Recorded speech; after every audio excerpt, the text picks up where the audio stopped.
The sun is out here at Gahanga B Stadium. Ladies and gentlemen, it is match day 6 of the RCA Emerging Invitational Tournament.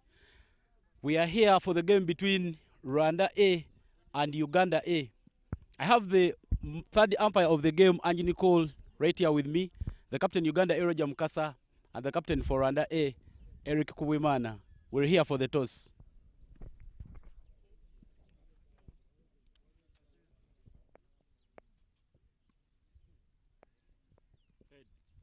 Head is the call.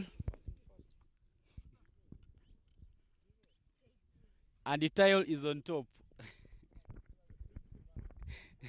Congratulations, Eric. You've won the toss. What will you be doing first? We bat first. Now coming into the game where you're just to pick up a victory, what will be the plan as you come into this game? For the plan, as a team, we need to build many partnerships and we maximize the power play. What looks like a winnable total for you against Uganda A? Because you're looking for the first victory. If we can have like 130 plus, it will be better for us. Thank you so much and all the best. Thank you. Roger, if you had gotten a chance to win the toss, what are you going to do first? Batting first, and then we put some total, come and defend. Now that you're going to bowl first, what will be the plan? Still, we're going to stick on our basics, bowling basics, bowl stump to stump and simple stuff. Then we try and squeeze them to some low score and we come and chase later. Any changes in the team? Yeah, we have 2 changes. Baidu sits down and then Majidu comes in and Kakuru sits out and then Wawose comes in. Thank you so much and all the best. Thank you. Well, ladies and gentlemen, that is the news coming from the center. Rwanda A has won the toss and elected to bat first. Rwanda A winning the toss and electing to bat first against Uganda A. Ladies and gentlemen, welcome to match day 6 of the RCA Emerging Invitational Tournament. Tournament has been rolling for the last 5 days. It's the second round robin of the tournament, which will be coming to climax today, of course, as Rwanda A takes on Uganda A. Then later in the afternoon, we shall have Zimbabwe Emerging taking on the Rwanda Select side. The 2 umpires right in the middle standing in this game, Eric Wandera from Uganda alongside Veronica Iriho. An interesting game. Roger Mukasa, of course, losing the toss, but saying if he had won the toss, he would have wished to also bat first. Of course, there is a change in the wicket. We've been using the first wicket, and this time round we move to the middle one. But these are the lineups here. The lineup for Rwanda: Eric Kukwimana, the captain; Chancelier Nzabarinda; Christian Benihire; Hamza Khan; Kabare Kevin Irakoze; Mocho Dusenge Aime; Diomgaba Eric; Chris Yusuf Namhoranye; Rukundo Jean Pierre; Theophilo Ndaishimire; Tuyizere John Bosco, and Michel Iradukunda will be the 12th player in that lineup. The Uganda A lineup: Roger Mukasa, the captain; Calvin Watua, Anas Baig; Jonathan Sebanja; Joseph Baguma; Musa Majid Ramadan; Pascal Murungi; Ronald Ultaya; Simon Sesazi; Sirajen Subuga; Stephen Wawose, and Silas Kakulu will be the 12th player. Of course, Uganda A making 2 changes. Silas Kakulu and Ivan Veidu sitting out for Musa Majid Ramadan and Stephen Wawose.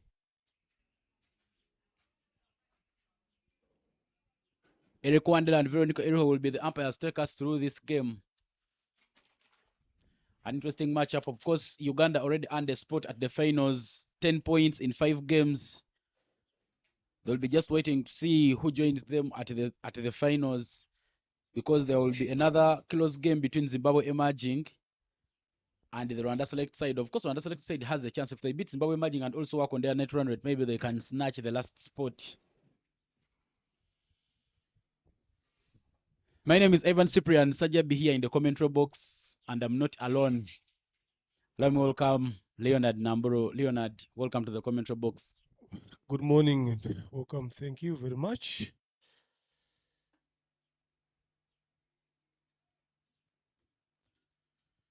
Because yesterday was a resty day, an exciting day. I don't know how you spent yours, but me, I had a good one. Yeah, good one as usual. You know, just back to the normal stuff, just pushing through some works here and there. Good enough for the players as well, just give them enough time to recover re-strategize again. Spore 1 set to be bowled. Good start there. Yes, afternoon game 1 is one that is going to be interesting here because both teams have got something to play for. So that's one that is going to be the key to see who's going to join Uganda tomorrow in the final. So if Rwanda 11 manages to win that, definitely they will definitely join Uganda. And so Zimbabwe, imagine, will be coming guns blazing to protect their sport there. So it's going to be an interesting game in the afternoon. Zakan just pulls that a one a bit more straighter to get off the mark. First runs on the board 4, Rwanda A. So for Rwanda A here, they are out of the competition automatically here because they haven't won any single match. So to me, this is the game that they just need to express themselves, give themselves a bit of some freedom, try a lot of things, see where they can end on. You can see today they've changed the betting lineup. Namoranye Chris comes on to open with Hamza Khan. David Wimana being just dropped on down the order. So this is the time that they just need to express themselves. There is no pressure whatsoever. They're out of the competition. But there are some positives that we can pick from all the teams that they've played here, despite the results. So that is the most important thing about these games here, Ivan.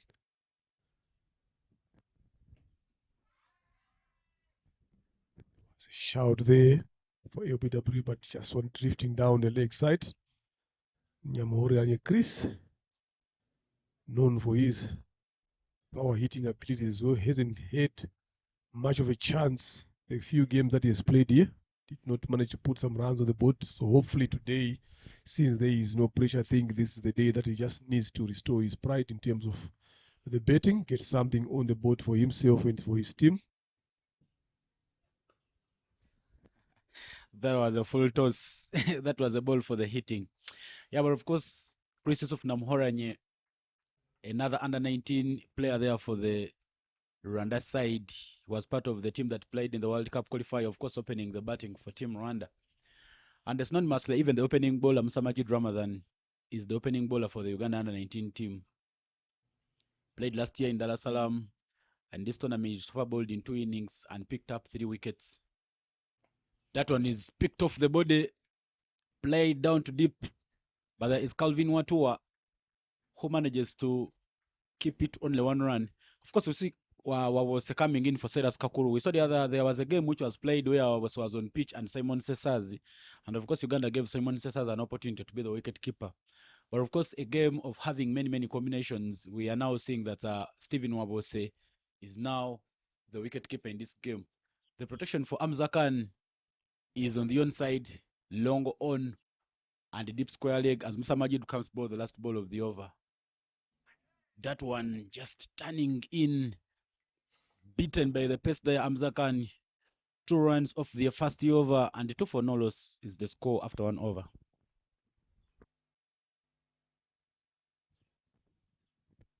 Yeah, good over there by Musa Majid. Just giving away only 2 runs there. Good start. Maybe the batters just assessing the pitch, the new combination here. Both have got more or less the same, similar betting style. The difference, only the running in the wickets as well, was Namoranye Chris also likes to run in between Hamza being the slower of the two.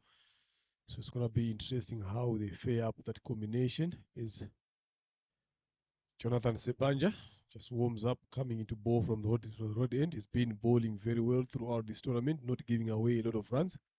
Very smart bowler, mixes up his pace very well, his lines and length as well.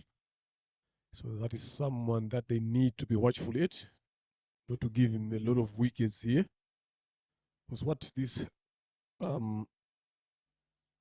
Rwanda A has been lacking is a good start early up in the order here. They never had some firepower in the top order or any partnership to talk about since they've started playing, something that they need to correct and work out, especially in this game. Tries to go for the pull, but misses that one, just hit right on the lat there. It's fine.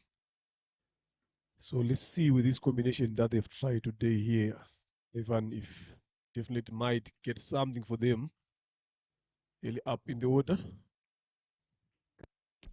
Of course, now these two, you need to give Hamza Khan the chance to fire and maybe try to go for the big hits. Hamza Khan, of course, comes into this game with 74 runs from 5 innings, whereas Chris Yusuf has played only one game where he didn't score any run. He played a game, I think it was on Saturday, being a schoolboy. Maybe on these other days he's at school. But of course, you can't rule out the experience of Jonathan Sebanja. He's fumbled in 4 innings in this tournament, and he has 6 wickets at his back, plus a very, very good economy of 4.44. Yeah, it's not an easy candidate to get rid of. Look at those two previous shots. Again, look at the third one. Just swings it widely, not even looking at where the ball is, not even anywhere closer or behind the line of that particular deliver to hit it where he wants to hit it. So those are 3 dots that he has been trying to swing. So in as much as you can hit the ball good enough, it's your strength, but you cannot just go for those wide swing. You need to make sure that you set up yourself in a good position to hit the ball where you want it to go.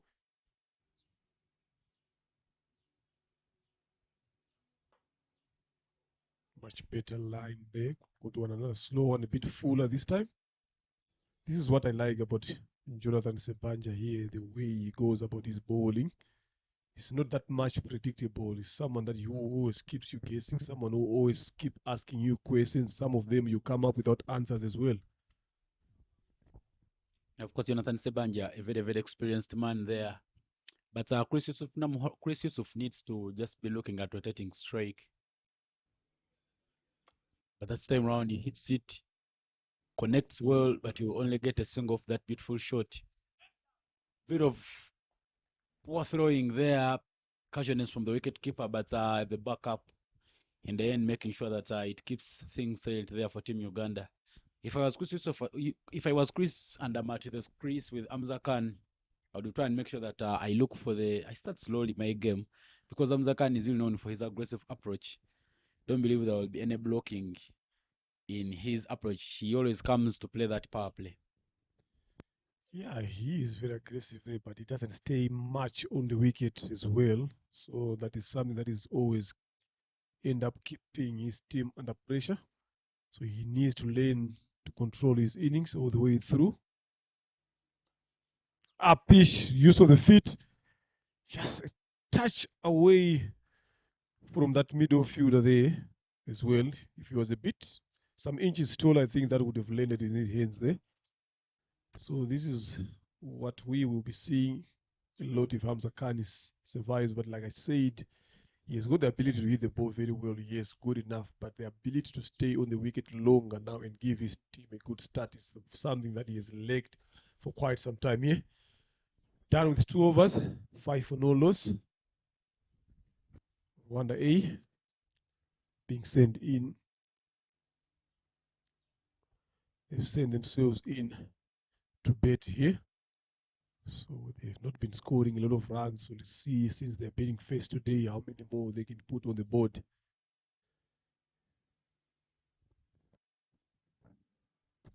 Beautiful shape of Gahanga there in your frame as Musa Majid Rama comes back to bowl. Starts with one flick to the pads, and that is a hit. But is hit to a man at deep square leg, Calvin Watua, who takes a catch. And Chris Yusuf Namuhoranya will have to depart. Struggles yet starting again here for the Rwanda A team as they lose their first wicket in the second over of the game. Yeah, early breakthrough there, first ball by Musa Majid. Just a poor shot there by Chris Namuhoranye. You see, this is what I've been saying. The ability to build an inning early up in the order there is what has been lacking from this Rwanda A team. They've changed the lineup again today, seem and still the same results as well. This time is Namuhoranye Chris. Just play that shot to deep square leg, flick of the wrist. Yes, it was there for the taking, but the placement there is something that is lacked. Just only finds the fielder alone in that particular region. There's no one else on the boundary except for that person there. That is the only person he manages to find. He finds himself falling for 2 after 8 deliveries. Rwanda 11 are 5 for 1. Sorry, Rwanda A are 5 for 1 into the third over. In comes Mushodu Isenge Emi. Muchodu Senge Emi has also been struggling in this tournament. a strike rate of 50, 20 runs in 5 innings. He needs to play at least a much longer innings. Of course, the captain Eric Kuwemana, having wanted us and electing to bat first, said that he needed something above 130. Maybe should be a fitting total for him to help his side to maybe pick up the first victory in this tournament. Starts with one which is turning in. Sharp inswing there from Musamaji Drama, but Mucho Aime also showing some bit of composure.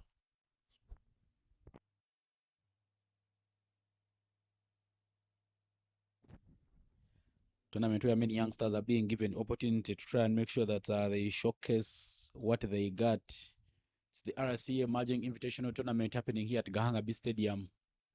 The sun has come out very, very bright early this morning. No overcast conditions whatsoever. Machod Senge plays a very good drive shot there, a very good on drive.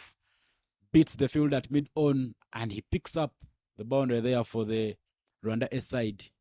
Brilliant shot. What a way to get off the mark. Yeah, good shot there. A bit fuller there in the zone. There we go. Flick off the wrist again. Just the same length that Musa Majid bowled to Chris Namorenya, but the execution here is the difference. Straight up, there is a long on now for Eme Muchoti Senge. Come back there. Just that hard length that Musa Majid has been bowling throughout the tournament so far. So what they just need here is just to give themselves a good start. Get a partnership going on early up there, get a bit more longer.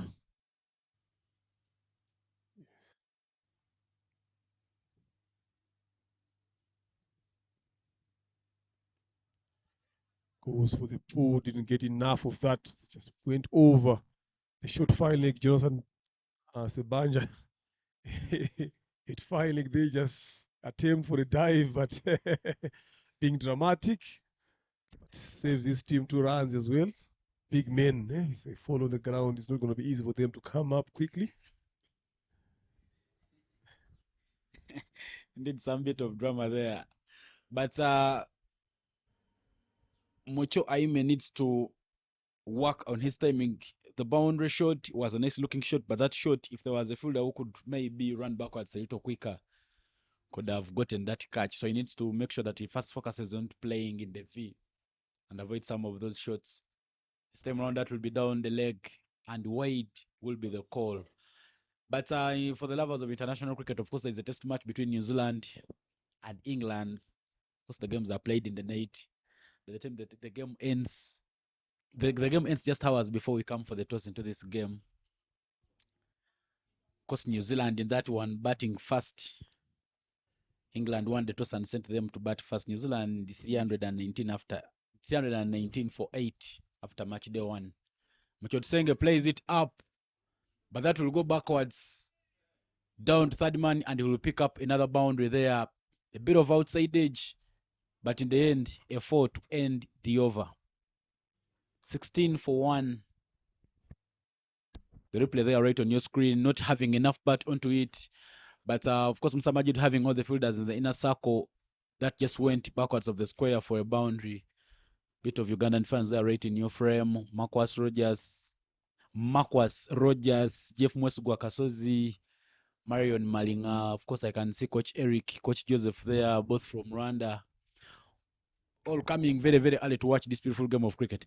But also, Zimbabwe-Pakistan series, ODI is still on. It's the third game, and the series are leveled at 1-1. Pakistan won the toss and opted to bat first. 10 for no loss is now the score, as Jonathan Sebanja comes back to bowl the third. 16 for 1 is the score after 3 overs. Yeah, runs are coming in, but no control whatsoever. If you look at those 2 pull shots that Amy Mujoti Singh played, just a bit of luck there. The other one just getting over. Jonathan Sebanja should find this one just top edge over the wicket keeper, 1 bounce for 4. So it's something that he really needs to work on now. Yes, he's playing those shots. He's good at pulling it, but with the bounce that Musa Majid is getting, he needs to make sure that he gets on top of the ball well in time to execute it When he wants it, but good enough, he's still there, still betting, sitting on 10.05. Of course, fortune favors the brave.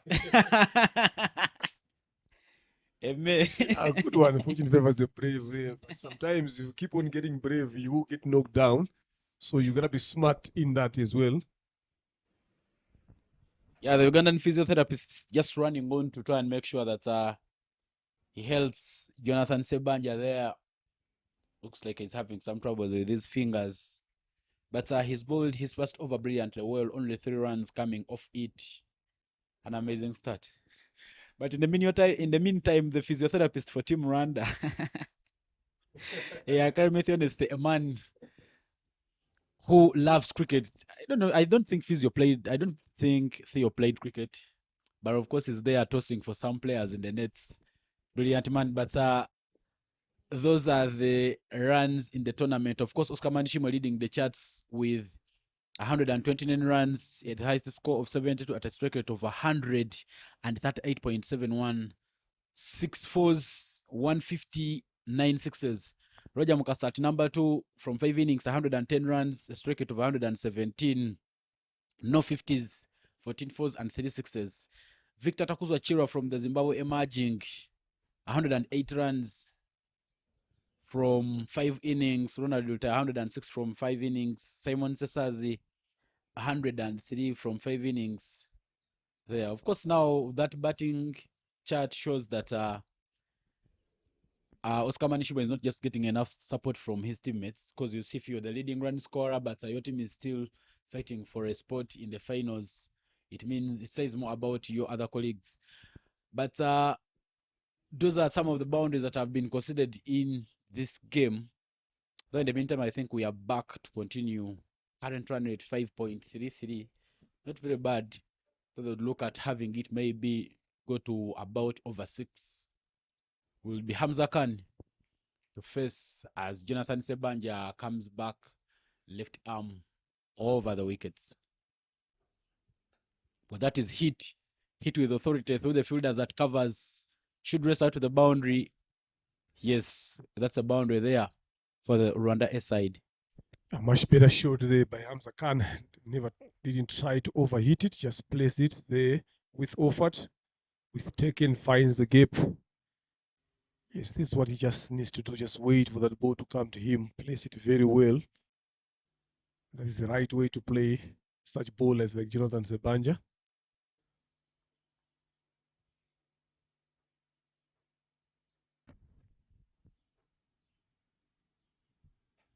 This time pulled down to the leg side. He is a man, particularly in the boundary for that shot. Does well on the boundary.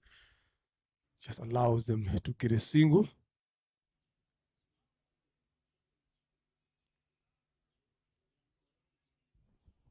Yeah, Pascal Mulungi, a very good man there in patrolling the boundary. But of course, now this is what this partnership needs to be doing. You get a boundary, keep protecting the strike. Of course, now runs are starting to flow. 21 for 1 after 3.2. If they could get to about 50, maybe at the end of the power play, should not be a very, very bad position for them. Yeah, they need to be targeting along those lines if they want to post on the total that they've spoken about. So they need to put runs, but they don't need to lose wickets along the way as well. Because each time you lose a wicket, that is pressure that builds up to your lineup. So they need to make sure that they try to conserve those wickets as much as they can. So that at the deep end of the inning, you've got the right guys beating at the right time. Lovely delivery. They're just beating the inside edge through the gap between bed and pad of May. Muchodu is saying a bit more full and slow again from Jonathan.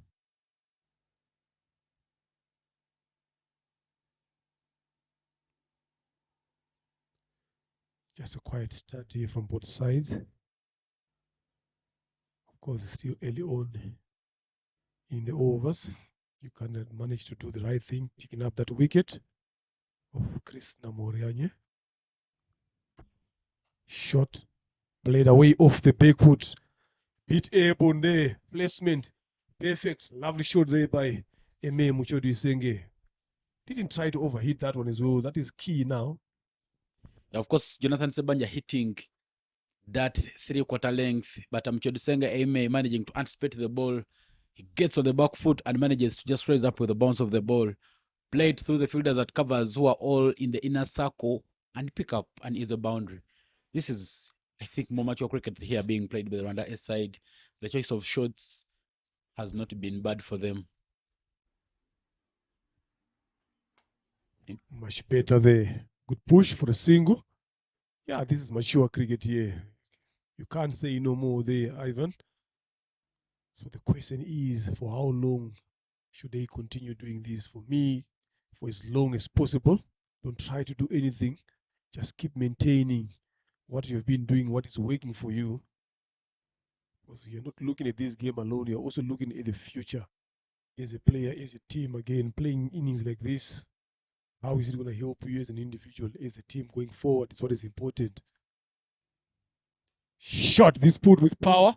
That will race to the boundary, finds the gap this time. There is a man there, but because of the power behind that shot and well controlled, lovely shot there. And over number 4. It's 30 for the loss of 1. Yeah, a nice choice of shot there from Hamza Khan. Look at that one. He pulls it out with a lot of authority and manages to put it into the gap at deep mid wicket. We pick up yet another boundary there for the Rwanda S side. Much brilliant start here from the Rwanda S side. 30 for 1 after 4 overs. Current run rate 7. Trying to make sure they get a boundary in every over. Very brilliant cricket there. Projected score already 150. Musa Majid Ramadan will come back to bowl from the side of the hill. Of course, there is a slip in place. A gully fielder, a man at point, all trying to make sure that they put some protection. But of course, with a Eme on strike, I believe Uganda will be using 2 fielders outside the circle on the yon side. However, the Calvin Watu are there at mid on, whereas Pascal Murungi is going backwards at mid at long on. That is hit. Calvin Watu are running around it. They're running very quickly, and yes, they'll pick a comfortable 2 because that was hit in the gap. Brilliant cricket here being played between Muchodusenga Aime and Hamza Khan. A much better shot. If Chris Namoren is watching from the dugout, I think this is exactly how he should have played that shot that got him out. It's just a placement there. Musa Majid is just trying again on the pace there. But to me, I don't think that is a bad delivery there, because there is a man in the deep in that particular region for that particular shot. This time goes a bit more there, just move to the leg side, and it was hit between mid wicket and long on for a couple of runs there. Better from Muchodi Senge. Didn't time it very well there, but the most important thing is getting the 2 runs that he has got. I think they've just decided to get some runs on the board here. Look at the surface there today, Ivan. I don't think there is much challenge here from the surface from the seamers as well. We are yet to see the spinners coming in. But that surface looks to be nice to bet on.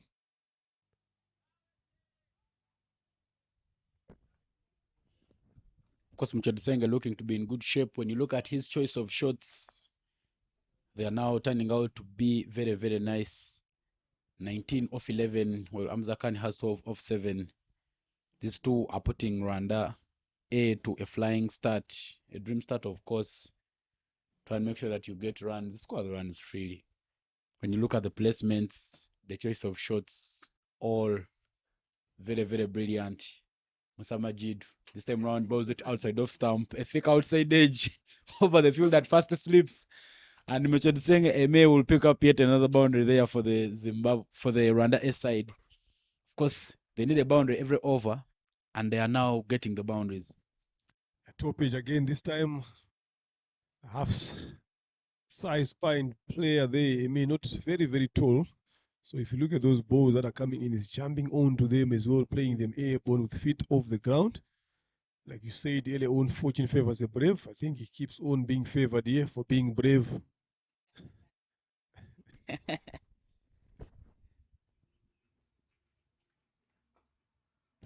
Lovely delivery there, but well played for a single to long on. Showing some sense of maturity here, these two.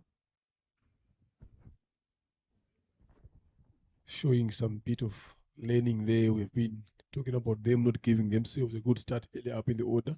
But after losing that wicket, these two have come up with a good partnership, a well-controlled one. Lovely Hamza Khan. On to the banana plantation there over the mound to finish up the over with a huge 6. That was slow from Musa Majid again, still straying on those pace as well, but this time got punished by Hamza Khan. End of the 5th, 45 for 1. Yeah, a very good shot there from Hamza Khan. He loves hitting balls, the banana plantation, and he's already hit one there. Uganda needs to make sure that it gets a strategy for these two because they are looking to be very, very comfortable with scoring against pace. And just as soon as I mention it, seems Roger Mukasese in the comment, Joseph Waguma will now replace Jonathan Sebanja from the side of the road. But the runs are starting to flow. 9 per over is now the current run rate. Well, the projected score 180, 45 for 1 after 5. We are into the last over of the power play. As Joseph Waguma comes to bowl,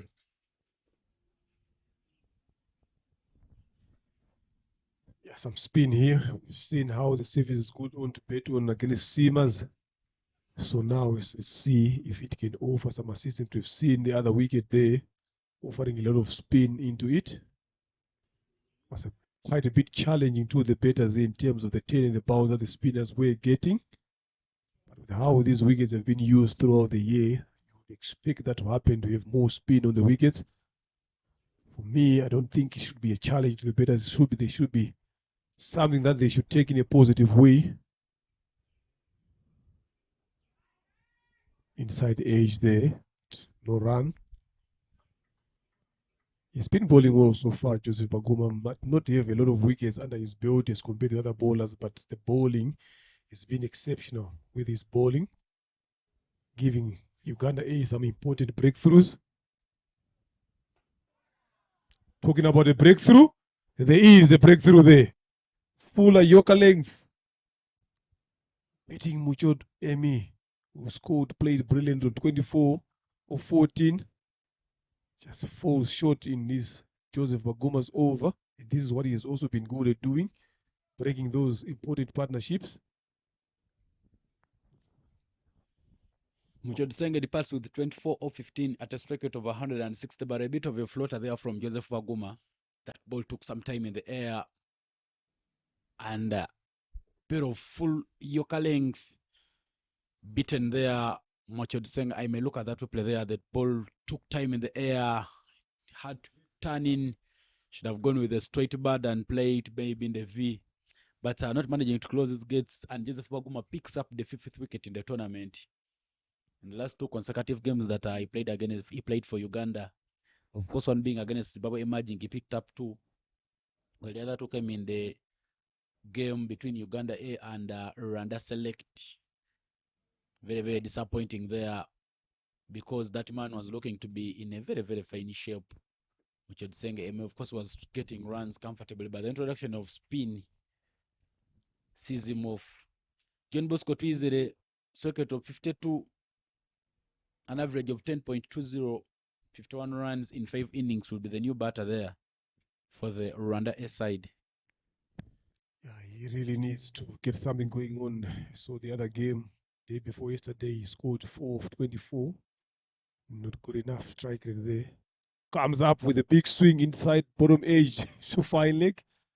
Maybe might just have hit me because that game he's faced 24 deliveries coming in at number 4, scoring only 4. So today, maybe he's had a chat with the captain and the coach to up his scoring rates. Look at that first shot that he started off with. Another one that's 10 as well. It's coming back onto his ribs there. Decent over so far by Joseph Baguma. Good start. A breakthrough that is important for his team.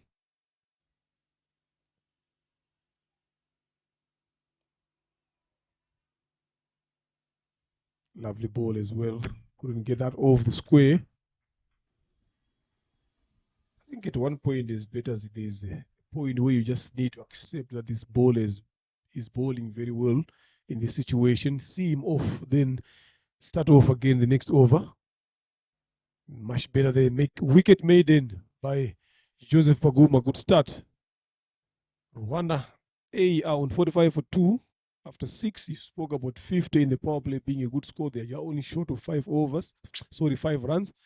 Not bad, but it's just those 2 wickets that they've lost. If they had lost 1 wicket, maybe they would have won the power play. But for me, I will give the power play to Uganda here because of those 2 wickets that they've won. They've managed to pick wickets of the most dangerous batters of Rwanda A. Yes, Hamza Khan is still there, but those 2 wickets that they've taken, to me, who tick the box for Uganda A in terms of winning the power play.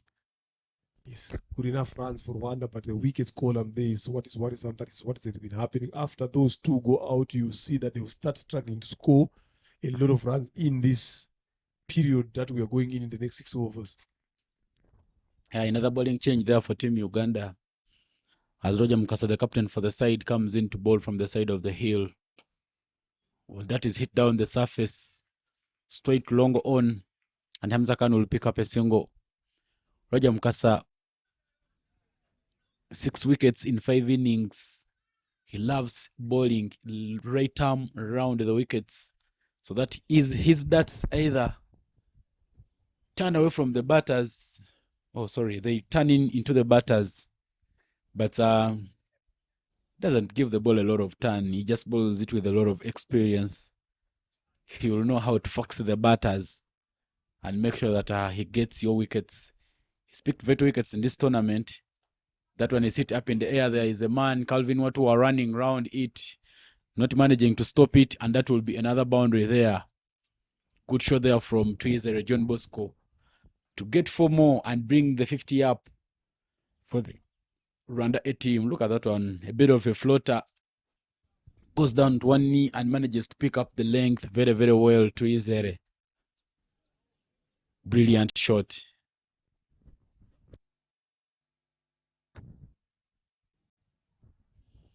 Roger Mukasa, of course, he has a man at extra covers, long on, long off. Another one hit. He's looking for the gaps. And yes, that one is in the gap, but it is hit well enough. Should be another maximum there. Twizere John Bosco stepping up the gears now. Good shot. Look at the shape there, not losing his shape, going down to 1 knee and giving it the full face of the bat to pick up a maximum. Another one hit up in the air. Same results. 6 more. Twizere playing Roger Mukasa with a lot of ease.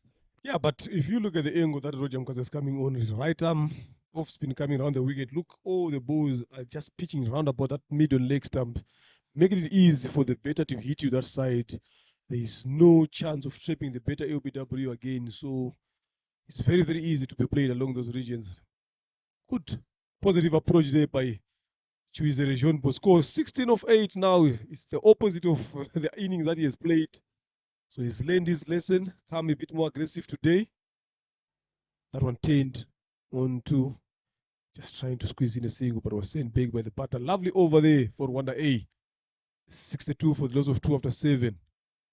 Bosco going for the hat-trick of boundaries here in this over. Yeah, the tacticians there for Team Uganda.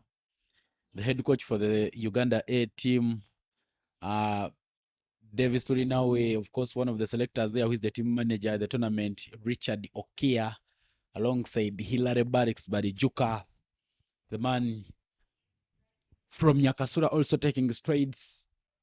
Started his coaching career when everyone was seeing. And I love to learn that he's crafting his style. And in the near future, he should be one of the big things to happen in Uganda.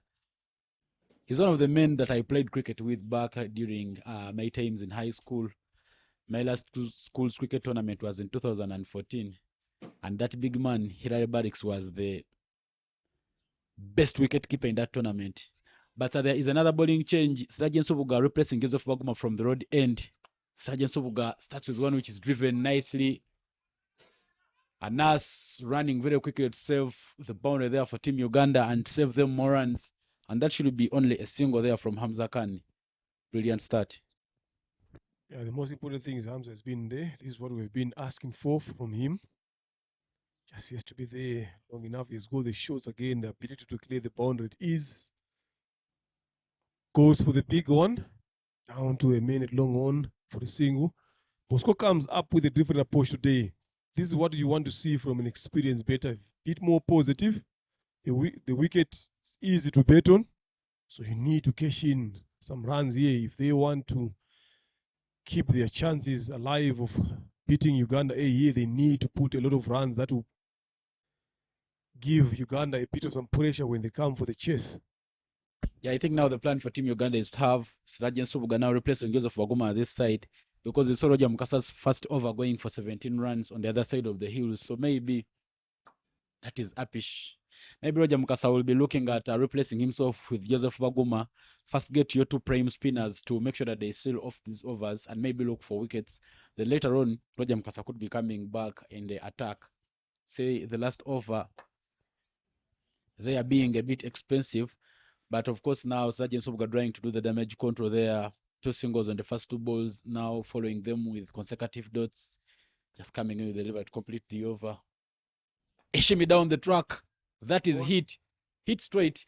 Hope he doesn't hit a cameraman. But that will be a maximum. A beautiful shot there from Hamza Khan. Beautiful movement of the feet. A beautiful pickup shot to end the over. Sergeant Sobuga's first over goes for 8 runs. And after 8 overs, the replay there right on your screen, hit backwards of the length. Sergeant Sobuga, well, that is given enough elevation just past the cameraman. And that will go for another maximum. 70 for 2 is now the score after 80 overs. They look to be in a comfortable position here. Rwanda A cruising very nicely. The runs are flowing. Hamza Khan, 26 of 14. Twize Jean Bosco, 17 of 10.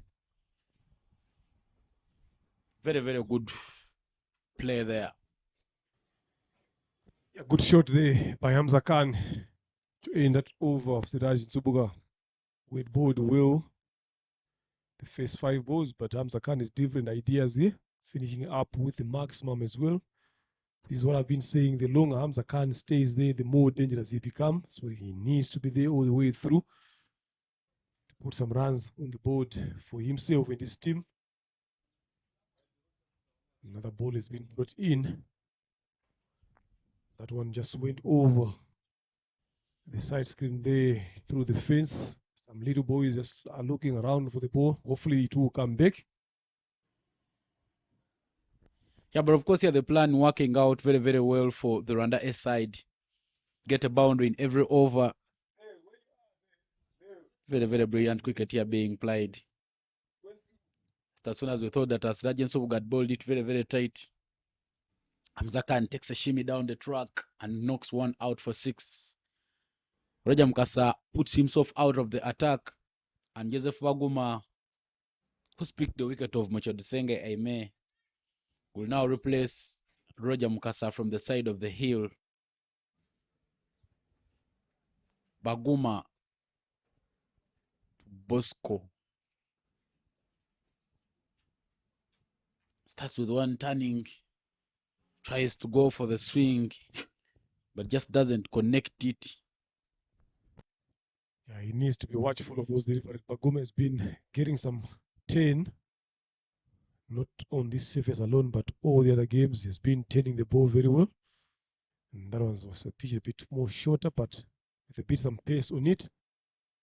Just cramping the room there. 70 for 2 so far. Good betting here now so far in this period for Rwanda. A goes short. Tries to go for the big one, getting outside edge. That's what move and race away to the boundary. Yes, it is the boundary there by to his area, John Bosco, you can hear the applaud from the dugout. They are really happy. They need some runs. They've not been putting runs on the board. Whichever way they come, as long as there's no fielders there, they will take them. Of course, the most vital thing being getting a boundary in every over. This over also very, very fruitful already. Boundary they are coming very early. Current run rate 8 every over. Another one hit outside off stump that is hit up, but just falls short of Simon Sesazi at long off. Good batting here from these two, trying to make sure that they keep the scoreboard ticking and they keep milking the runs.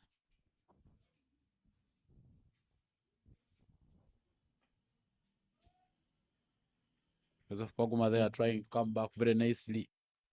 After conceding a boundary, concedes a single and picks up a dot. Just one delivery remaining for him to complete the over. Gets one turning in, a soft touch. They go for the risk run, but in the end, of course, fortune favors the brave. They managed to end the over with a single. Joseph Paguma, of course, the most economical among all the bowlers. His overs have only gone for 6 runs. That's an economy of 3. And he's conceded and he's picked up a wicket. But Sirajan Subuga will come back to bowl for Team Uganda. His first has gone for 8. 76 for 2 is the score after 9 overs.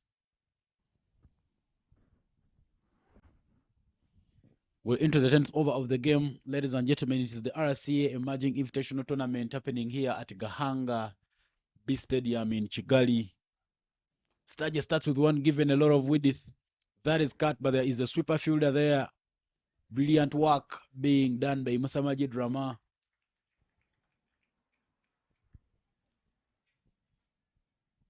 Projected score 168. Looks like the game is moving as per Erike's plan. Erike Kubwimana, the captain, saying he needed about 140. And the runs are flowing. Fizzer John Bosco 22 of 15, whereas Hamza Khan 28 of 17.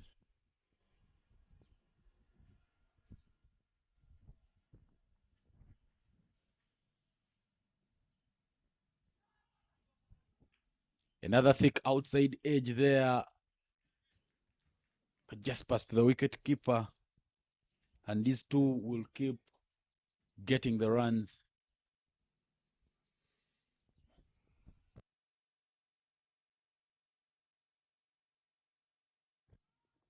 Short and cut away straight to the field at point. Dot delivery there. Subuga Siraj applying some breaks there.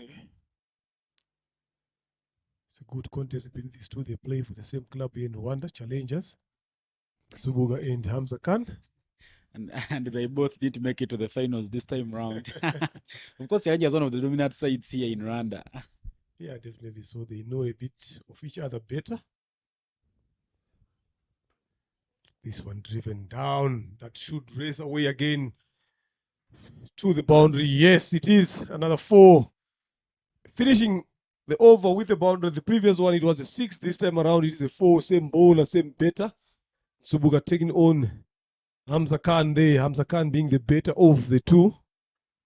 It's 82 for the loss of 2 after 10. He's been a bit calm here today. Hamza Khan being a bit sensible. You talk about him playing mature cricket here. This is what you expect from someone like him here.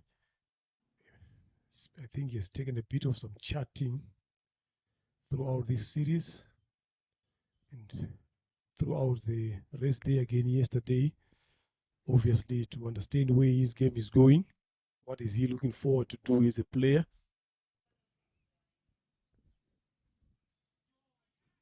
Lovely start again by Joseph Baguma. Of course, 82 runs for a loss of 2 after 10 overs. Trying to keep it silent on the wicket column. Faguma getting a lot of turn.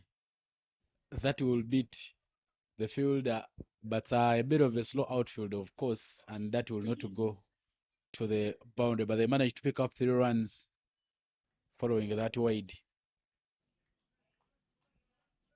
It's confirmation of the way the umpire from Uganda, Eric Wandera. I tell you something, Leonard, runs are flowing here for the Rwanda A side, but we have seen teams crumble. Before the rest day, Rwanda Select in the morning was 101. Sorry, was 99 for no loss after 10 overs. And at the end of the first innings, they had only 138. Then the afternoon, of course, we saw Uganda against the Zimbabwe emerging. They had 101 after 10 overs, and they were bowled out. Sorry, and they ended the innings with 162 runs. So also a bit of comedy there. Hamza Khan, of course, making an early movement. Yeah, it's good. That's what makes this game beautiful. Just getting into each other's heads there. Bosco. Hamza Khan dominating here. I wonder if it is the same Bosco who has played those other games. There is a different Bosco today. That's what I'm saying. I think a bit of some chatting in the team meetings there about understanding your role, what you're supposed to do. So today he has come out with a different approach. 42-run partnership of 31 deliveries between the two.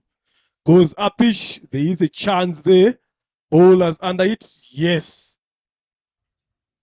Lovely catch. Not easy to take when you're turning your back on the ball there, but good catch in the end by Joseph Baguma, who claims his second. Bosco gone for a good 23 of 17. Much better this time. It's after we've just spoken about the healthy partnership, then the partnership has been broken down. But at least he has shown some positive intent. He has put something for his team to work around with. It's up to the other upcoming batters now, with Hamza Khan still in there. Needs to build something on as well. Lovely innings there, giving credit to Bosco, and also lovely bowling by Baguma Joseph. Yeah, looks like Tweezer was rushed into that shot. He didn't connect it quite well, though he played it straight. But Joseph Baguma, of course, the ball taking some time in the air. Joseph Baguma, not a fielder you can quickly rule out of the game. Very, very much athletic. He manages to get down that catch calmly and gives Uganda the third wicket. 87 for 3 after 10 overs is now the score there for Team Uganda.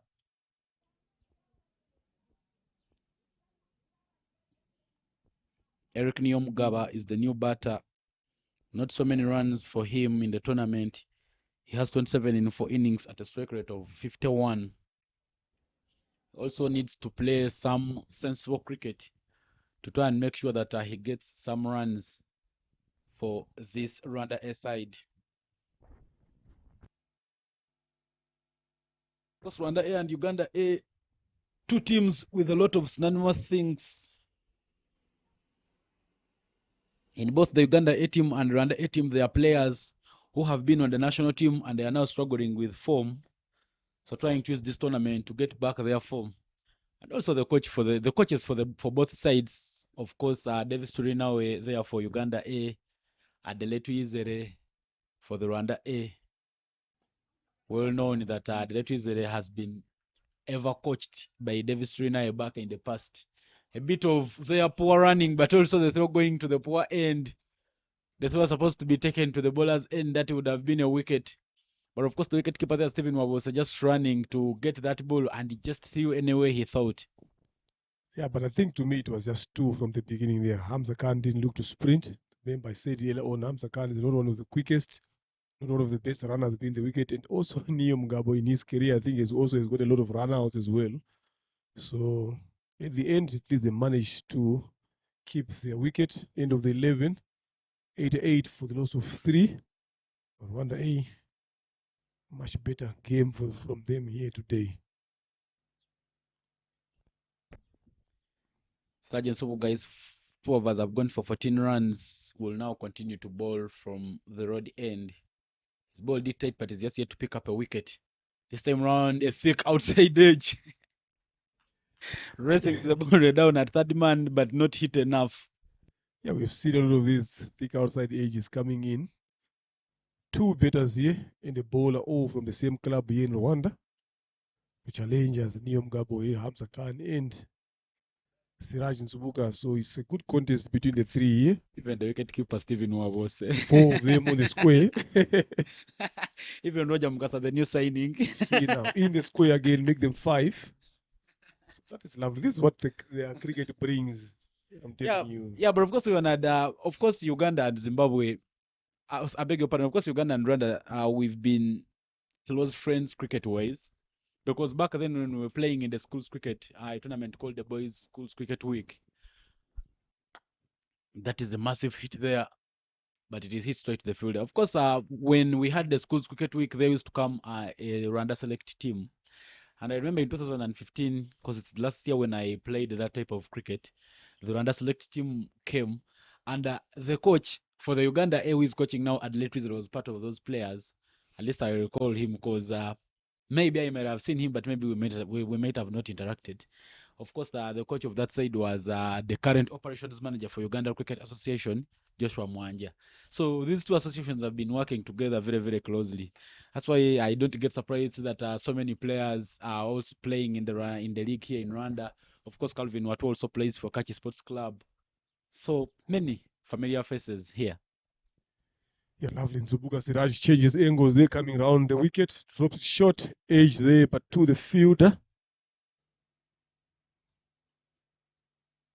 Now we've gone again. We've seen 2 overs from Nzubuka Siraj going off to the boundary, finishing with the boundary here now. There's 1 ball left. Hamza Khan, what are you thinking?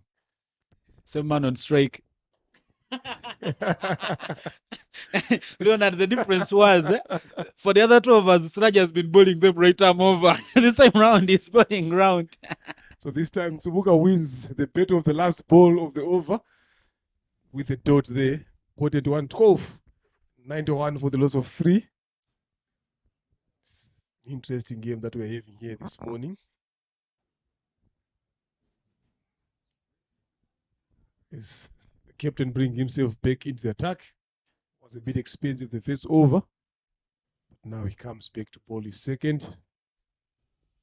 Of course, that's the beauty of this game. Maybe sometimes when you get out of the attack, the conditions later change and maybe favor you a bit.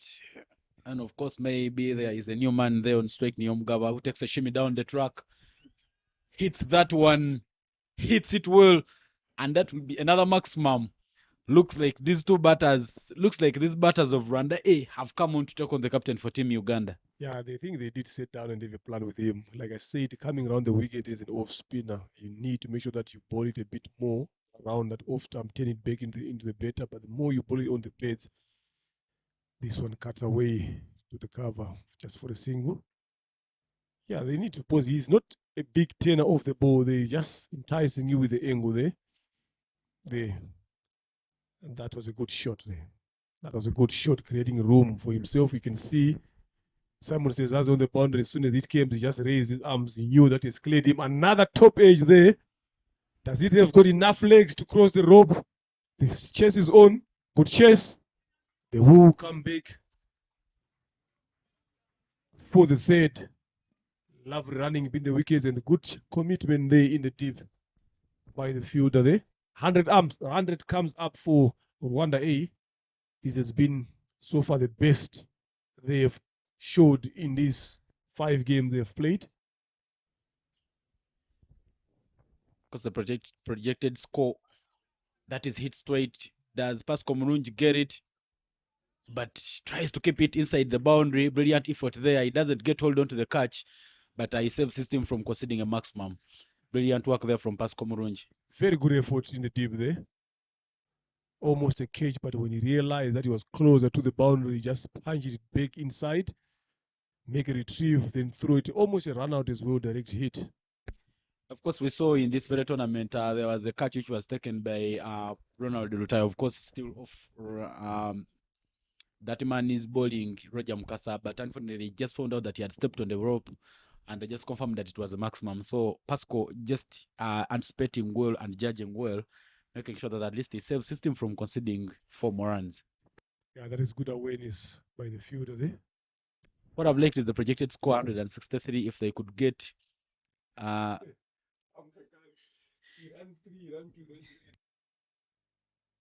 Look, The projected score there, 163, of course, very, very interesting.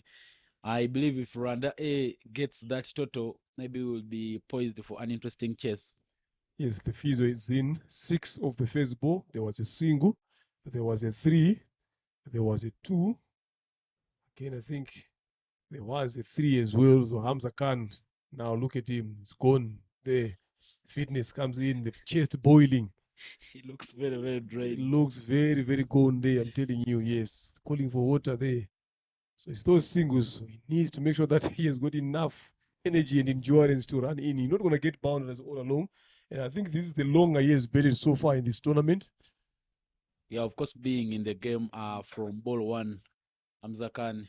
But those are the partnerships that we've seen so far. Hamza Khan and Twizero John Bosco, very good partnership there. 42 of 32. Hamza Khan and Mochotsenga Eme, 40 of 19. And even currently, there is some good partnership between Hamza Khan and Yomgaba Eric, 16 of 12. Very brilliant figures there. Of course, Uganda has gifted 5 extras. We are into the 13th over, and 103 for a loss of 3 is now the total on board. But looks like Hamza Khan is now ready to keep pushing for his side. Of course, Leonard, earlier on we say that Hamza Khan needs to play a much longer innings. And maybe that's why the runs are flowing for his side. But look at the batters still yet to come. Eric Kuwimana, Kabar Irakoze, Theophile Ndaishimie. Oh, Christian Benihire, yeah, you can't rule out that one. Of course, the others, Chancellor Zabarinda, all are bowlers. But Roger Mukasa with the fourth delivery, now trying to cramp him for room, getting that turn and bounce. Much better line there from Roger. Yeah, good length as well. A bit shorter, a bit more straighter there.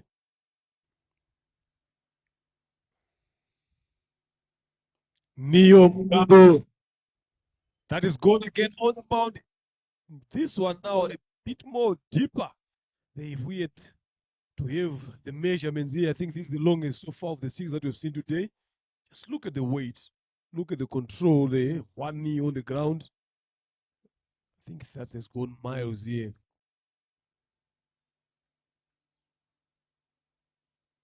Roger Mukasa having a bad day with the ball. 35 overs from his 2 overs so far. But 109 for 3 after 13 overs. Very, very good position here for the Rwanda S side. They've come up with a plan against Roger Mukasa as well. He has been giving them trouble all along.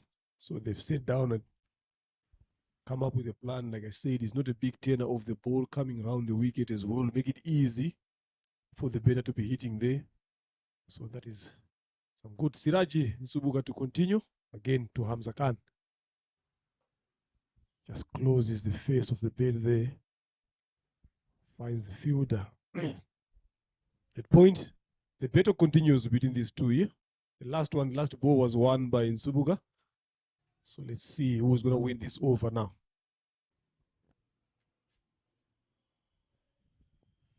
This time round, that one just beats him. I think Hamza Khan is now changing the approach, trying to hit hard.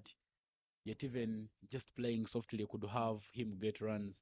Yeah, that was pitched a bit shorter, should have been sent away. A lovely shot there, just an edge. Well plays there by Hamza Khan. But still, not enough power behind that.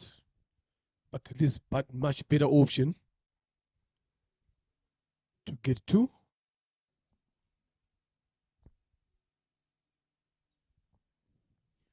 The runs have kept flowing here for the Rwanda S side. Hamza Khan being in the game from ball number 1. We've seen Joseph Maguma doing that, trying to scare Hamza Khan. And Siraji Nsubuga is also trying the same. Of course, Siraji Nsubuga are now bowling right arm round the wickets. Hamza Khan with a massive swing, but straight to Jonathan Sebanja at mid-off.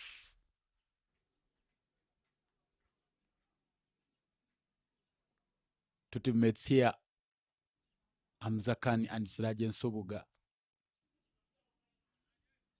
Siraji Nsubuga will be bowling his last over of his 4th over, but I tell you, on all his last balls, it has been Hamza Khan on strike.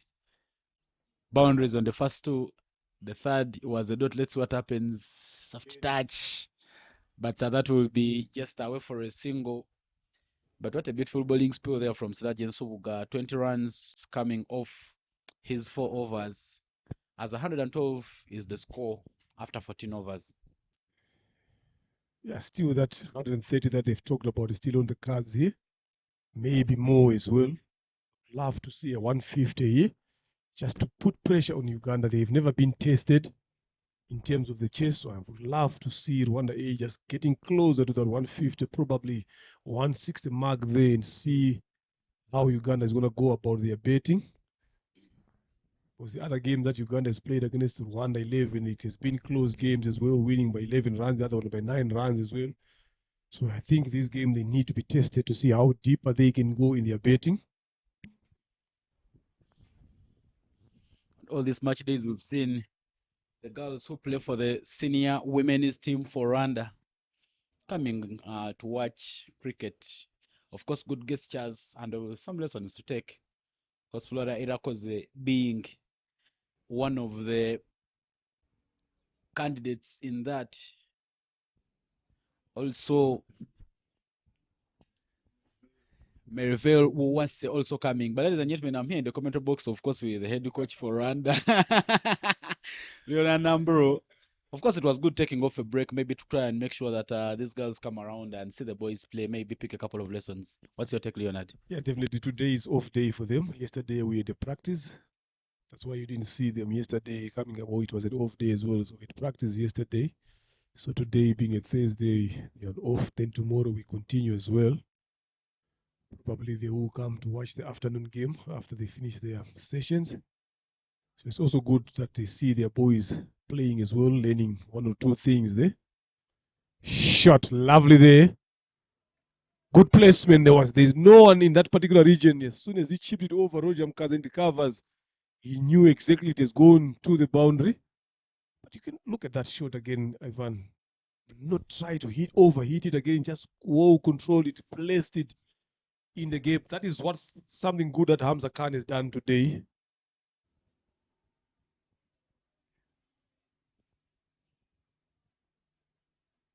A slower delivery as well. Just punched too long off for a single. Sensible cricket from Hamza Khan today. Yeah, I tell you, no ball has been safe. I don't know that it's because of the change of the wicket, but runs have been flowing here from the batters. Yeah, I think, like I said, remember over number 1, number 2, I told you about how good that service is. This service is good for runs, yeah? So that's why I'm hoping to see Rwanda passing that 150 mark. That will give a challenge to Uganda as well. That goes up, but enough elevation, 2 fielders under it. Simon Sezazi takes that one comfortably. As soon as Neo Mugabo hit that ball, you can hear the screams. He was not happy with that. He knew that he didn't hit it quite well. Jonathan Sebanja takes his first wicket in this inning. Yeah, of course, the ball given a lot of elevation there towards the long off position, but not enough distance. And Simon Sesazi managing to take that catch to see off Nyomgawa Eric. Nyomgawa Eric had a good knock. Of course, 20 runs, I beg your pardon, 19 runs there. But look at that one, not hitting it quite well, not getting enough bat onto it. And Rwanda A loses the 4th wicket. So talking about the players who play for the women's teams coming to watch the men's cricket teams play. That's a couple of weeks ago. Uganda had the Challenge League B tournament, and most of the girls who play for the Victoria Pearls, the senior men's team of Uganda, are given opportunity to work as volunteers to make sure they are around the grounds. Because we had plenty of class A players, of course, coming in Uganda. Players like Joe Barnes, who played for Italy but has ever played for Australia, was right with us there in Uganda. That is hit, but hit up in the air there by the new man, Christian Benihire. Pascal Murungi takes a catch from running from long on towards mid on. Not a very sensible shot there from Christian Benihire, the man who has been scoring runs for the side. He came in the game as the highest run scorer with 91 runs at a strike rate of 154. But unfortunately, we'll have to depart with the duck as Uganda picks up the 50th wicket. And this is the challenge again with these other beaters here. Oh, these are the game they've been crying for a good foundation up the order there. They've been given a foundation today, but look at the fall of wickets. Now Jonathan Sebanja finds himself on a hat trick. Look at that. I think the easiest thing that Christian should have done is just to punch that ball down to long on for a single. Just give himself a couple of balls, then you go for his bigger shots. Now they find themselves on a back foot here. That 150, 160 that we've been talking about, it's not going to be that easy now with the way they are losing wicket. In comes Rukundo John Pierre. He needs to play around Hamza Khan. He has been there for 34 deliveries. He's on 44. So I think that will be the wisest thing to do, just to make sure you give as much strike as you can to Hamza Khan. Then maybe take it a bit more deeper to the over number 17. Then you open your arms from there. Shot there. It's a no ball as well. You can see they are taking a joke there. Hamza Khan being one who has been there longer wants to take on that low ball that has been offered by Jonathan Sebanja. So another free ball has been given here. Hamza Khan is on 44. Can he hit a 6 to get to 50 in style? He's been given the ball to do that. Let's just wait and find out what Hamza Khan is thinking here. There's no better ball to get you to a half century than this one. Yeah, of course, now that's Christmas coming very, very early for Hamza Khan. We are at the back end of November. But where he has a chance of getting a half century. That's what Jonathan Sebanja bowls this time round. Full outside, but that is hit up. Though not hit a well. Hamza Khan coming back for the second chance for a run out. There is a chance for taking the third, but Hamza Khan already drained the game. He will be comfortable to settle for 2. That could have been easy 3 there. As well, almost a run out because Rukundo Jean Pierre was not even anywhere close. It had been a direct hit. Hamza Khan now need to keep on playing those mature innings that he has been playing. Need to be playing a bit more sensible now. They don't want to lose him.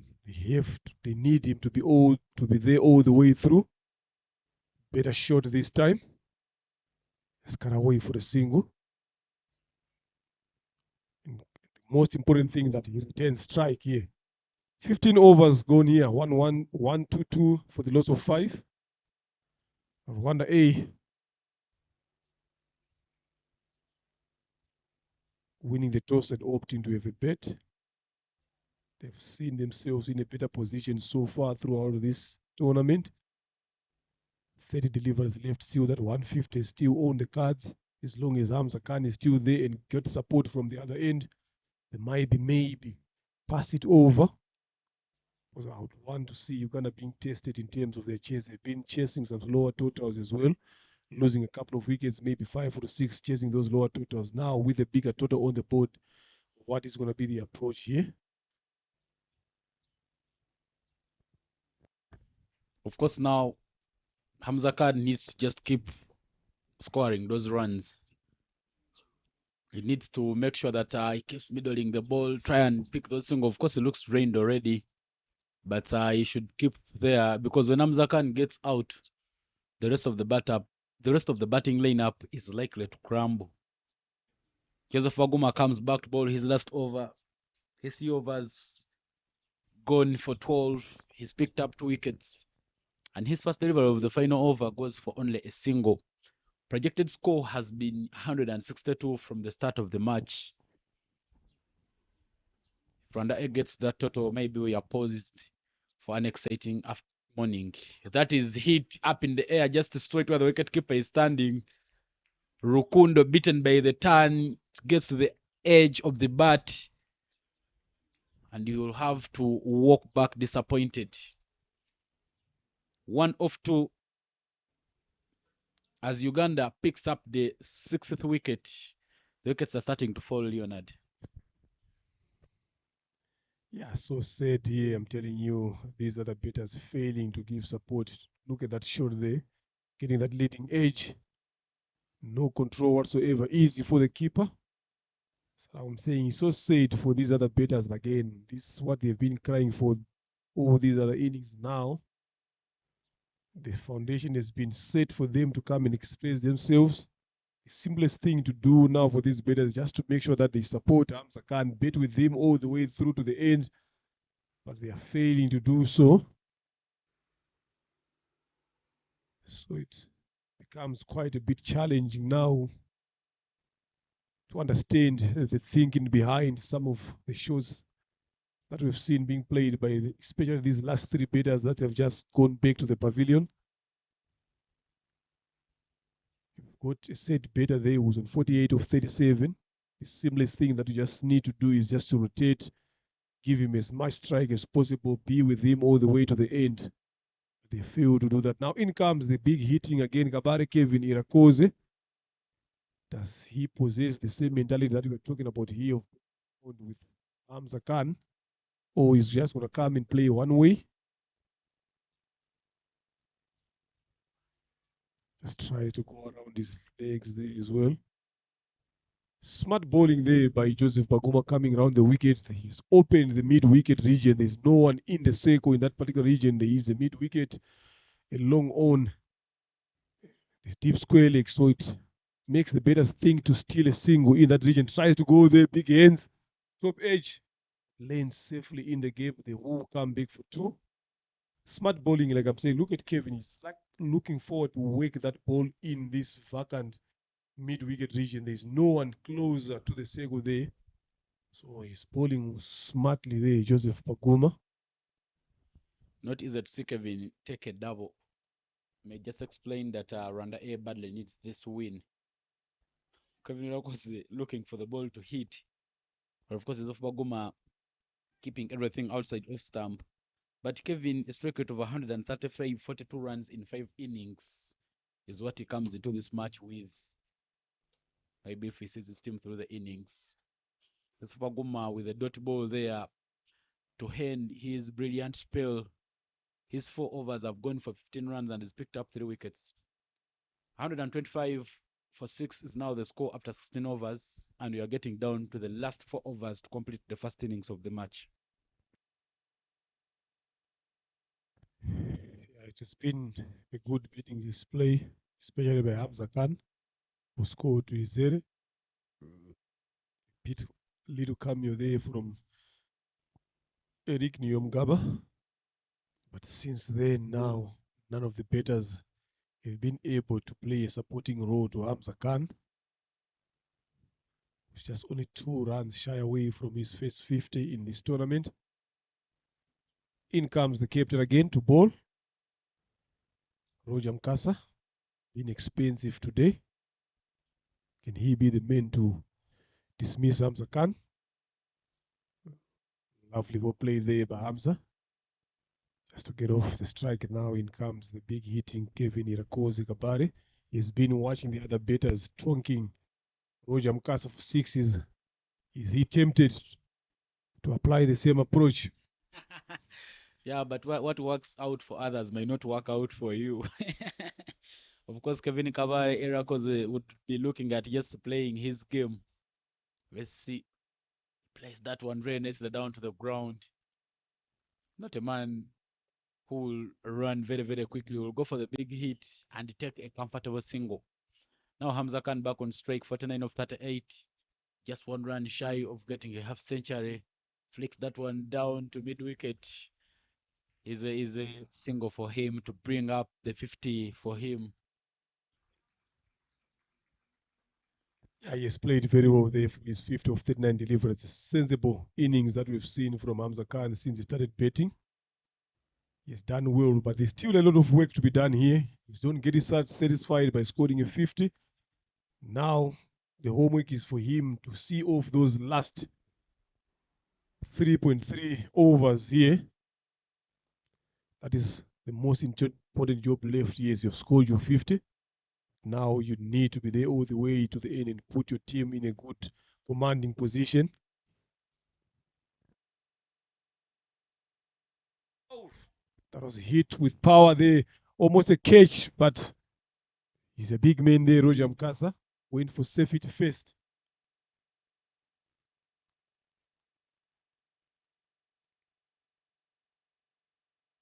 Just one delivery left. Decent over here so far by Mukasa Roger. Driven down on the ground by Irakoze. The single. 17 overs gone here. 129 for the loss of 6. Rwanda A. How many more can they aid here now? It's only 18 deliveries left. 150 or more.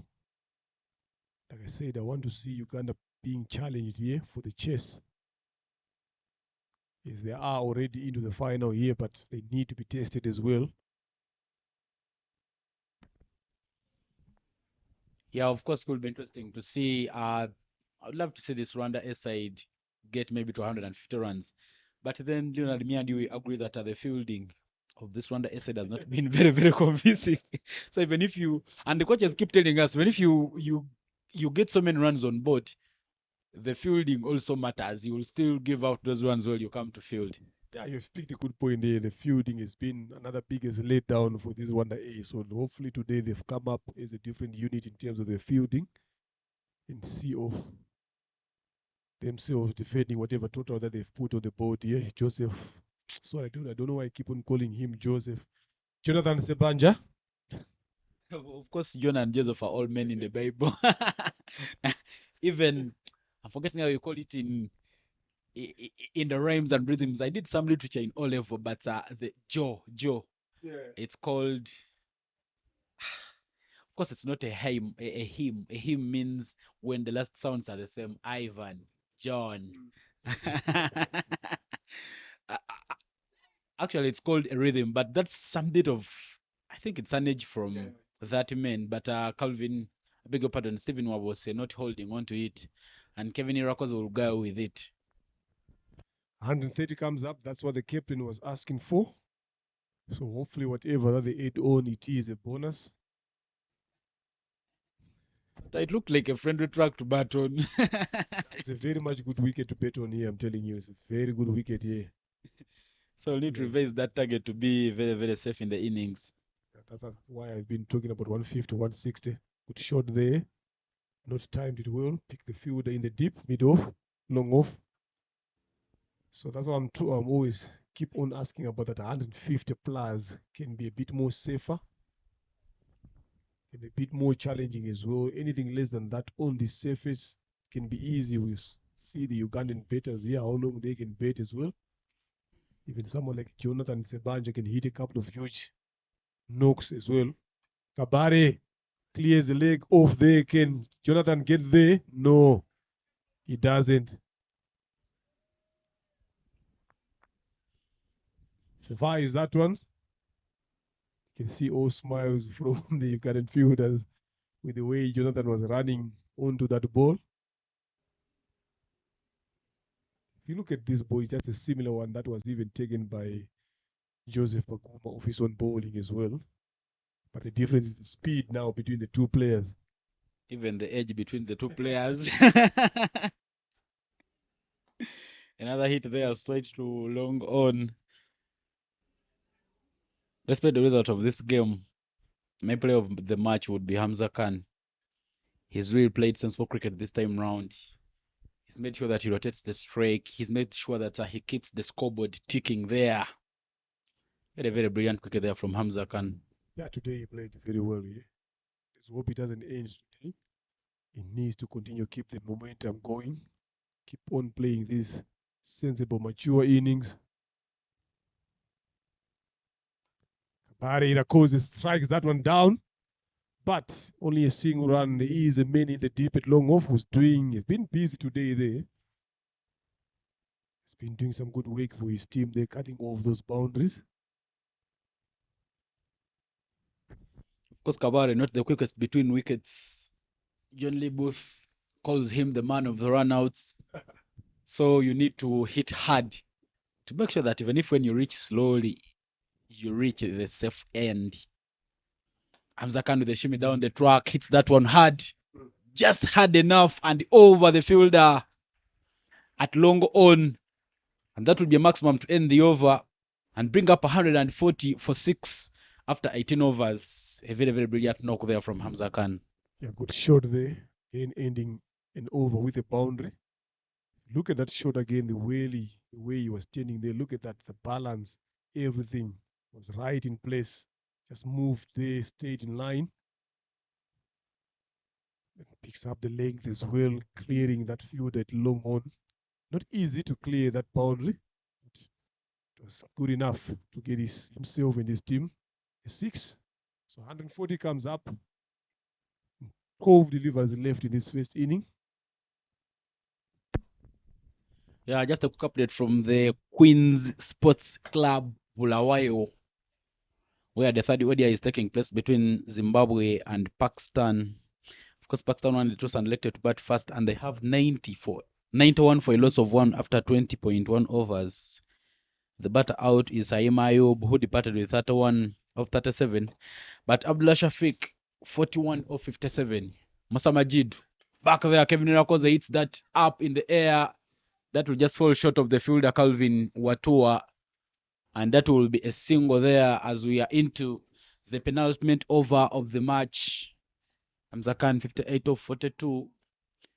Kevin Irakoze Kabare, 8 of 12. 141 there. Very, very good total to see on board for the Rwanda A side. Yeah, Kevin has adjusted the gear a bit, understanding what he's supposed to do. Lovely there. That one just dipped down. That will be a single. Bowling into the service there, Musa Majid.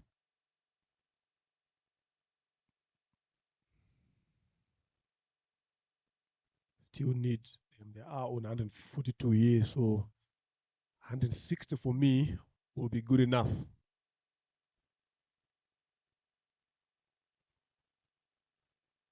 It's just that scoreboard pressure that you'd want to put on the board. Lovely shot there by Irakoze.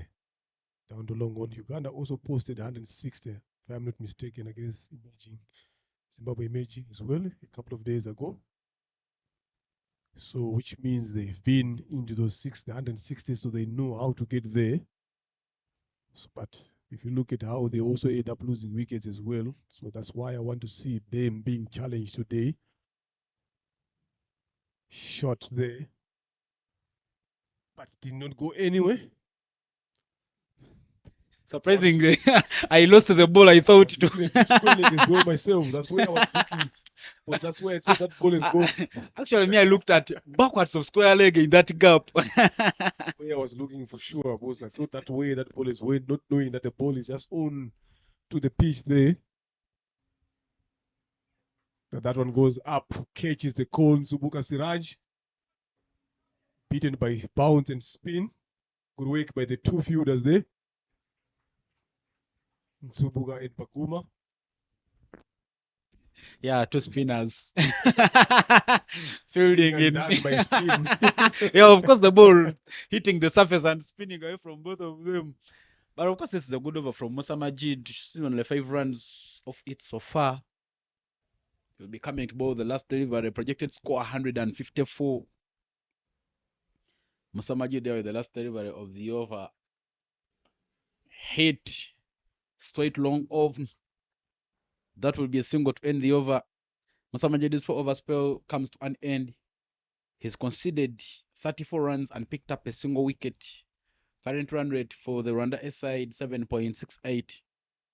They have 146 for a loss of 6 after 19 overs. And we are into the last over of the first innings. Surprisingly, the former captain for the under 19, Pascal Murungi, is taking his run up. Pascal Murungi led the Ugandan under 19 team to the most recent appearance in the World Cup that happened in 2022. Very, very handy bowler. But we've not seen him bowl in this tournament so far. Though back in the local league, in his club, which he captains and plays for Nyakasura Cricket Club, he's one of the prime bowlers in that team. And I actually also know him as a batting all-rounder. He'll be the man to bowl the last over. Is it a good move here to bring the new bowler who has never bowled to bowl the last over? He can be a good bowler, but the timing here starts very well there. The beds. Yeah, when you Yes. look at Pascal Mulungi, his bowling action, he bowls from very, very close to the stumps. So meaning as a batter, you see the ball coming to your body. He's not a very easy man to play. Just look at the delivery that he will bowl to Kevin. Yeah, but then I'm just worried about the timing of the bringing him into ball here. Kevin Irakoze just moving away from that delivery there. I think he just needs to get off strike there. Hamza into 62 or 47. He would have played those deliveries a bit more better than him. Yes, you want to hit the ball, but you have to watch it first. You don't need to play the guessing game here, Irakoze. This is the most important over to get them to that 150, 155, maybe 160.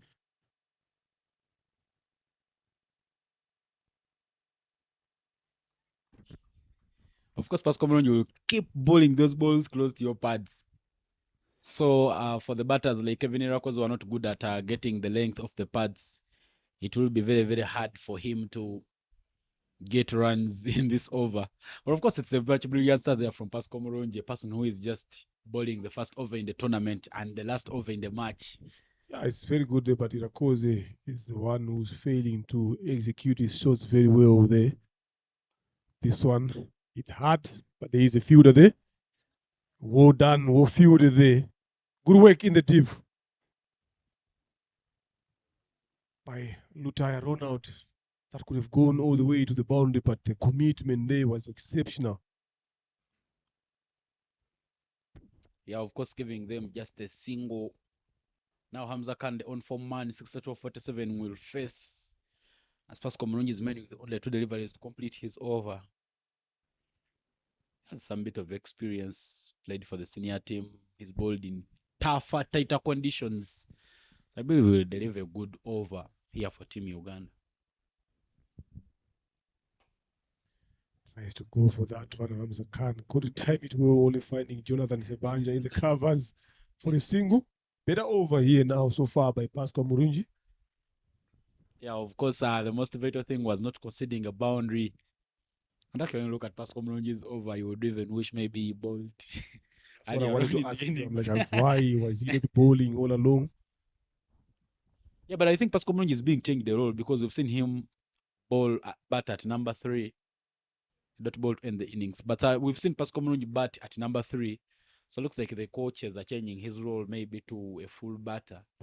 But no, if you are playing this T20 here, you'd rather opt for all rounders a lot than people that specialize. So just maybe slowly give him a bit of some overs, 2 or so in the game to start off with, to bring his confidence back so that he understands the duty of being an all-rounder. Having an all-rounder in a T20 team is a blessing. I'm telling you, boys, you've got a lot of options to work around with.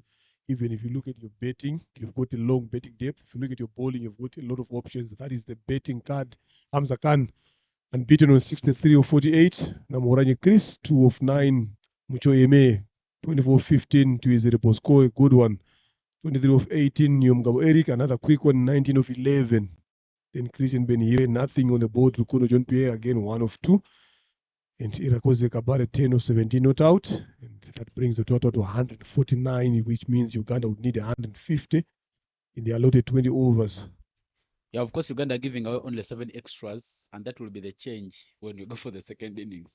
Number of extras that the other Uganda A side will give out may be the difference. But of course, the partnerships there, Hamza Khan and Mucho Aime, 40 of 19. Hamza Khan and Twizero, 40 of 32. Hamza Khan and Yomugaba, 30 of 28. Some good partnerships there. 149 for a loss of 6 there. A much nice looking total. The bowling card there for Team Uganda, Joseph Waguma, an economy of 3.75. He bowled 4 overs, conceded 15 runs, and picked up 3 wickets. Very, very brilliant. Jonathan Sebanja's 4 overs have gone for 38 runs, but he managed to pick up 2 vital wickets there for Team Uganda. Whereas Musa Majid Ramadan there bowled 4 overs, conceded 39, and only picked up a single wicket. Pascal Mulungi, who bowled the last over of the innings, being the most economical among all the bowlers, as is conceded only 2 runs, completing with an economy of 2. Ladies and gentlemen, the first innings of the game have come to an end, and Uganda will need 150 runs from 120 balls if they are to win this game and still remain unbeaten. For now, we take a very short break, and we will be back with the second innings of the game.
150 runs in 120 balls, exactly 20 overs. The umpires in this game, Veronica Iriho from Rwanda Muhanga, alongside Eric Wandera.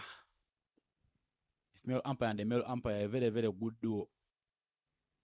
We are back for the interesting chess. My name is Evan Cyprian Sajabi, and I'm here with Leonard Namburo. Leonard, I would love to take your prediction. Is Uganda getting the runs, or they are too many for them? Yeah, there are no runs that are too many. They've been in this situation. Two experienced batters there, Roger Mkaza and Simon Sesazi. And with this wicket again, what we have seen in the early inning, what Rwanda A needs to do here is to make sure they make things tighter earlier on. The fielding again is to be top class here in this game if they want to apply pressure. So what they just need to do is in these first 6 overs, if they can maybe get one or two, if they fail to do that, they need to make sure that they don't allow these guys to score runs freely. So it's going to be a good contest here. There is a total on the board. Definitely they need 6+ runs and over, or maybe 7 and over to go. So for me, it depends on who plays the game better here. As a coach, you know both of these men. So as they are coming from the dugout, what would be the message from you to them? You know Roger, you know Cesars, you've watched them play. Now the helm of the team. What's your take? One of them needs to go on the charge here. Oh, Yeah, for me, I would put Roger Mkasa to go for the charge and let Simon be the one to accumulate runs here. Then you see how you get from there. Was you need 7.5 and over here. So one of these batters needs to take charge, need to step the gear up early on. Then you take it up from there. You might lose the wicket here and there, but maybe if you pile up runs on the board, it will be easier for the other guys to come and knock it around. Because you don't want to be leaving it all the way to the end here. So I will give Roger the license here. yeah, of course, the Roger that you want to give the license is the leading run scorer for Team Uganda, 110 runs at a strike rate of 111.02, 110 runs from 5 innings. The opening bowler there for the Rwanda A is the captain himself, Eric Wimana. He has 2 wickets from 4 innings, first ball of the second innings. Roger Mukasa there with a massive hit, but that is straight to the fielder. We've seen Roger Mukasa being very, very aggressive up front in the previous 2 games that Uganda has played. In the game that was played between Uganda and the Zimbabwe emerging, of course, Roger Mukasa gave Uganda a very brilliant early knock, 39 of 18. And I guess Rwanda Select scored 12 of 14. Very, very quick fires there from Roger Mukasa. Still trying to look for the gap, but not finding it. As Michod saying, Aime is enjoying being behind the stumps. Very, very brilliant game here to watch. Of course, the weather also being good for this beautiful game of cricket. But brilliant start of bowling there from Eric Kuwiman.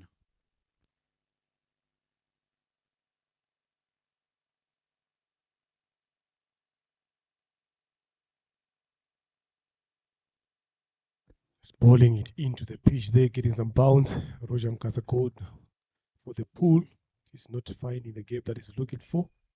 So discipline here, Ivan, is going to be key for the Rwanda A bowlers and the fielders here. They need to be disciplined. They need to be patient as well. Of course, their body language is also looking very, very good in the pitch.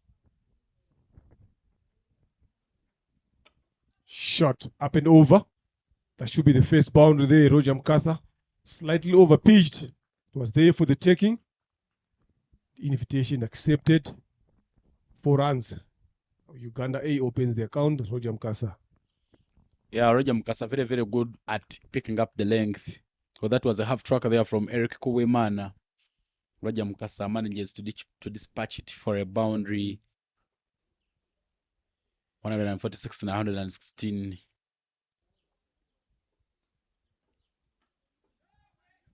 Other than they are played backwards.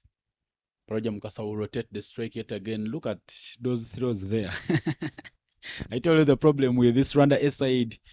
The difference will be in the number of extras and in the fielding. Yeah, they need to field in tighter. That was an easy single. At least the backup was there. So now there is the challenge. Now a left hand batter comes in. Last delivery left. There is a deep square leg for him. He likes to play in that region of the legs. And there is a third man as well on the boundary. So those are the two guys protecting the boundary. Better length, better line there as well, squaring up. Just get the outside edge of the bat, shoulders to third man for a single.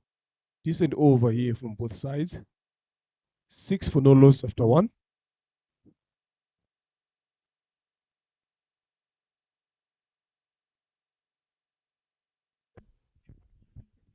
The shape of the pavilion at Gahanga imitates the shape of a cricket ball. A very, very amazing facility, of course, with 2 grounds, one at down Gahanga, one oval. Sometimes they call it Gahanga A. And there is this one that we are using, Gahanga 2. Sometimes they call it Gahanga B. Very, very good place to come and watch cricket in the heart of the country with 1,000 hills. 5 wickets, an economy of 5.5 from 3 innings. Chanceria Nzabarinda is the new bowler coming from the road end. Left arm seamer, been bowling very well so far. They need him to strike early this day. Apply pressure on these 2 experienced batters of Uganda A.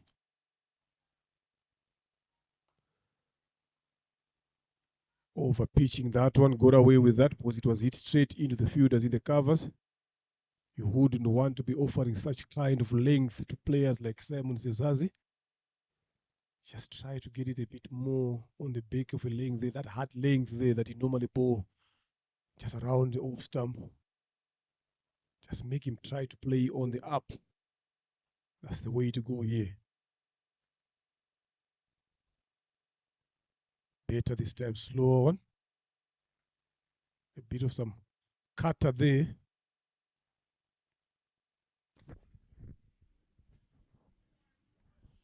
Yeah, of course, with the packed offside, Chancellor is trying to make sure that he balls to the offside. His protection on the offside, the fielders that are outside the circle, there is a man at deep square leg, whereas the other man is at long on. Try and make sure that he gets rid of Simon Sesazi.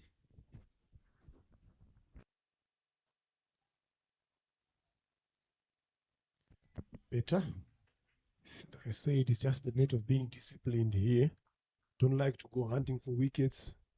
Just look for those dot balls as much as you can. They will bring you wickets in the later stage of the game. So control and consistency from the bowlers is going to be key here. These teams have had a brilliant start, both of them. We've seen 3 consecutive dot balls from the opening bowlers, Eric Wiman and Chanceria Nzabarinda. Simon Sesazi not having it in the gap again, 4th dot ball. Some bit of pressure starting to pile up as the current one is 3.60, required 7.80. Yeah, decent start so far from Chancellor and Nzabarinda. He's got 2 deliveries left. How many questions is he going to keep on answering without getting answers from Simon Sesazi here?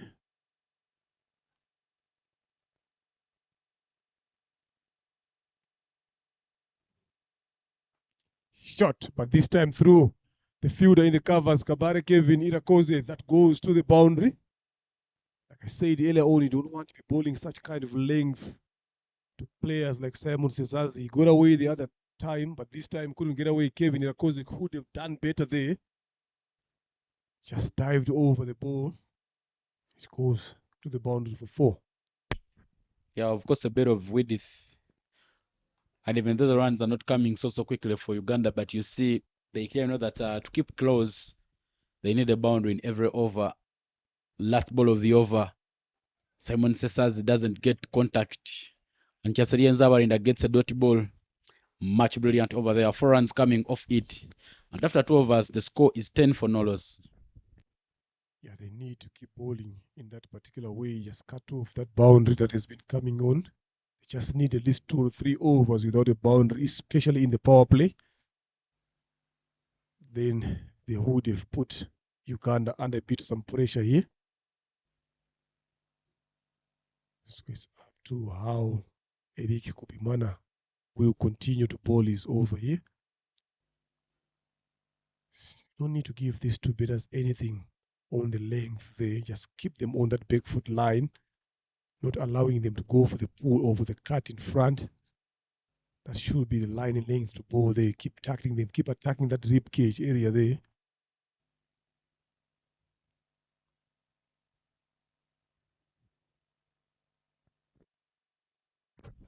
Because it's a game where you need to just be calculative, keep the wicket column silent as you try to get the runs. Eric Kuwiman at Roger Mukasa. Roger makes a shimmy down the track, but misses this line through his gates. And a huge celebration there for Eric Kuwiman as he picks up the first wicket there for the Rwanda S side. Roger Mukasa will have to depart. Huge wicket there.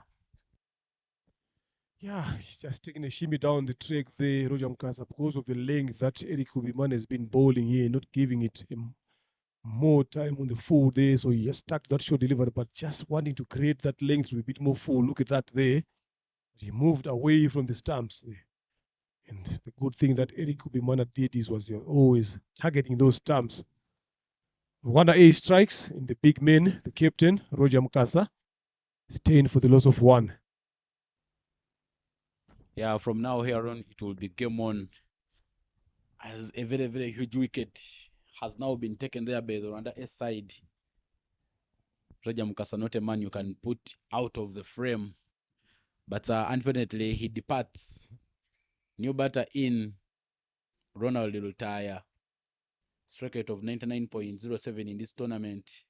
An average of 26.50. He has scored 106 runs from 5 innings. 2 left-handers at the crease now for Uganda A. Yeah, he's a good batter to watch and interesting. He's got some shots as well. The ability to control the innings and also the ability to hit over the top. So he comes in now when they are in 10 for 1 into the third over. Similar situation like Rwanda A also got themselves in again inside this power play. Yeah, but of course, Kuimana needs to just keep bowling tight, keep bowling stump to stump. Anytime these batters make a mistake, we stand a chance of getting a wicket. 140 from 107 is the equation for Uganda if they remain unbeaten in this tournament. Still game on here. Discipline, like I mentioned earlier on, is key. Goes up. Didn't time it well, but it finds a gap there. Will it roll away to 4? There's a good fielding partnership in there. Bosco to Izere and Rukundo Jean-Pierre. Brilliant teamwork. Saved their team 2 runs there. You can even see the intent there from Ronald Lutaya. He knows that they've got to put some runs on the board. Yes, we've lost a wicket, but you need to remain positive.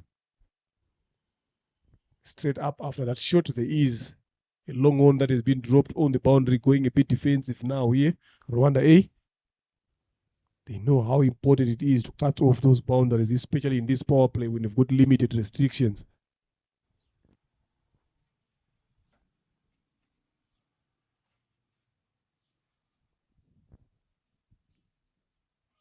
Eric Kuimana gets that one far wide from the batter. Extra already there for Team Uganda. Welcoming runs on board because Uganda is in need of runs. They're not caring on how the runs come. But of course, later on in the afternoon, in this very tournament, the RC Emerging Invitation Tournament, we shall be having another exciting clash between the Rwanda Select side and the Zimbabwe Emerging. And of course, both teams have a chance of making it to the final. That is the final. Before the final, I'm telling you, Ivan, lovely ball there by Eric Hubimana, beating that outside edge of Ronald Rutaya, luring him to go for the drive. Good line, good discipline here. Yeah, that one, Ivan, I'm telling you, it's a good game to watch because both teams, they know how important it is. The results of that game was Rwanda lead. They are behind on points, but their 100 is a bit above of Zimbabwe imaging. So if they win that, they will be equal on points now. Times it up over. That goes over the third man that has been brought into the circle here. And that's another 4 that comes in.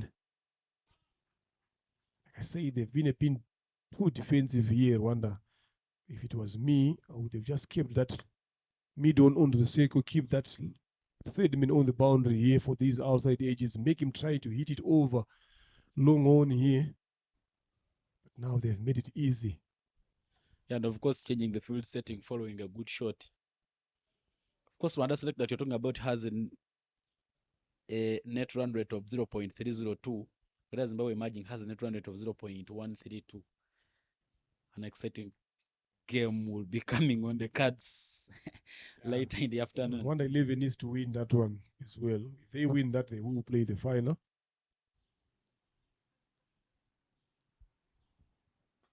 Catch shot there. 2 or 3 calls being made from the fielders. But still talking about that game, I believe both teams have a chance of making it to the finals. It's going to be a game where any of the two, you cannot rule out any of the two. As for Zimbabwe Emerging with the form that Nyamugura is on, should be an exciting game to watch. Last ball of the over, backwards of the length, but just a dot ball to end the over. Very, very fruitful over there. They managed to pick up a wicket there. Eric Kuwimana putting the change. And after 3 overs, 17 for 1 is the score. Yeah, the Zimbabwe imaging side here, what Rwanda just needs to do is make sure that they get those 3 early wickets of the top order batters. Because you've seen after those 3 have gone out, they tend to crumble down all the way through. So that should be the target. Face up, if they want to fancy the chance of playing in the final, they need to come up with a plan of those 3 top order batters and also come up with a plan to play their left arm spinners as well. 133 of 102 deliveries needed here. Zabarinda Chanzalia to continue. Bowled 1 over, gave away 4 runs. Simon Sesazi is on 5 of 7. An important wicket that is as well for Uganda and for Rwanda to dismiss.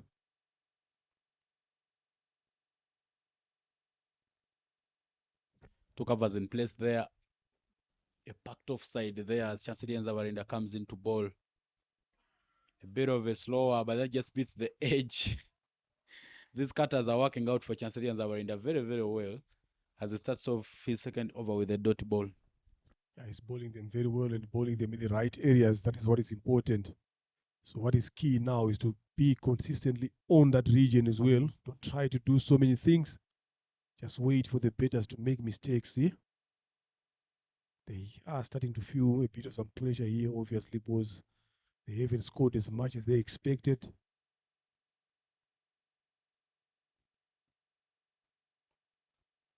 That one tugged away for a single by Sezazi Simon.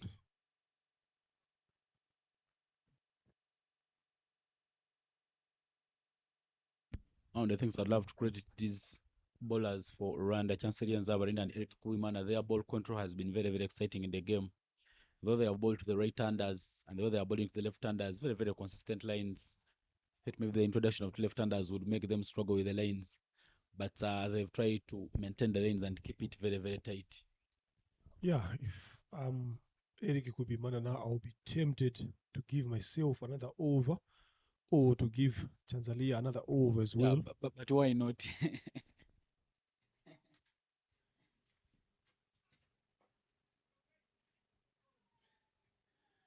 Just dive there, but Irakoze Kabari in the covers. Just allows Ronald Rutaya to rotate. He's not one of the good fielders in the covers there, Irakoze Kabari. big lad, not easy for him to go down. Yeah, they've bowled very well here, so you need to keep on applying pressure. Just maybe one of these two should just bowl at least 3. Then when you get out of that power play, now you go to your slow bowlers. Slower delivery. Catch is the call. Catch taken on the boundary there. Lovely by Christian Benihirwe. Good setup. Good slow delivery there. They know that Simon Sezazi likes to play in that particular region. Fallen into the trap there, Sezazi. Rwanda strikes their second. Yeah, of course, clearly there, Team Uganda and Cesars knew that though that dot ball and the singles were not what they need to win the game. Tries to go for a massive hit, but unfortunately, he doesn't time the slower very well. Christian Benihire, who didn't get so many runs on the board there for Team Rwanda, puts the difference as he picks up a big wicket. Look at that one there, released very, very slowly there on the off stump. Simon Sasazi tries to play it over long on, but efforts there from Christian Benihire and a catch. Uganda loses their second.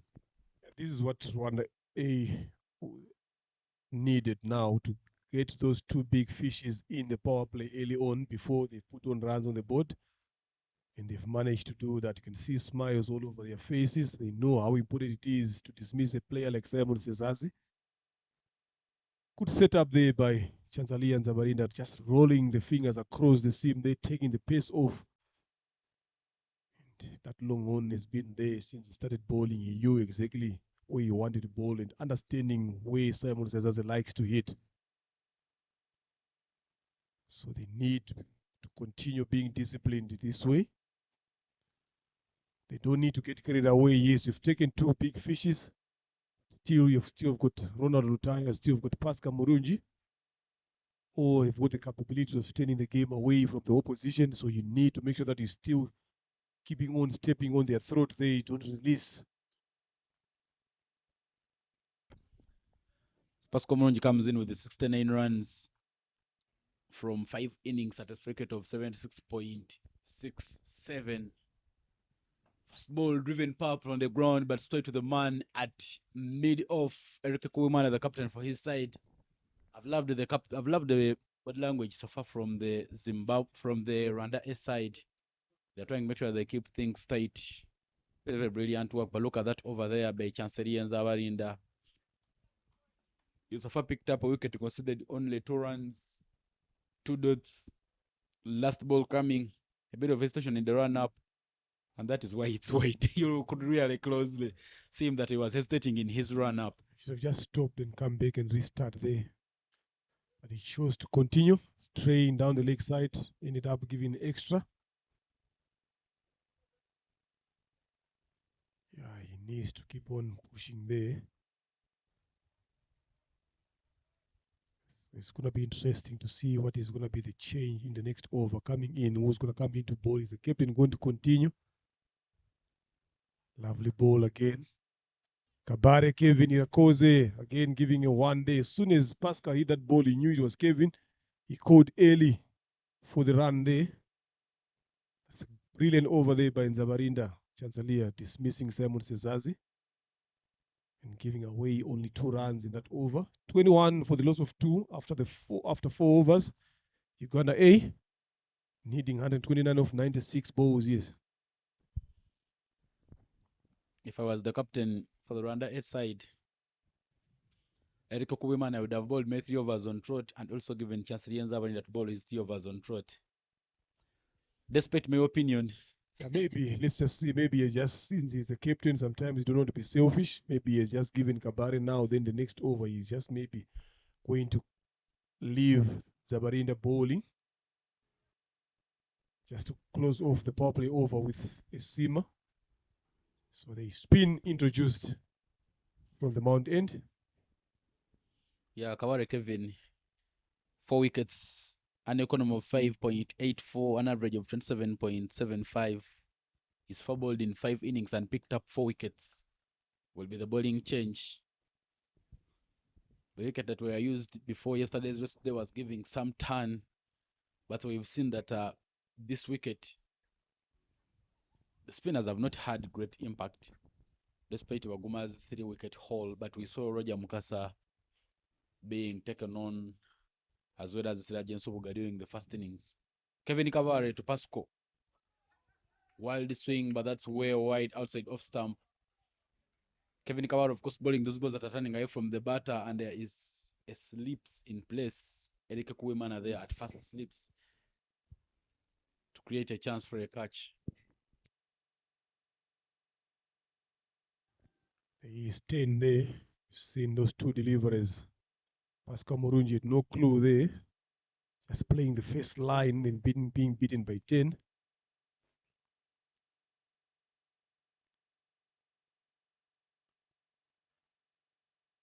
Sloppy again in the covers.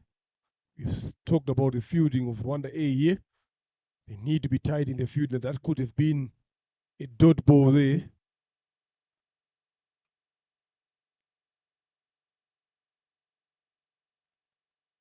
Of course, that's the third single being taken when the ball is hit straight to the fielder. We've seen two going, actually, we've seen three so far going to Kevin Kavare.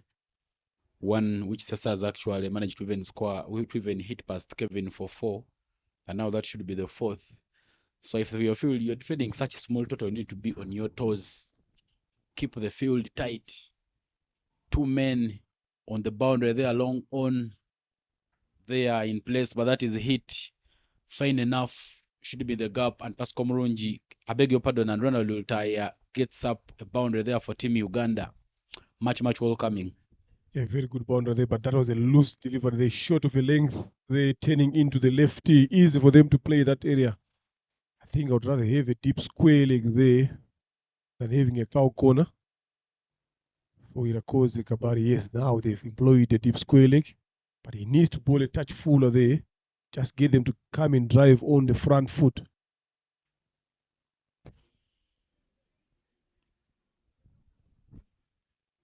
This is what we've been asking for to see in the bowling changes here. The seamers have been keeping it tighter. He goes up, and that is big. And that is huge there again from Lutaya Ronald. Straight into the nest there. 10 runs of 2 deliveries here. This is what we've been saying here. The bowling changes were key. Should have stuck to the seamers. Get through over with the power play. Then you bring in your spinners. That was a bit slower there in the slot by Irakoze. Yeah, of course, looking at Kevin Irakoze's action, very easy to be dispatched by spinners. Releasing the balls very slowly, but those balls are just dropping in the sweet zones there for Ronald Ultaya to dispatch them. He bowls it a little bit quicker this time. Wide will be the call. Extras are again starting to haunt this side. Of course, we saw Uganda giving away 7 extras in the first innings.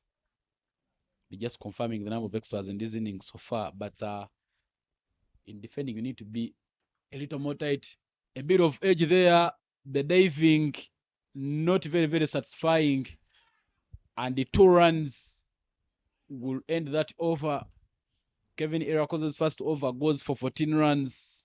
35 for 2 is now the score after 5.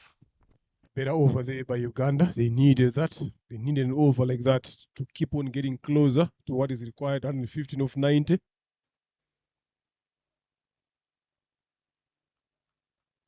Patience is the key here now. This is what we've spoken about. They need to be patient. This is Rwanda A. Yes, we've been hit for a couple of big blows here, but still game on. They just need to find some quiet overs here in between. In comes Rukundo Jean-Pierre. Ball from the road end here. Not taking so many wickets as well, but he's been bowling some tight lines, making it hard for the batters to hit him. They need some quiet overs here, especially this one without a boundary, since it's the last over before the restrictions are off. Yeah, the equation there, 115 in 90 balls. Rukundo, an economy of 5.53, 8 wickets in 5 innings at an average of 11.75. Will be coming in to bowl. I don't know why I believe Eric Wiman and Chaserian Zawarinda would have chipped in 1 more over each. But Rukundo here comes in. Starts with 1 turning into the batters, but that is clearly going down the leg. Even the movement there from the wicket keeper, just going the other side of the track. The loud appeal will be a not out call there from the umpire. Good delivery there to start off there, challenging the batter. So you need more of those deliveries.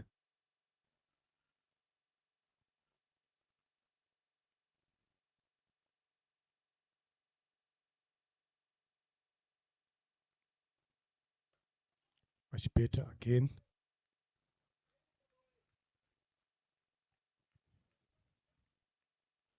Just needs to keep on bowling tighter here.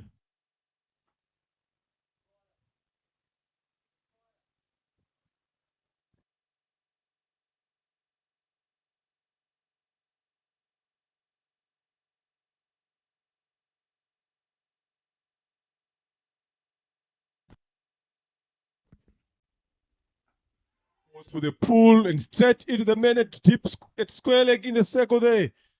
Again, good setup as well by the Rwandan captain and the bowler, setting him up to go for that push would just hit on the close of those labels there, just hitting the shoulders of the bat there. Pascal Murungi could not quite time that one. But Uganda loses their third here.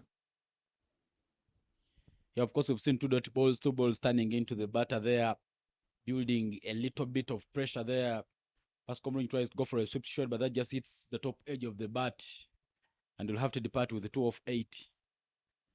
Chansiri Nzabarinda taking that catch there backwards towards that area near short fine. Look at that one there, not just getting onto the edge of the bat. Catches the call, catch is taken. The celebration there, a bit of a juggle with the ball. Yeah, they know how important it is to keep taking wickets at regular intervals here. Just that ball coming off at the top of the bat, closer to the hand of the Anna's bike comes in. He's been struggling in terms of runs here. Can this be the day that he stands up for his team? Comes in when they are on 35 for the loss of 3. Last over of the power play here, 115 of 87. So he needs to play a good inning here. Lutaya on 19 of 9. A brilliant look so far. But they need a partnership now, Uganda.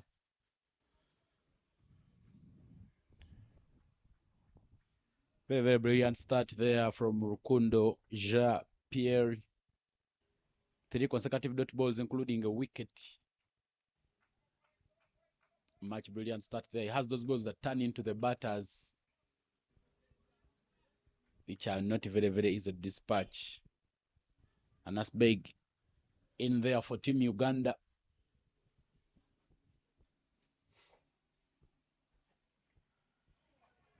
Starts with one outside off stump. This time round, just varying the length. He's been chipping them into Pasco, but this time round, he leaves one the other side. 4th consecutive dot ball. Brilliant bowling there from Rukundo. Yeah, he started very well there.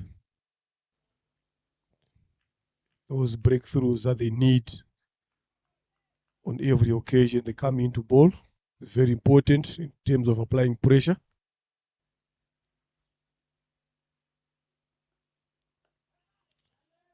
Getting onto the surface there, getting the bounce, and what is The 6 overs. At this very moment, Rwanda A was 45 for 2. The 6 overs. At this very moment, Rwanda A was 45 for 2. Yeah, they were well in top in there, but things like that will change depending on how the batters and the bowlers are going about their business out there. So they're still on top here, Rwanda A. Now they can get those 5 guys on the boundary. So Kabare, Kevin Irakoze have been trusted again, being expensive in his first over. Still, since he's one of the main bowlers in the team, he has to make sure that he bowls his full allotted overs here. And he's bowling too. Lutaya Ronaldo just dispatched him for those 14 runs that you're seeing on that Kevin Irakoze's column. Again goes the catches the call, and catch taken. Fallen into the trap now. There is a man at mid-wicket. Again, Christian Benihirwe. The right man in the right spots for Rwanda A here.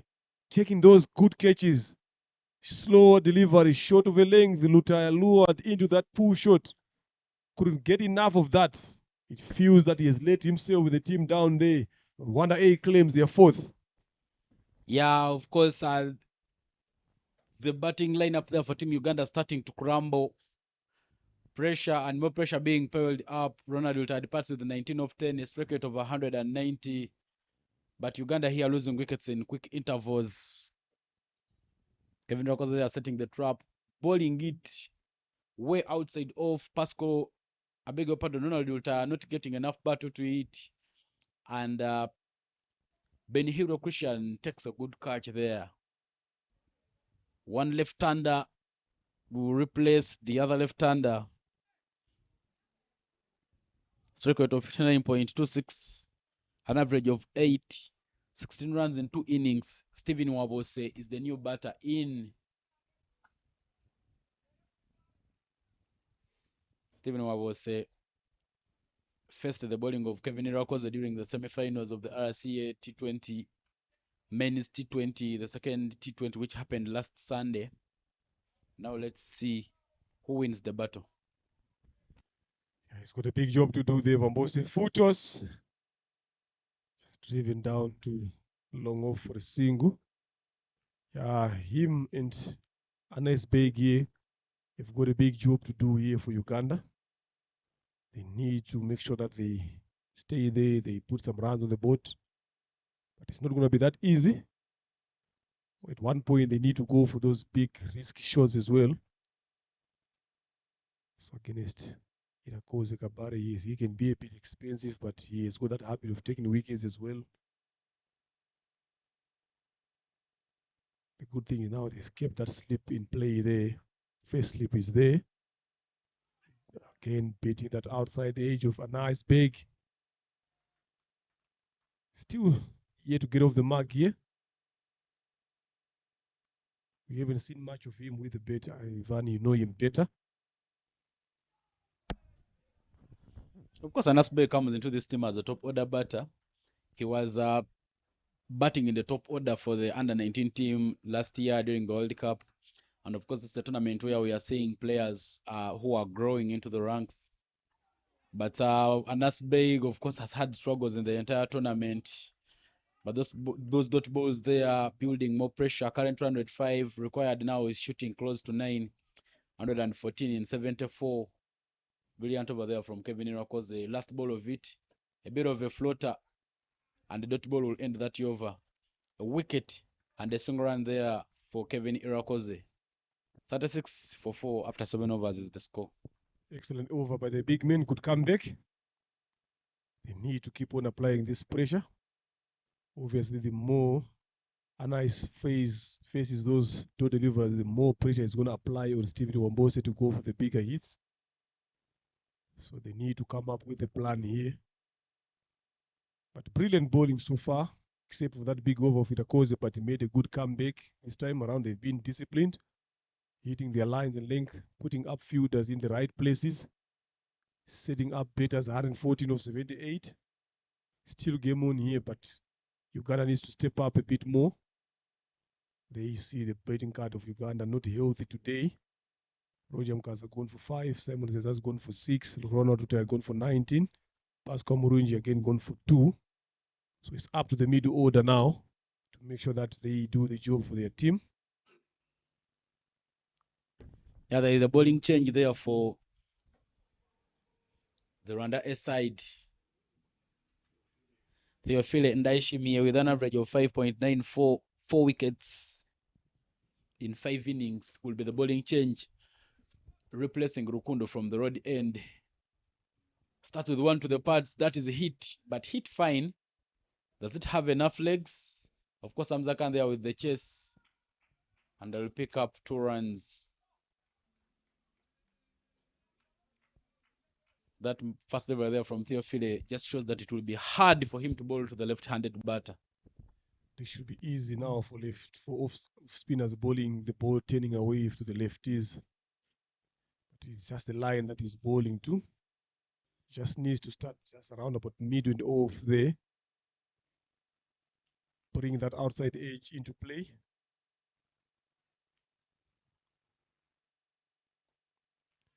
Much better bit more straighter, but if you can just push it a bit more again, move with the angle, then get the 10 as well, that could be helpful for him. You don't want to be bowling there.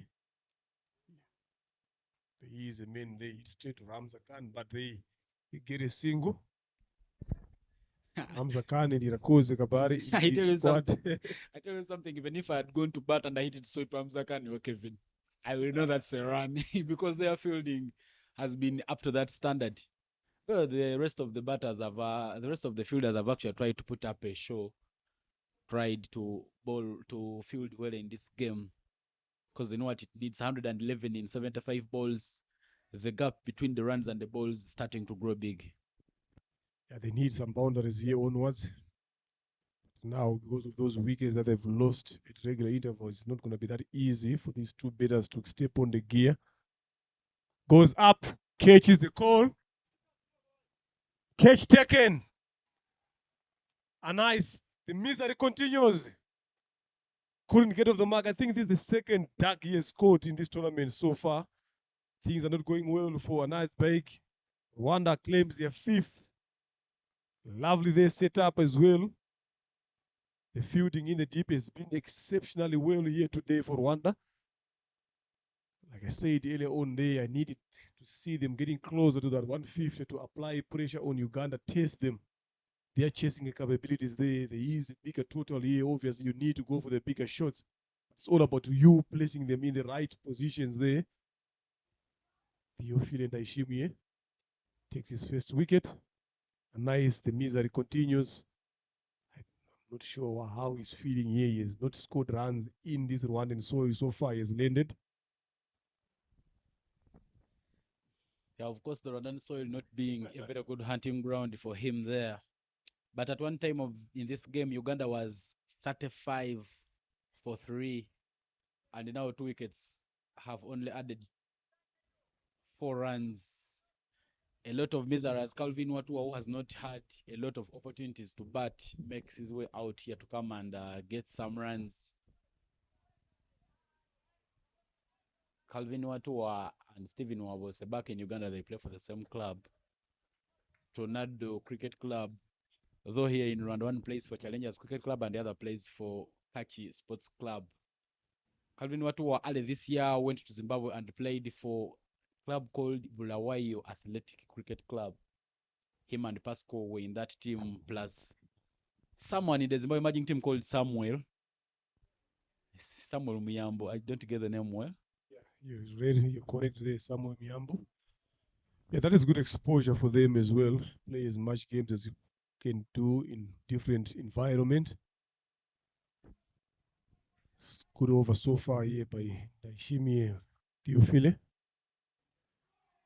Beating that outside edge of Calvin Watua. Good over here by Rwanda A, Theophile and Daishimi 39 for the loss of 5 after 8. Rwanda in the front seat here, 111 in 72 deliveries. They need to keep on applying pressure here. Yes, you've been taking wickets, but you need to go for the kill. There's no time to relax. There's no time to loosen up there. There's only one meaningful partnership that is we have seen from Uganda, Ronald Rotaya and Pascal Murungi of 16 of 11. Even if you look at the skyscrapers there, not much bigger ones for Uganda except for that over number 5. They went for 14. From there, it has been less. The wickets falling, those brown dots there, 4 of them after 5 overs. It's not good signs if you're a betting unity. They need to build up here. Wambose Steven and Calvin Watua. Change of ends here for Jean-Pierre Rukundo. The ball is second.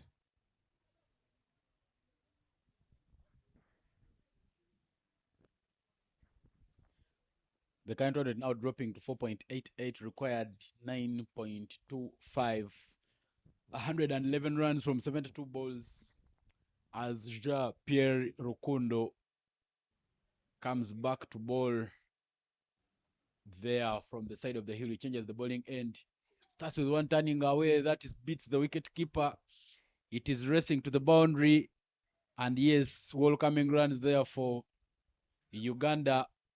They needed runs and they get some runs there. Of course, Wabose Oh, the wicketkeeper just misjudged that one, thought it was going down the leg. And 4 byes there for Team Uganda. A good movement there of the surface by Rukundo Jean-Pierre. That's a lovely delivery to see it going into the boundary.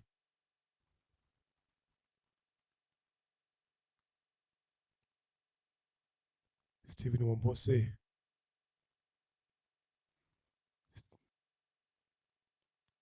Off the pads, clipped away for a single to square leg.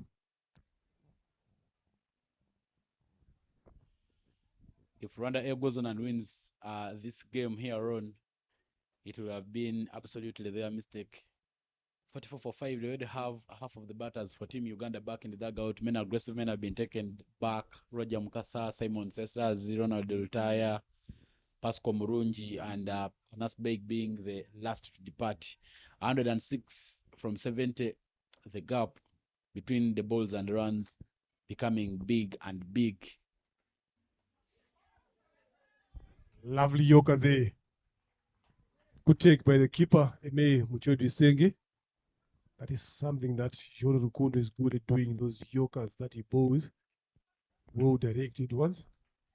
Calvin Watua still struggling to move off his feet there.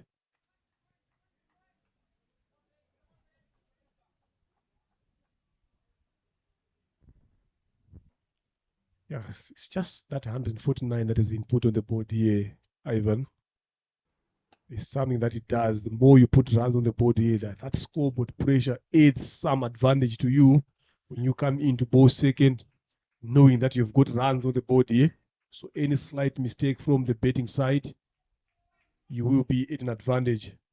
So that is a good sign if you put runs on the board. Credit to Hamza Khan as well, the way he bet it in today, a mature innings from him. He's put himself and his team in a commanding position here. Again, lovely uppish. I don't know what he's appealing for here. But decent over again so far. One delivery left. Only those 4 byes and a single coming from this over. Just need to keep on applying those screws. Calvin or 2 or 5 deliveries yet to get off the mark.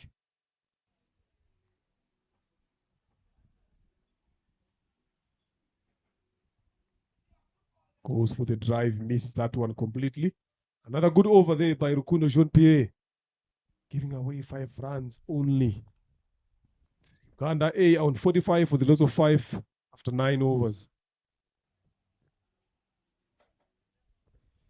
The Zimbabwe emerging team has arrived here at Gahanga International Cricket Stadium. They've come, they will be having an exciting match between them and the Rwanda A side.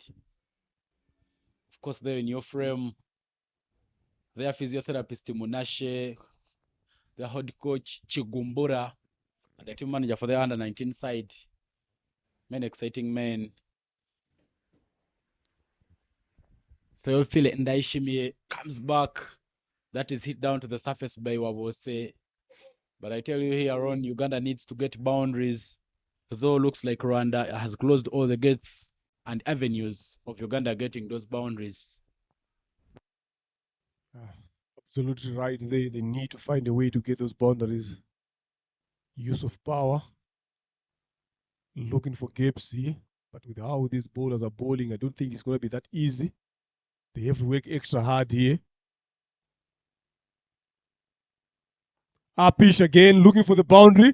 Finds it. Just landed on the boundary ropes there. For the maximum, Christian Benihirwe. Effort goes in vain. But that was almost a chance there, but well timed by Kelvin Watua, who just opened his account with a maximum. Yeah, of course, Christian Benihira has been very, very active in this innings. He's so far taken 2 catches.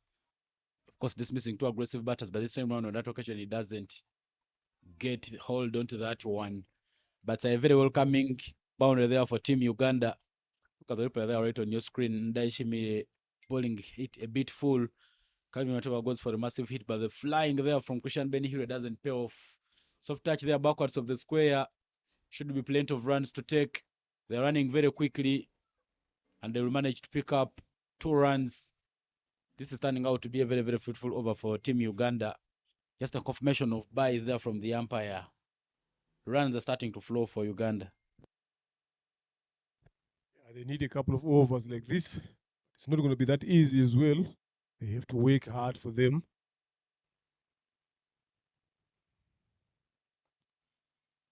Well played there by Watua. Just for a single. Just one delivery left here. This Theophile and Aishimi is over. He's given away 10 runs so far.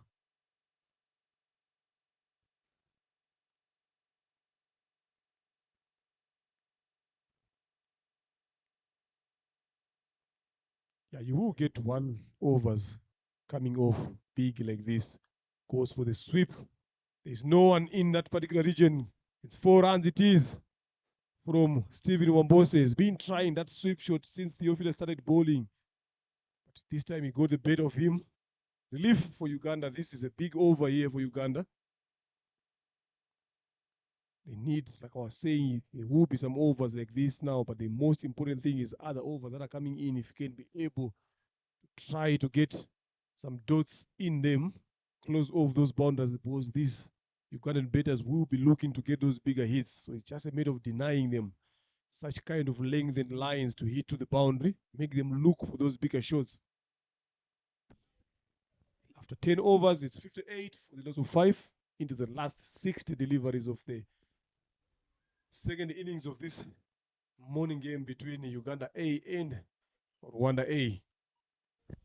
Yeah, of course, from those 60 deliveries,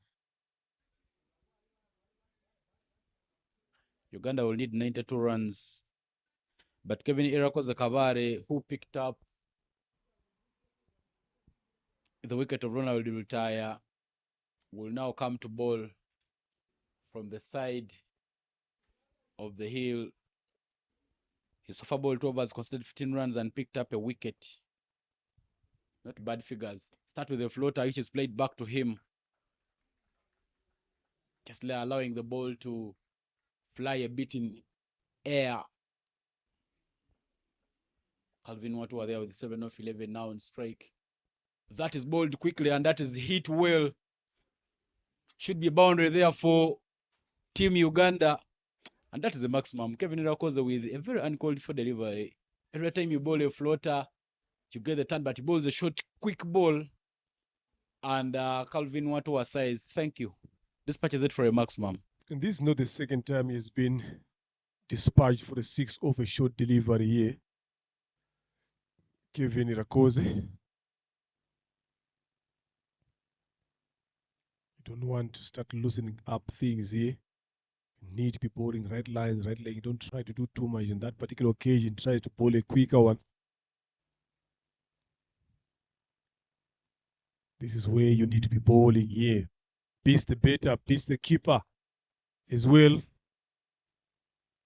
So things are not starting now to loosen up for Rwanda A here. They need to tighten the screw here.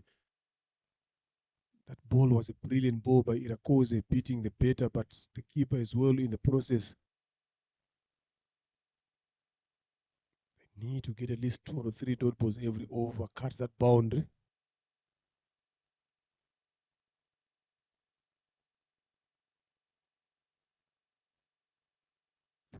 You've seen him struggle bowling to the left-handed batters, but he got a chance and got the other man out. Ronald Lutaya, touch and go. Very, very mature cricket there. He doesn't go for the shot at the stumps, Eric Ekuwimana, because he knew there was no backup. A miss could have given Uganda some extra runs. Yeah, definitely good thing in there to hold on to that ball. You don't want to be giving away free runs. You've given away so much in this over so far. 8 of them. There's still 2 deliveries to come. So if you can find a way to save runs, take that option. Again, another brilliant delivery there by Irakoze Kabare. That's the area that he needs to be bowling here every time. It's not easy for leg spinners. You know that there will be one shot delivery coming in from the leg spinner. Another lovely delivery there, driven down on the ground, long off for a single there. Another good over here coming in for Uganda. 11.67 for 5.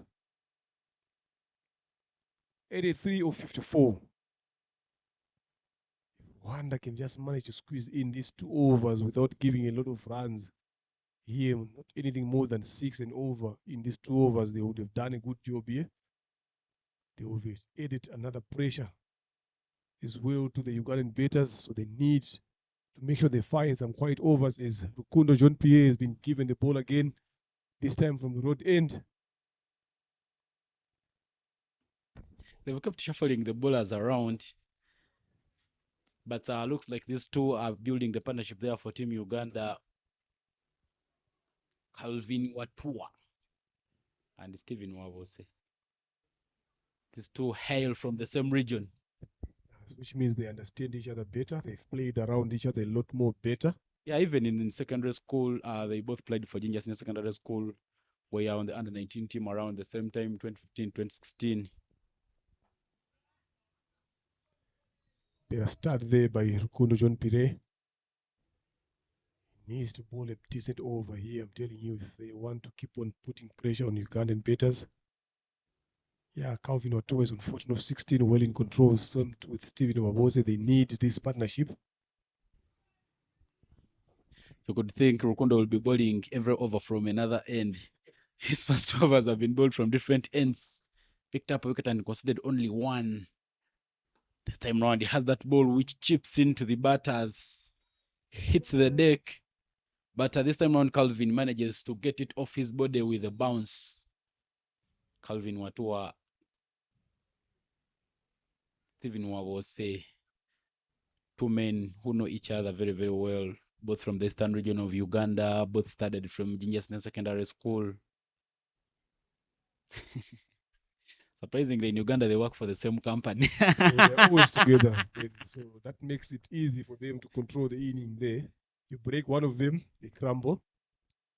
Moves across the stumps. Bowled him.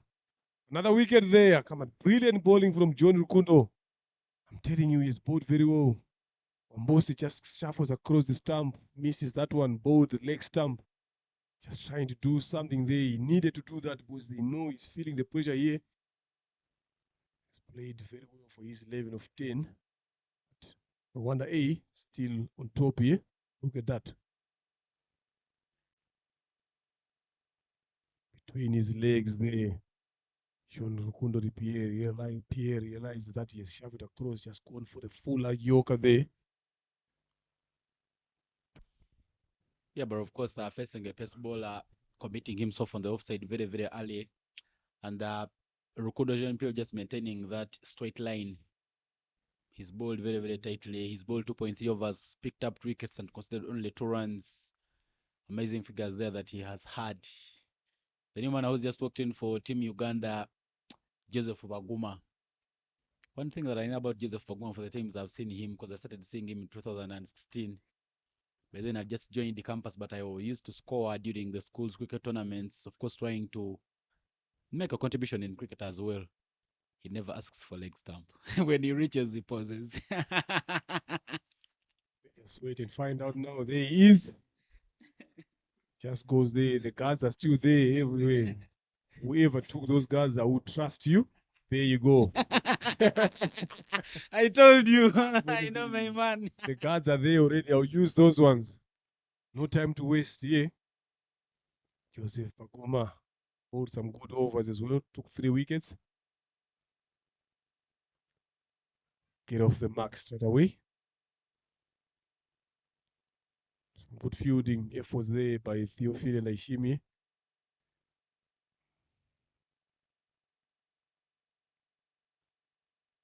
So it's now all on Watua Calvin here. Yeah, Watua Calvin. But even Joseph Baguma, not so big muscles on his body, but not a person you can rule out in hitting that cricket ball. He received his debut with the senior team, the Cricket Cranes, back in 2022 as the team went for the Capricorn Series. I beg your pardon, the Consolidation series in Namibia. A bit of a slower there, but Calvin Watu were not putting it into the gap. Joseph Oguma was part of the reserves of the recently concluded Challenge League B tournament, which was hosted by Uganda, of course, the first round. But of course, we saw him bowling during the warm-up series, the games where Uganda had warm-up series against Italy and Bahrain, and he was playing brilliantly well. Very, very fruitful over there for Rwanda. Last ball of it, that will be hit. Single run, 3 runs off the over, plus a wicket. And 70 will come on the board there for Team Uganda for a loss of 6 after 12 overs. Calvin Watu was 16 of 19, whereas Joseph Waguma has 1 of 1. 80 in 48 balls is the equation for Team Uganda. Current run rate 5.83, required run rate 10 every over. It's starting to fall out of hands here for Uganda. They need to find a way here now. Is Chanzaria and Zabarinda being introduced back into the attack, this time from the mount end? He's got some good slow balls as well, some good cutters, especially in this period of the game. So Kubimana, Eric, the captain, going for the kill here, and it's needed. It's up to this man there in your screen to deliver the job that he has been asked by his captain and his team. They need another breakthrough here. If they don't get a wicket, they need a quiet over as well. Just to follow up that Jean Rukundo PS over as well. They need another over like this.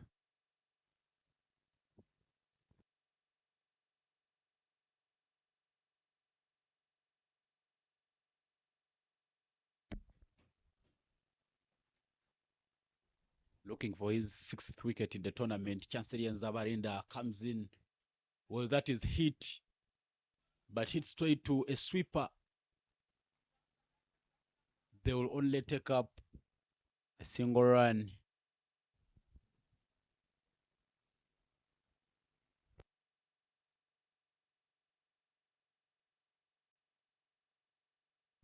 Of course, these right-handed batters are receiving the balls left arm over the wickets there from Chancellor Zabarinda.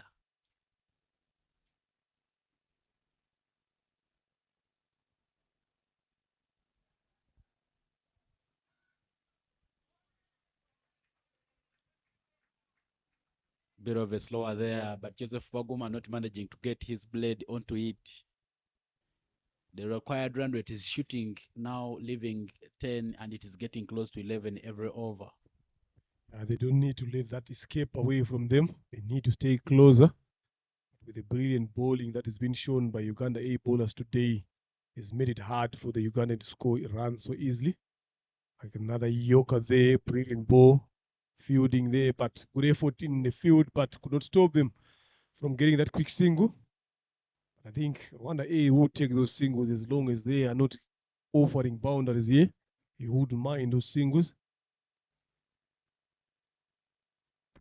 Of course, Rwanda area, they need 4 wickets to get the first win in the ongoing RC Emerging Invitational Tournament.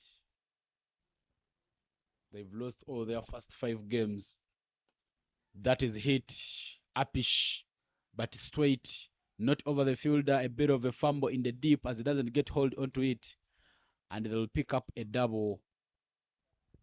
But he does well there, Bosco. Lovely piece of fielding there that could have gone to the boundary. Just ran a couple of yards, 10 to 15 meters to his left side. Kept his eyes on the ball. That is the commitment and the fire that we need. We've been talking about this on the Ace sides fielding. But today they've come up a different team from the batting, the bowling, the fielding. Again, they've upped their gear, but it has been a bit too late. The consolation win here will do them justice. Lovely bowling there as well off the pads. Signal leg by the umpire. Tight lines being bowled there by Chancellor and Zabarinda. Very energetic bowler. Always looks to improve each and every time that he plays. He's not shy to ask questions, not shy to ask for help to up his game.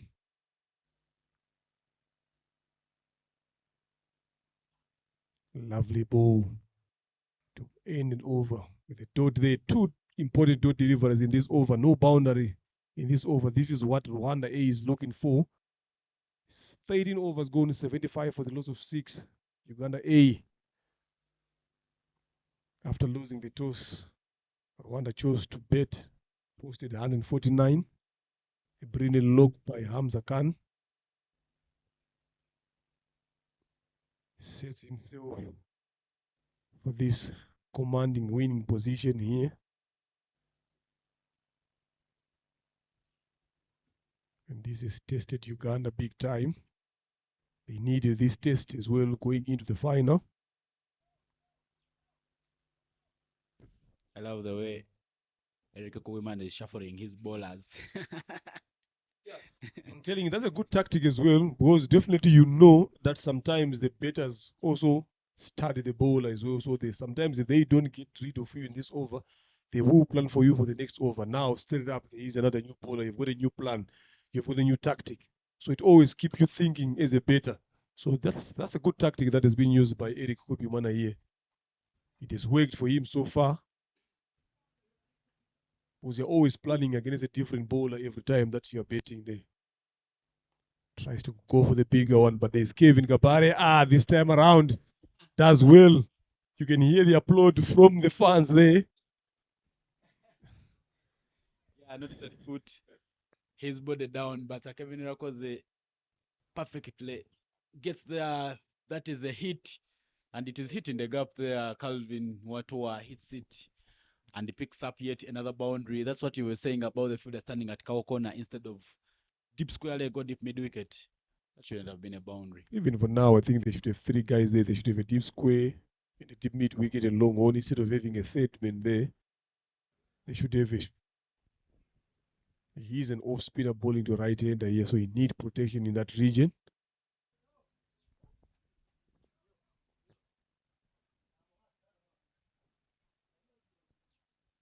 Now there is an adjustment here. There is a deep mid wicket and the square leg in the circle.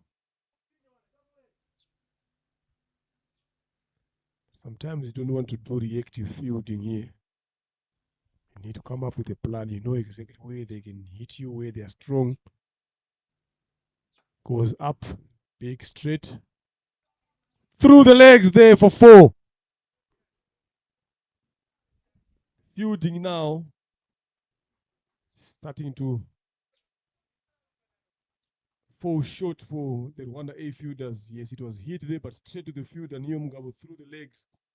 What kind of a long barrier is that? Very, very bad there for the Rwanda A team as they're now starting to concede uncalled for runs. 2 boundaries in the over there for Uganda, trying to make sure that they keep close. Last ball of the over. Bit of a slower there. The floater from Theophile Ndaishimie. And that ends the 14th over. 83 for 6 is the total on board. The required run rate has shot up and it's now 11. Of course, that's the dugout there for Team Uganda. Sergeant Subuga, Jonathan Sebanja, Musamajid Ramadan are the next batters. Leonard, you remember what I told you about the extras? Uganda gifted only 7 extras, but so far in this game, before even the innings come to an end, they have received 11 extras from this side. That may be the difference in the end. It so depends if Uganda wins, that's when you talk about them. But if Uganda loses, I don't think they will spend time talking about those extras because they know that the most important thing is to win the game. But if they lose, then that will be a topic in the changing room. Say we would have at least bowled a bit more lesser than what we have bowled today. Escabare Kevin Irakoze continues. But of course, it's a well-poised game. It's a game where you can't quickly rule out Uganda from winning it or Rwanda. Guys, for a reverse sweep, Joseph Benjamin Waguma, but doesn't connect. Yeah, it's not going to be a wide there because they've switched to be a lefty there. So line changes as well. Catches the call in Christian. This time again, drops it and it's a boundary. Now the fielding started to being exposed here. I don't know where the pressure is coming from this Ugandan, from this Rwandan A fielders here. That was a regular catch. He took some fantastic catches earlier on, but that one again, look at that. Straight into his hands there, but it was a bit lower there. No chance whatsoever to take it on the second bounce. They need to keep on putting pressure with the field there. Still a long way here. 35 balls, 67 runs. Uganda needs to wait for those 67. So the fielding needs to come in play here. That could have been another wicket goes down. So they need to keep fighting. But good shot in the end by Joseph Bagoma. Realizing that he needs to put some runs on the board. He needs to start taking risks.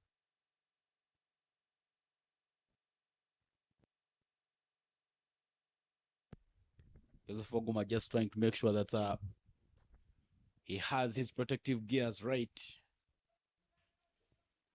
63 in 34 is now the equation.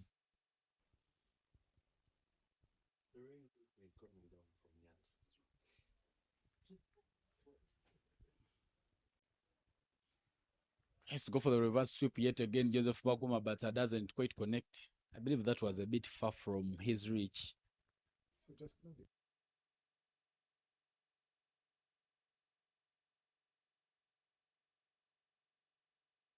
Hit, and that is hit straight, but not hit hard enough.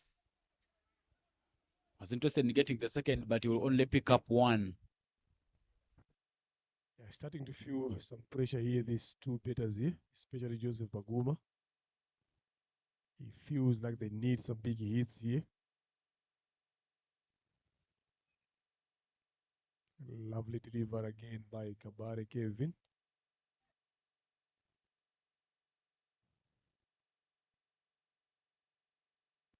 Six 31.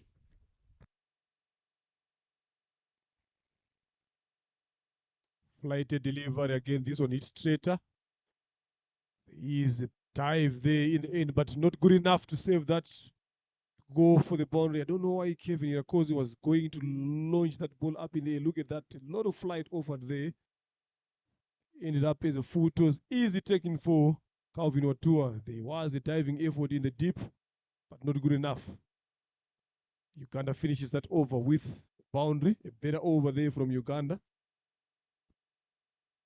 30 deliveries left. It's 92 for the loss of 6.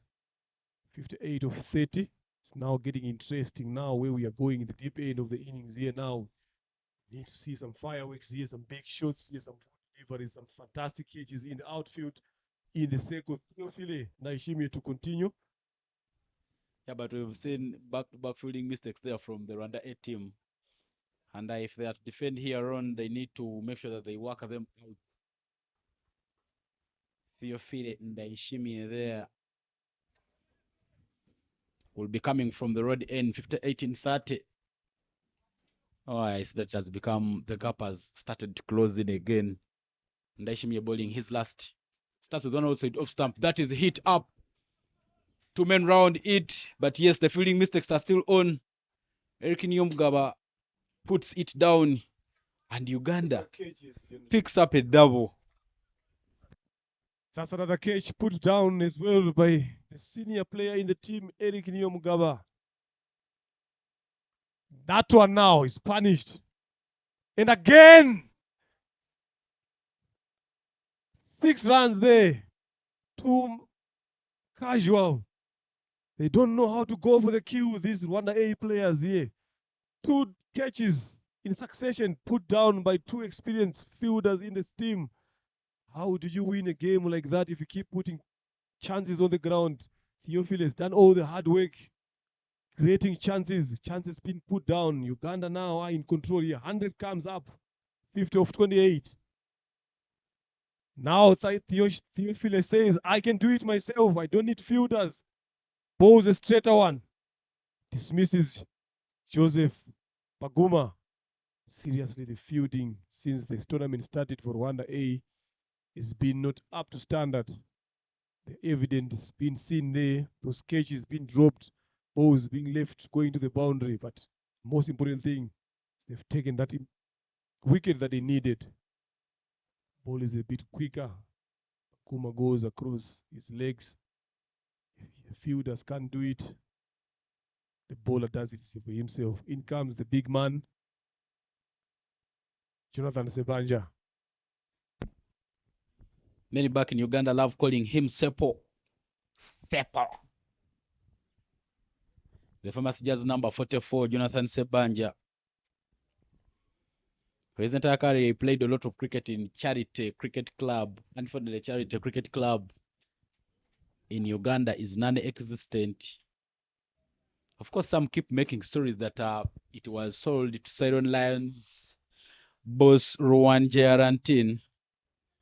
But of course, with no transactions, we don't stand with those as concrete evidence. But Jonathan Sebanja has batted in 2 innings and scored a total of 36 runs at a strike rate of 150. He's been getting runs quickly.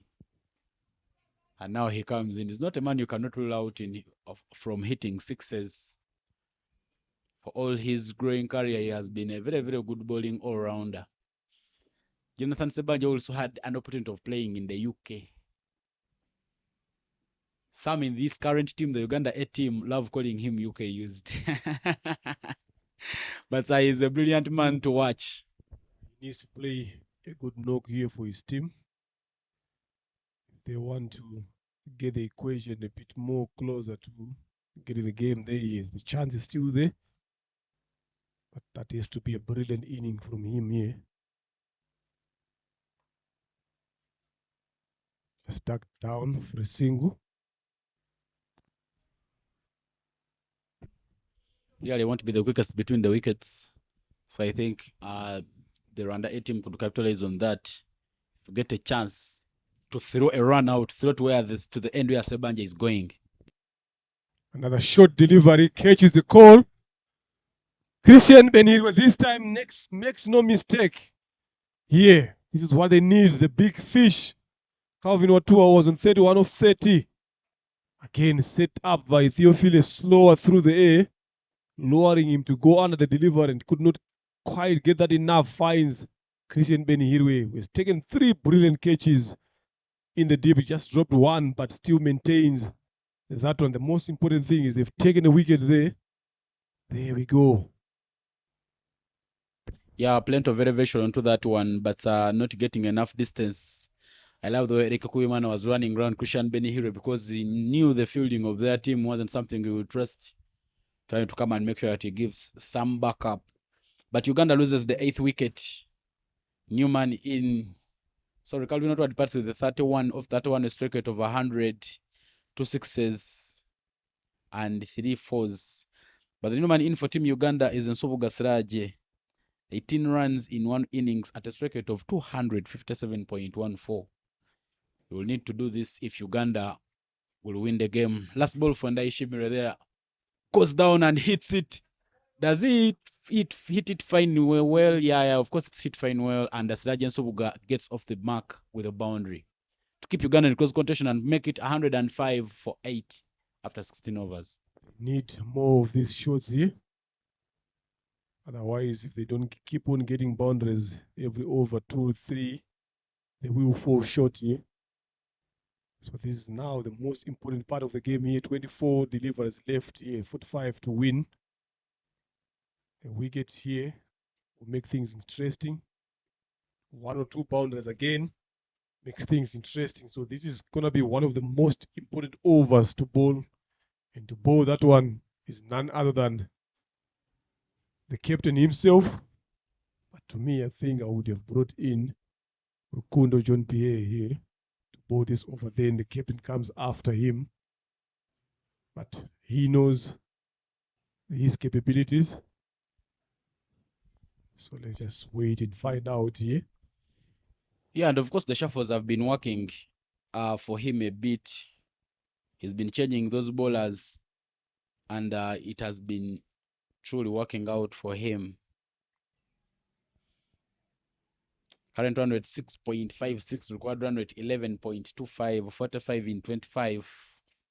Mathematically very, very possible.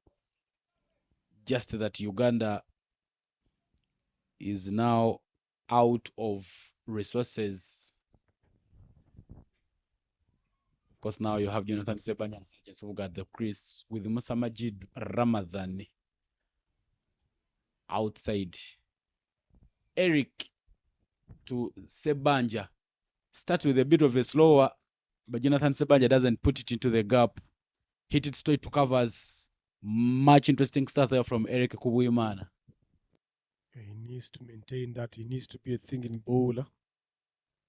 Taking pace off is what's going to work at this present moment, because anything on pace, it will surely disappear.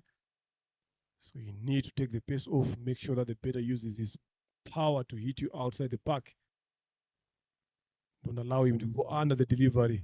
Lovely bowling there, but the keeper, Emi Muchodi Senge, I don't know what he was doing, where he was going on that particular occasion.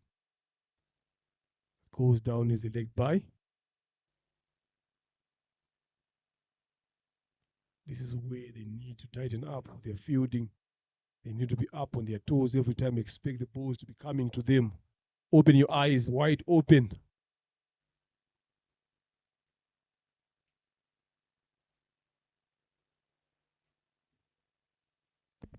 Siraje Sobuga who got off the mark with a boundary will now face Eric Kubuimana.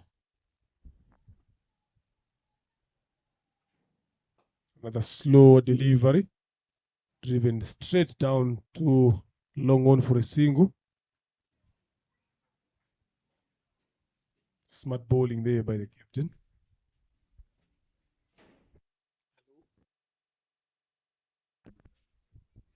Yeah, some smart bowling there so far.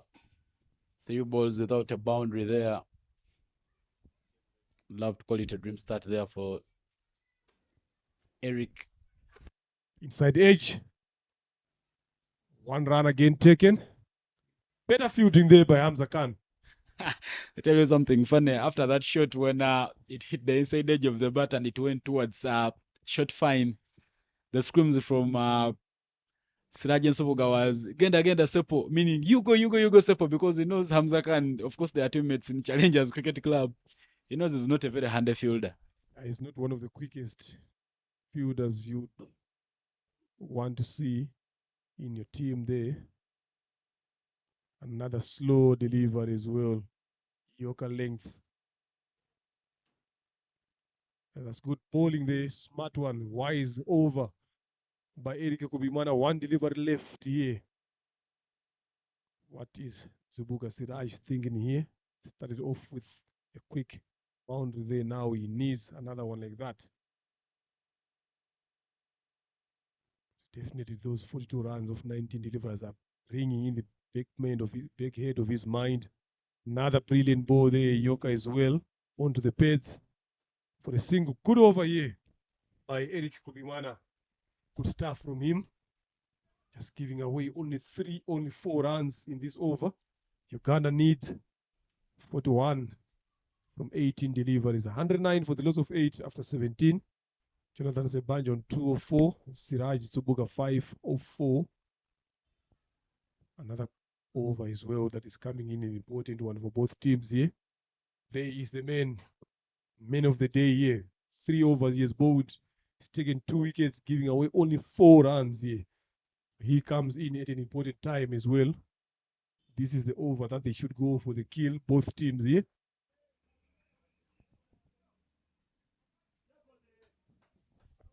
Yeah, Rukundo Japiri, very, very handy.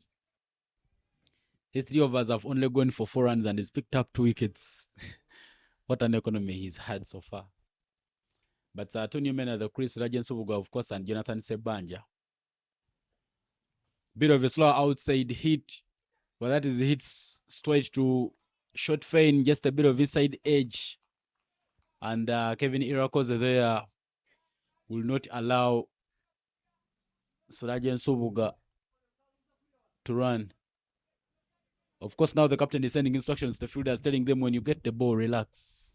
All the fielders in the rope on the boundary are starting just outside the boundary. No one is moving a lot too much inside. They are all on the rope, not making any steps, but they know that Subuka Siraj is looking forward to be clearing that rope. Another slower one. This time gets an inside edge, looking for two. Two denied.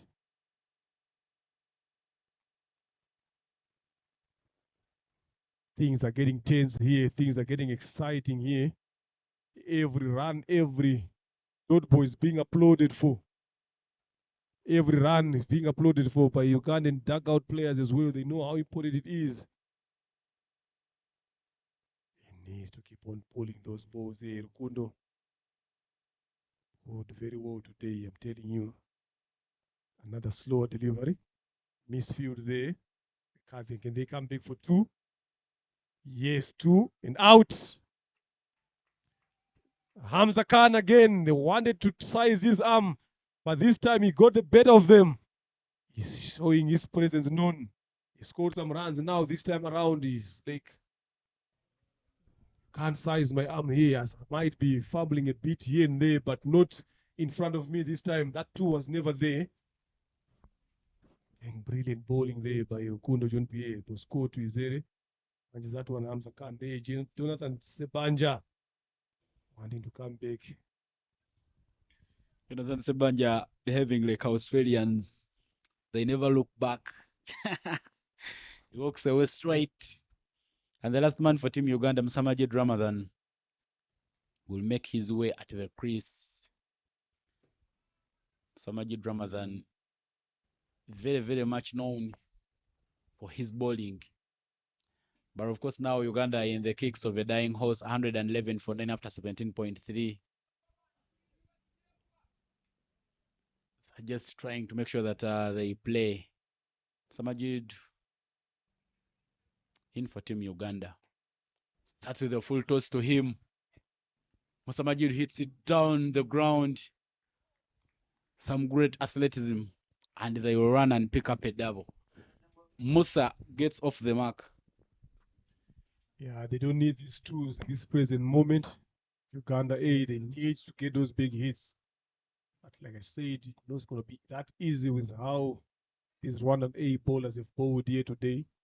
They've been much disciplined in terms of their line and length years. They've offered a couple of extras here and there, but still they've managed to hold on their nerves, control the innings, take some good catches.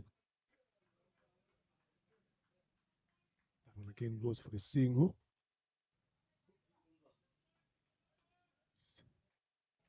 They need 16 plus runs and over Uganda if they need to win this game. This tail end betters betting now is not going to be that easy.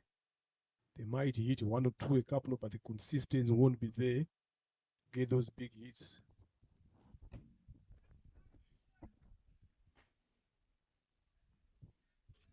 Last ball for Ja Pierre Rukundo.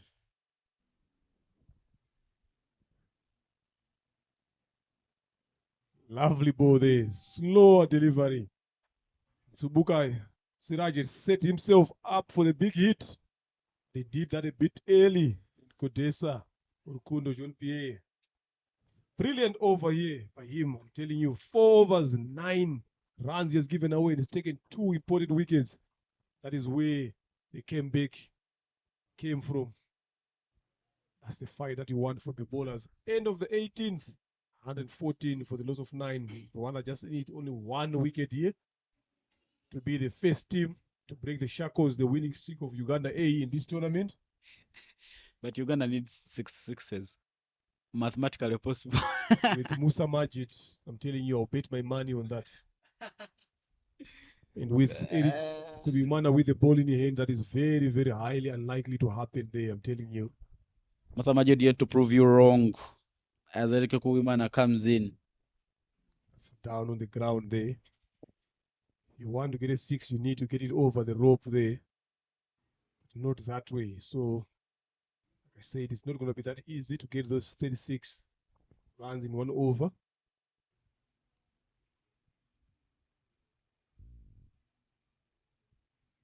Because we are into the penultimate over of the match, 35 in 11.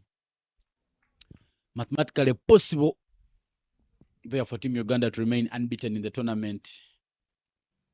Goes for a massive hit that will fall short of the fielder. Only run off that hit. Yeah, it's just a matter of finishing up the game here. But now where the equation is here, I don't know what x minus y times what squared you're going to get to cross the line here. Good game we had in our hands here so far. Lovely to see the fight back. Down the leg side here.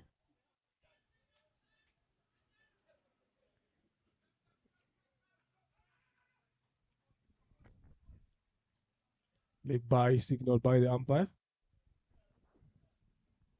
So they need to get a maximum here.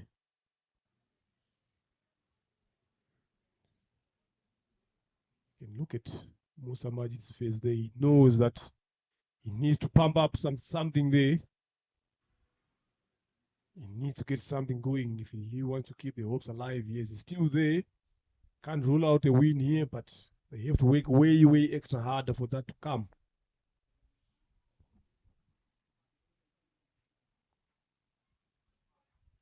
If you keep missing in that particular way, it's not going to be easy to come there. That's a brilliant ball there by Ricky Kupimana.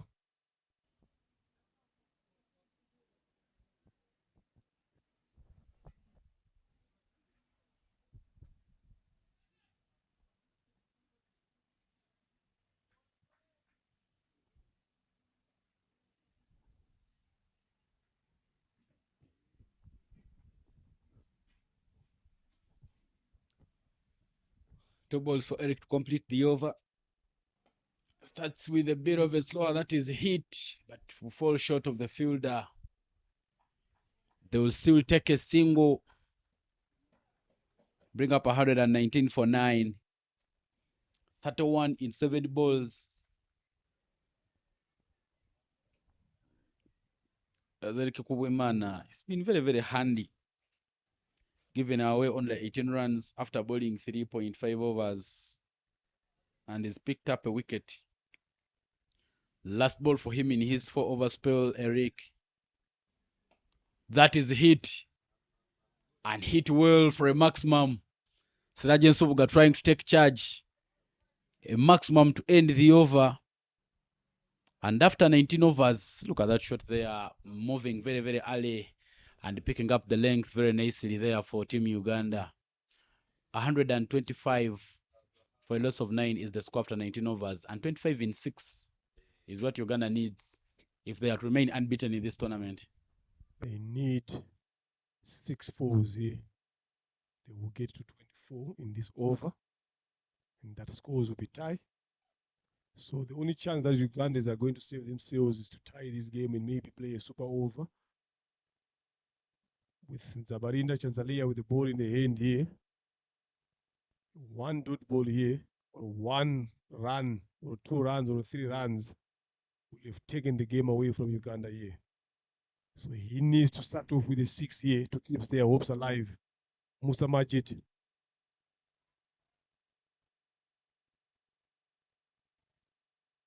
He needs to get a 6 in this over here. I'm telling you, if it doesn't get anything that is more than that, then that is going to be game on to Rwanda A. What they can only do now is just to lessen the margin. So this is the most important ball for both sides here. Zabarinda bowled very well as well. 12 runs is given away of his 3 overs. 1 wicket. Slower one down on the ground here, pushing for 2. Sent back by his partner. So that is game done here. Anything from here, unless if there is a no ball, a wide in these overs from Zabarinda, the game is still on. But as it stands now, think the Rwandan A fielders here, they can feel they've smelled victory here. Being the first team in this tournament, yes, they've been beaten by everyone, but they've hold their names, come back stronger in this last game. Yeah, of course, that's how interesting the game of cricket is.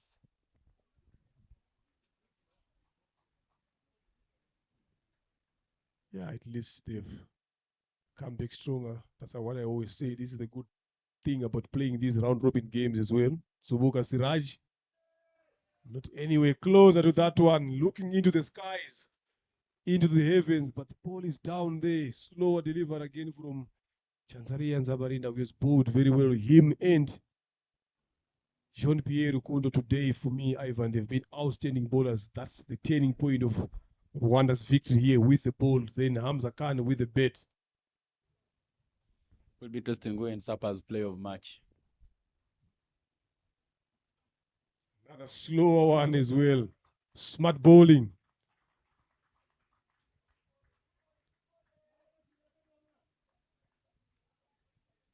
Good fight there from Rwanda A. They should have done this way, way earlier in this tournament. But they don't want to die without making a mark.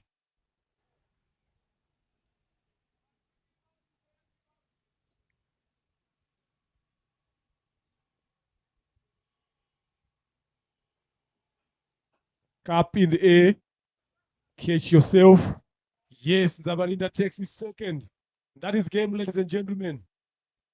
Subuka Siraj tries to go for the big pull. Gives it back to the ball, and Zabarinda, who has bowled very, very well. A big applause there from the fans for the win that Rwanda A is brought in for their team. Brilliant knock there by Hamza Khan and brilliant bowling there by Zabarinda. Rwanda A won by 23 runs here. Yeah, of course, Rwanda A there getting the first victory of the first victory in the tournament. It doesn't take them anywhere because they will still complete the last in this tournament. But at least they will end their games on a high. But they have a chance to actually win the third playoff, which will happen tomorrow. But of course, another exciting match will be happening between the Zimbabwe Emerging and the Rwanda Select side. Two sides that both can make it to the finals. But that's the batting card there for Team Uganda. Calvin Wotwa 31 off 31. Ronald Ulta 19 off 10 were the batters that gave some glimmer of hope. Joseph Baguma 15 off 11. 15 extras there given to them, but Uganda being bowled out after 19.4 overs for only 126 runs. Theophile Ndaishi made 3 wickets in his 4 overs, whereas Rukundo, Ja Perry, and Chaserian Zabarinda picked up 2 wickets each. Eric Okuwimana and Kevin Kabare Erakoze 1 wicket apiece. 126 all out is what Uganda managed in 19.4 overs. It's the RC Emerging Invitational Tournaments happening here at Gahanga Beach Stadium. Those are the top performers in the match. Of course, Rwanda A won the toss and elected to bat first and scored 149 for a loss of 6 in the 20 allotted overs. Hamza Khan led there with the bat with the 60 of 48. Mucho Dusenge Aime 24 of 15. Whereas Tuesday, John Bosco came in with a brisk of 23 of 18. Joseph Baguma at the peak of the bowling there bowled 4 overs, picked up 3 wickets and conceded only 15 runs. Jonathan Sebanja 2 wickets in his 4 overs and he went for 38. Musa Majid Ramadan picked up only a single wicket in his 4 overs, conceded 34 runs. Uganda A fighting back, but eventually falling short by 23 runs. Calvin Watu 31 of 31. Ronald Ulta 19 of 10. Joseph Waguma 15 of 11. Whereas Theophile Ndaishime led the wicket taking there for the Rwanda A side, 3 wickets in his 4 overs. Chaseri Zabarinda 3.4 overs, picked up 2 wickets and conceded only 13 runs. Whereas Rukundo Jean Pierre had the best bowling figures, bowled 4 overs, conceded only 9 and picked up 2 wickets. Rwanda A have walked away victorious, winning by 23 runs. My name is Evan Cyprian Sajabia in the commentary box, and my co-commentator Leonard Namboro will be coming to your screen live with the post-match presentation. We'll be back with the afternoon match between Zimbabwe Emerging and Rwanda Select.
Test.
Good afternoon, ladies and gentlemen. Welcome again to the post-match presentation again between Rwanda A and Uganda A. Of course, Rwanda A winning this game by 23 runs.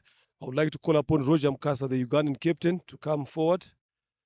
Hard luck there, Roger. Today you're on a negative note, but still you guys are playing the final here. But from today's game, what have you guys learned?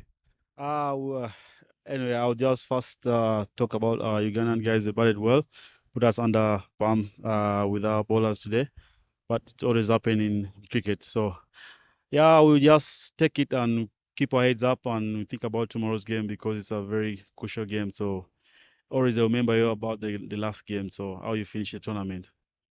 Yeah, very important things, Velma. You talk about that coming back stronger. So tomorrow we expect you guys to come a bit more harder because you've tested. Sometimes it's also healthy to lose a game in a tournament all the way to the final. So what should we expect from your department, all of them? Yeah, as you said, yeah, it's right to lose a game before the finals. Yeah, we're gonna just keep doing basic stuff. I think today we miss up with some basics on in the batting especially. It's a 150 was not good. Was not too much on that wicket. The wicket was batting well actually, but I think we didn't catch up in the batting uh unit. So we'll go the hotel and we think about it, and then tomorrow come hard. Professor, we expect you to give us some good knocks there. Thank you very much. Good luck to your tomorrow's game. Thank you. Thank you. Right, calling upon the winning captain today. You've been on the losing side all along. The smiles there, Eric Kubimana. Congratulations again, once again, for winning this game. Won the toss and thought about putting 130. You ended up putting 149. A brilliant look by Hamza Khan there. The bowling as well, especially Kodesa, Jean-Pierre Rukundo, and as well as Zabarinda Chansalia. What was the talk when you guys came for today's game? Yeah, the talk in dressing room was let's be positive today. We have seen that we are not making a lot of partnerships as a batting unit, so let's make a partnership and let's try and maximize the power play. So the batters have done their job, and for us as a bowlers, we thinking that 130 plus it will be a good total to defend, and they have done it. Yeah. You've got another important game coming tomorrow, third and fourth. Obviously, we expect you guys to come stronger. So good luck in that game. See you again tomorrow. Thank you very much. And the player of the match today is no introduction here from the Rwanda A team, scoring 63 runs unbeaten. Hamza Khan.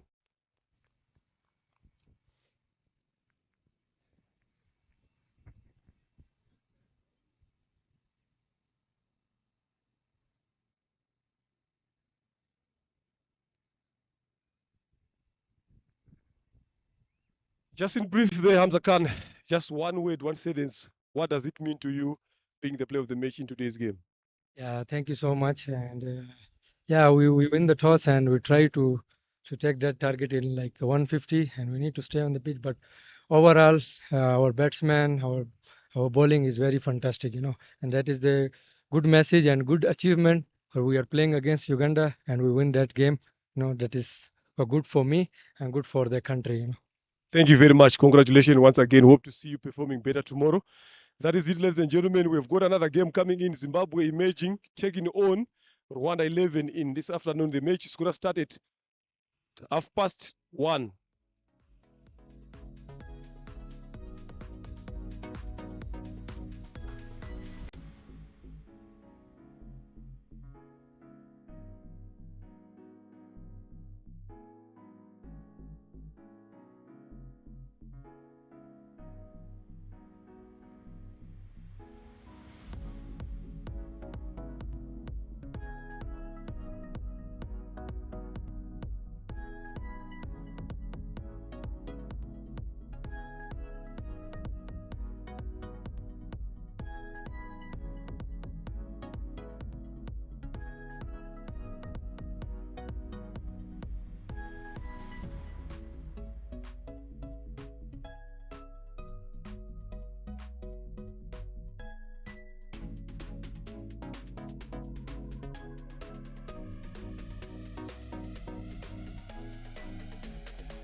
Good afternoon, ladies and gentlemen. Welcome back again to Gahanga 2 here. We've got the two teams here.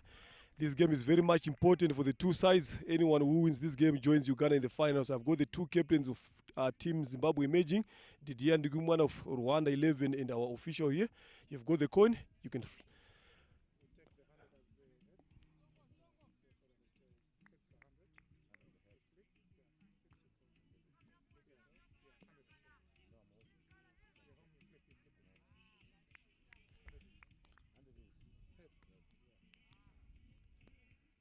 Tail is a call. Tails it is. Didier, you've won the toss. What are you going to do and why? We are going to bat first because the pitch is looking quite dry. That's why. Any changes to your squad coming up this important game? Yeah, we have only two changes. Zapi is out for Inyas and Chusa is in for Lomeo. Okay, fine. Good luck in his captain. Well done. Linux, you guys have lost the toss. If you had won the toss, what are you guys going to do?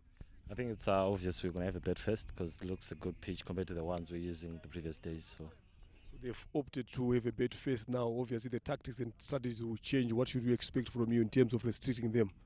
I think obviously you're going to see some intensity from the boys because we want to win this game at all costs. So it's going to be fire.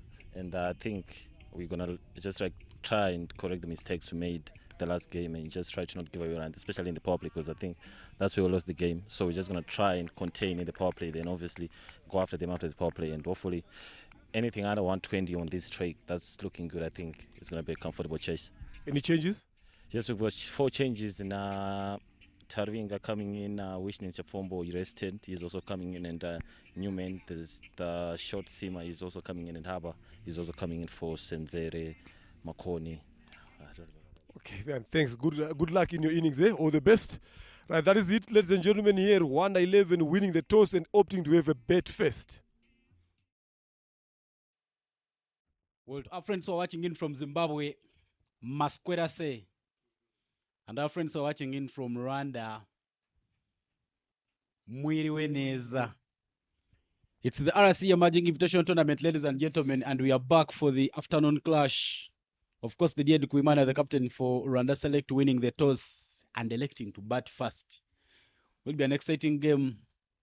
If Rwanda Select wins this game, they will already have a better net run rate. They will be tied at points with the Zimbabwe Emerging, but it will mean that Rwanda Select will advance to the finals. Earlier on, we had a game here in the morning between Uganda A and Rwanda A, and of course, Uganda A tested defeat, losing out that game by 23 runs, but it was an exciting match. We are back for yet another exciting afternoon here at Gahanga B Stadium. Hear some loud sound there from the clouds. But my name is Ivan Cyprian Sajabi, and I'm being joined in by the man who was at the toss, Leonard. Welcome back from lunch. Welcome back from the toss. What's your take as we get ready for this exciting clash? Thanks very much, and good afternoon, everyone, from wherever you are watching us from. We are here for another exciting game here. Both teams have got something to play for, because all teams have got a chance of meeting Uganda tomorrow in the final in the afternoon. So Rwanda, knowing how important it is, they are sitting at number 3 on 4 points. Zimbabwe Emerging, they're sitting on number 2 on 6 points. So Rwanda needs to make sure that they win this game. We saw their fellow counterparts again in the morning defeating Uganda. So they are hoping for the same here. They've won the toss, opting to have a bet first. The two openers here, Oscar Manishimwe and the captain himself, Didier Ndigumwana. Just want to wait and find out to see who's going to be opening the bowling for the Zim Emerging side here. Yes, you've been talking about sounds. There have been some sounds that have been happening here. The rains are coming in. Hopefully this game won't be interrupted. So we're just praying and keeping our fingers crossed that it can rain after we finished.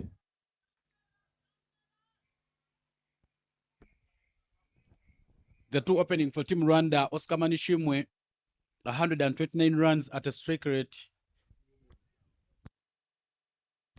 At a strike rate of 138.71 from 5 innings, Oscar, while Didier Ndigumwana has 98 runs from 5 innings at a strike rate of 85.96. The opening bowler there in the game, 10 wickets. He is the leading wicket taker in the tournament. Victor Takuzwa Chira. Of course, with a very good average. I beg your pardon, with a very good economy of 4.33. He comes in this game at the back of good bowling figures where he bowled to Uganda 4 overs, considered 20 runs, and he managed to pick up 3 wickets. Will be opening the bowling from the side of the hill. First ball of the innings. A shimmy down the track, but Oscar Manishimwe just beaten by the pace. Brilliant start there from the Zimbabwe emerging.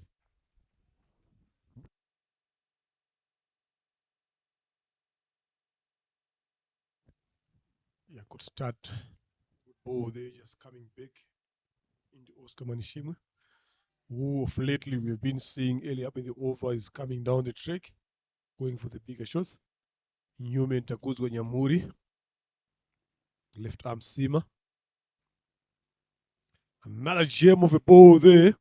Took off there. Bit of some extra bounce from Newman.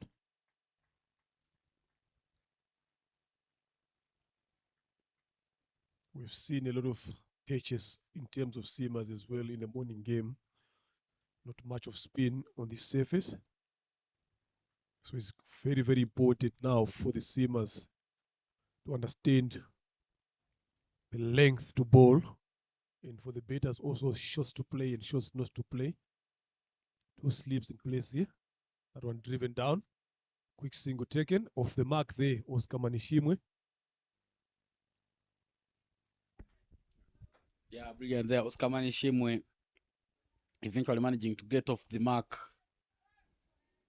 Some good language there from the boys of Zimbabwe emerging, trying to make sure that they put up their A games to earn a place in the finals that will happen tomorrow in the evening. But of course, in the morning we shall have a third playoff. Didn't look like a tournament where we would reach this time before having the finalists decided. Of course, we've seen Zimbabwe emerging and Uganda A very good. Raised up with a bounce, but not given room. That is bowled very, very well. Just 1 run up the over so far. Brilliant start there from Newman Nyamuri. Of course, Newman Nyamuri was part of the Zimbabwe under-19 team that played in the World Cup in South Africa early this year.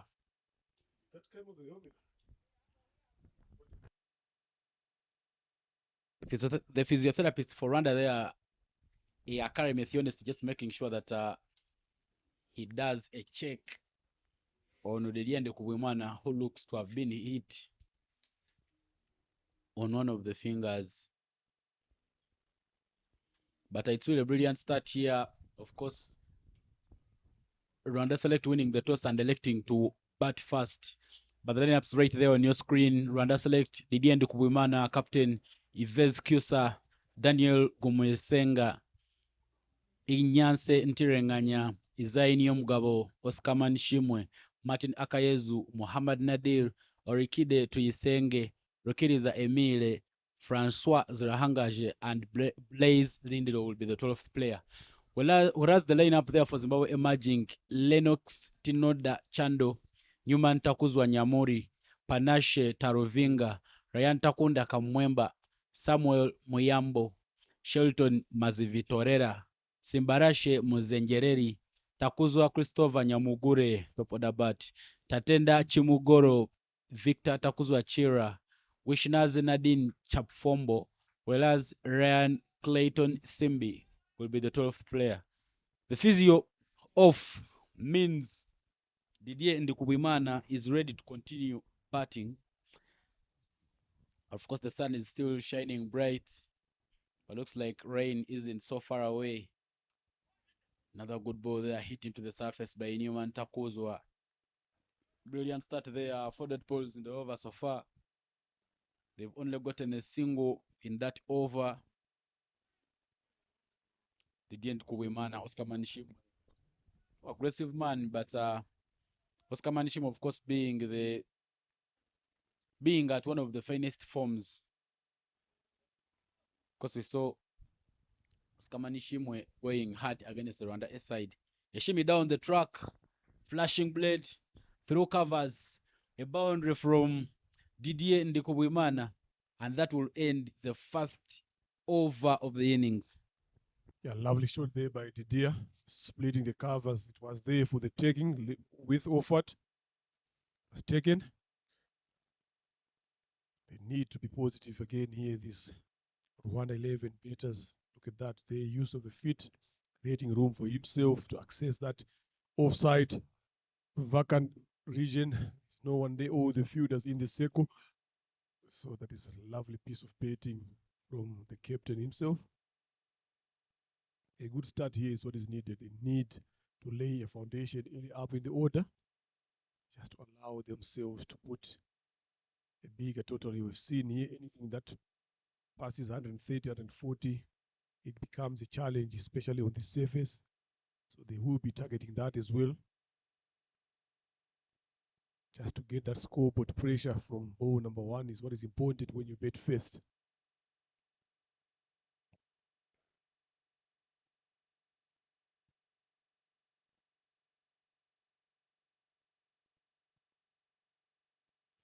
Shelton, Mastori to ball from the road end, starts off very well with good length delivery there, just getting Oscar to come forward.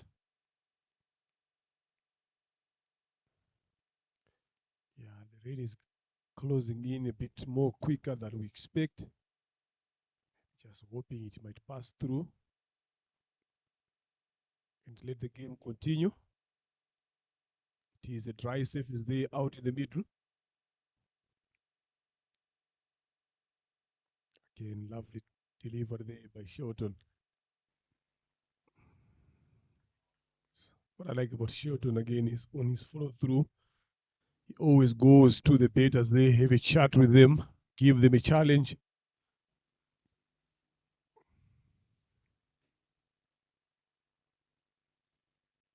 Of course, cricket being a brain game, you need to play with the minds of the fielders.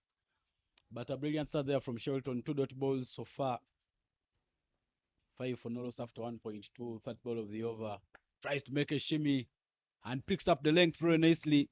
The power of Askamani Shimwe over the fielders on the offside. Second boundary in the innings. Make it 9 runs there for the Rwanda select side. That's a shot of a person who's in form. He scored some runs again the day before yesterday.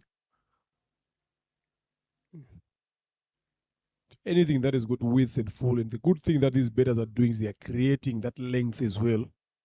And also creating that width by backing away to the leg side there, making room for themselves. It wasn't a bad delivery there from Shelton.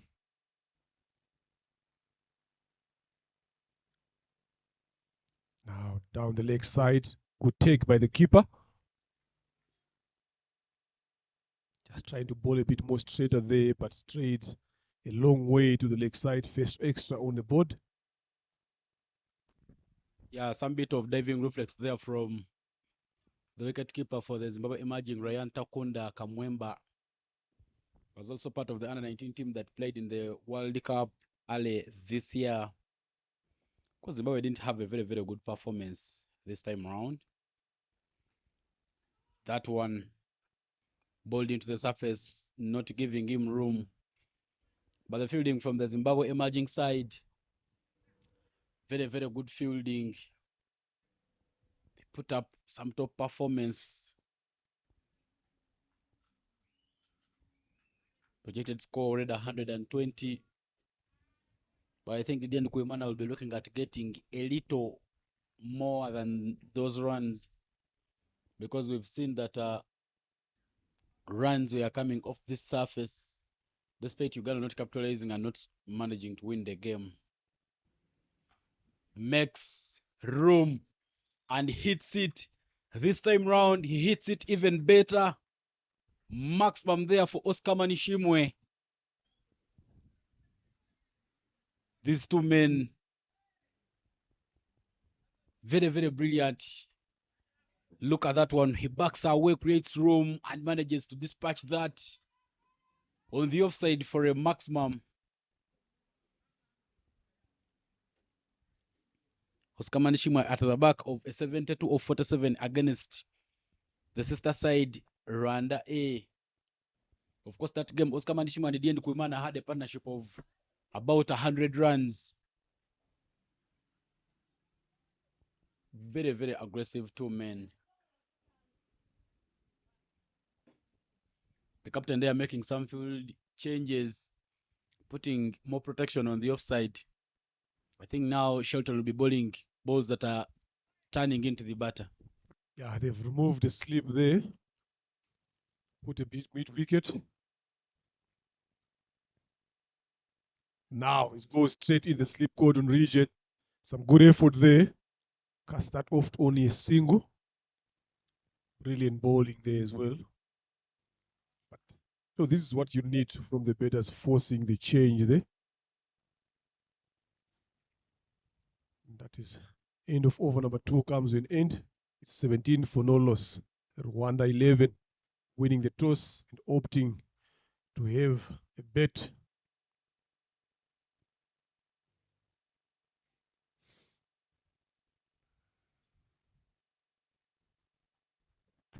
And I think this is not a very bad start here for Rwanda. What they need is try and make sure that they keep the wicket column silent, not fall into the trap of losing so many wickets. Because now they are getting some runs. That one is flicked off the pads.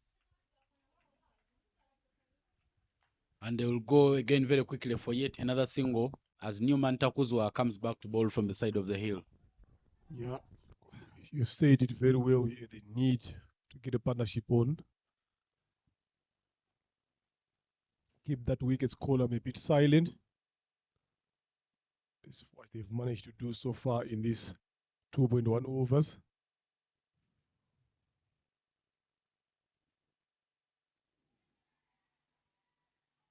There was an appeal for the catch on the glove there. Umpire Anje Nicole giving it not out. Didier Kubimana touching his shoulder there. You can just have a look at it again from here just to get an idea to see what has come off there. Yeah, it did come off the shoulder there. Good call there by the two umpires there, John Damascene, Ed Squeleg, and Anje Nicole, the own umpire at the present moment. But a good delivery there by Newman Nyamuri. Yeah, of course, what Newman Nyamuri has known is that Oscar Manishima is good at picking up length, ball close to his body. This time round, he misses the lane, and that will be an extra down the leg. First extra in the innings. Sorry, it's not the first, it should be the second. A bit of some aggression there by Nyamuri Newman, but on the wrong line there. It has to be well directed to the batter for it to be effective.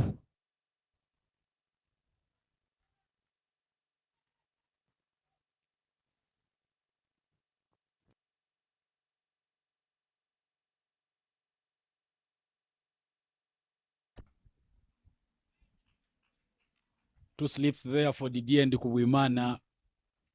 A very, very awesome pitch there. Because Zimbabwe emerging shows that they are in need of getting early wickets. Try and put some slips, build some more pressure, and make sure that you get an early wicket.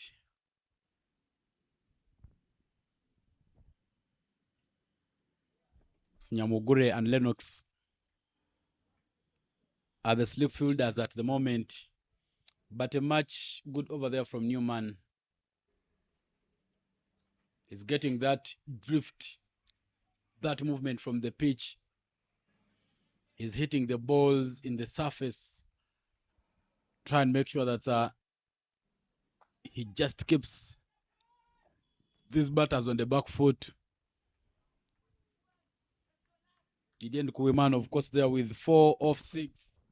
Well, Oscar Manishima being the most aggressive between the two so far. 13 off 10.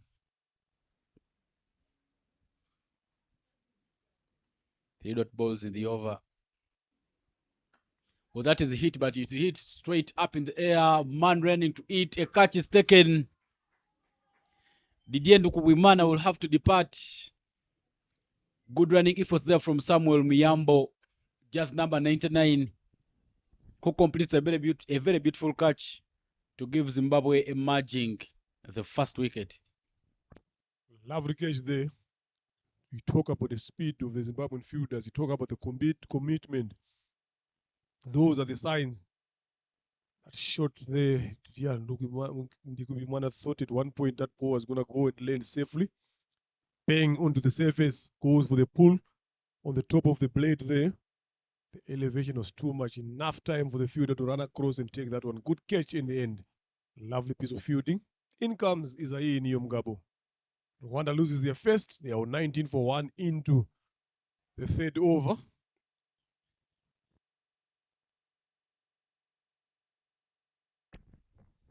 Of course, wickets falling in the purple will mean more pressure onto the batting lineup.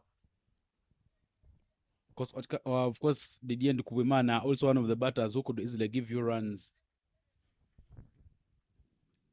It bats there with 4 off 7. And Isaiah Nyomgabo is the new man, 42 runs in 5 innings at a strike rate of 51.22.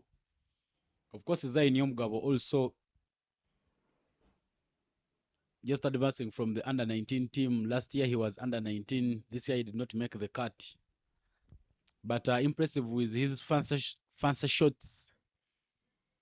He received the call-ups with the national team, traveled with the team to Malawi, later went with the team to Kenya during the sub-regional qualifiers that happened in Nairobi, where unfortunately Rwanda failed to get a spot. Only Kenya and Zimbabwe managed to pick spots in that tournament. But he is an impressive man. In the local league here in Rwanda, he plays for IPRC Cricket Club. Now at the crease with his teammate, Oscar Manishimwe. Both in IPRC, they are the defending champions of the T20, the second T20, whose final was played last Sunday. Much brilliant over there from Newman Takuzo. It is Fagon for 2 runs. He's picked up a wicket, and now he'll be delivering the last ball of his over. Of course, Zainium trying to take his time. Whereas overcast conditions, the weather starting to change drastically. That will be down the leg for yet another wide. Tries to bounce it in the surface, but the drift, because there is some breeze, just sending it down the leg. Projected score 141.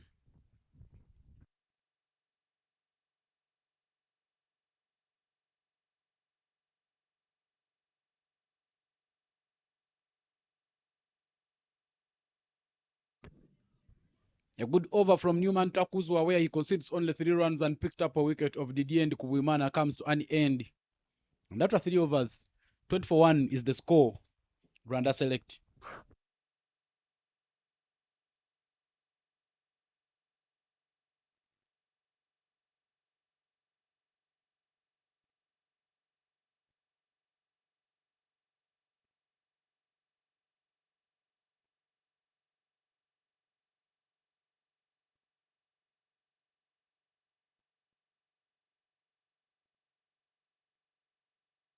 Good contest there. The energies are up after taking that early wicket.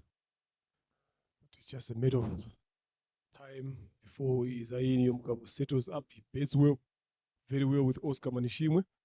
They understand each other very well, grew up together as well, played a lot of cricket together.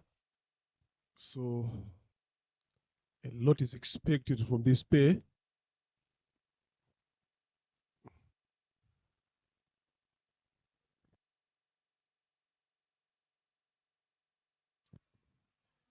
Oscar Manishimwe backs away from that one, trying to create a room this time.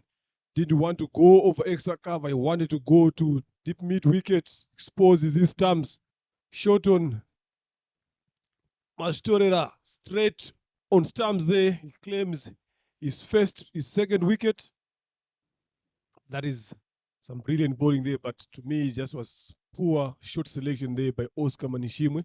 There was no need for that. You are in control, 13 of 11, still early stages of the game. You should have found a better option there.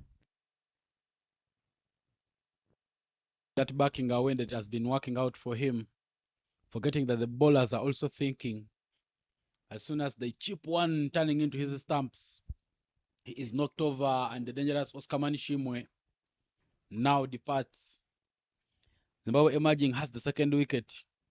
New batter, a strike rate of 118.75, average of 23.75, 5 innings, and he scored 95 runs. Orikide Toyisenge is the new man.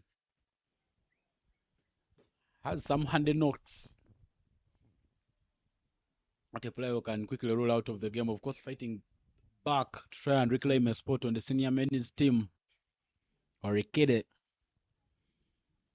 Many in the country where I come from love calling him Rastaman. I think because of the dreads. But he is an interesting man to watch. Two new men at the crease. Orikide with none off none. Well, Nyomgabo has none off one.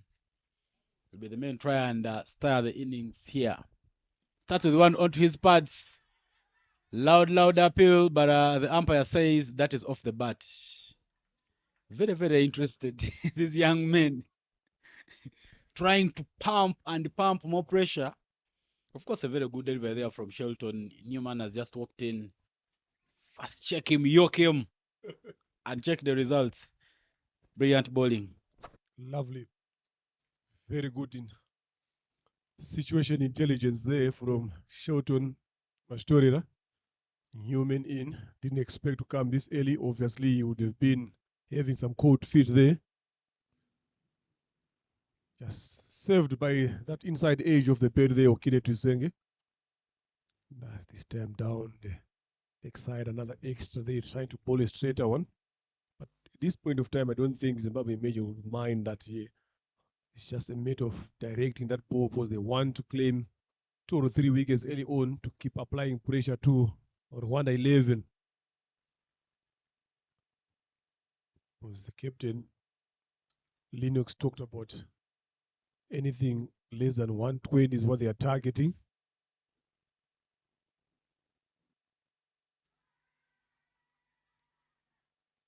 How was that? Is a question from the fielders and the bowler here to the umpire. Looked a bit more straighter, maybe the height, maybe with outside off. You can have a look at that as well. Interesting here. Good bowling by Shelton Mastorera.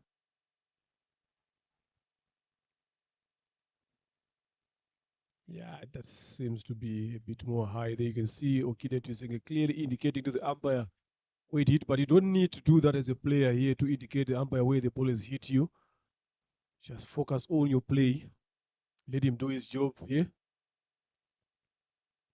Another one there. This time around, couldn't survive. Saw this coming. The way Shelton has been bowling here, I'm telling you, Okide couldn't survive. No footwork whatsoever. Brilliant bowling there by Shelton Mashitorira. 3 in a row. He have a couple of shots, both turned down by the umpire, but the third one, the umpire had no choice but to lift his finger. Okide Twisenge goes again for a duck. Second time, he's going for a duck in this tournament.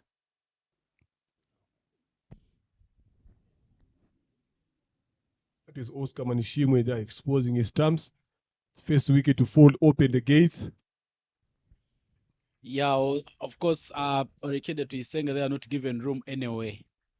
All the balls that Shelton has bowled him, that one is the one that beat him. He made another commitment moving to the stumps. Misses it completely, but unfortunately, there he will have to depart from here where we are. That was clear a plumb. The dangerous Orikide Twisenge departs. Rwanda Select loses the third. 3 wickets for Zimbabwe emerging. We are still in the power play. Newman in, known for his good batting, but unfortunately in this tournament he has no runs. So far batted in 1 innings and scored only 9 runs at a strike rate of 45. Yves Kusa will be the new batter in there to join his colleague Nyomgabo Izai. Tries to go for a drive. A bit of a sloppy pick up there. And Chusa gets off the mark.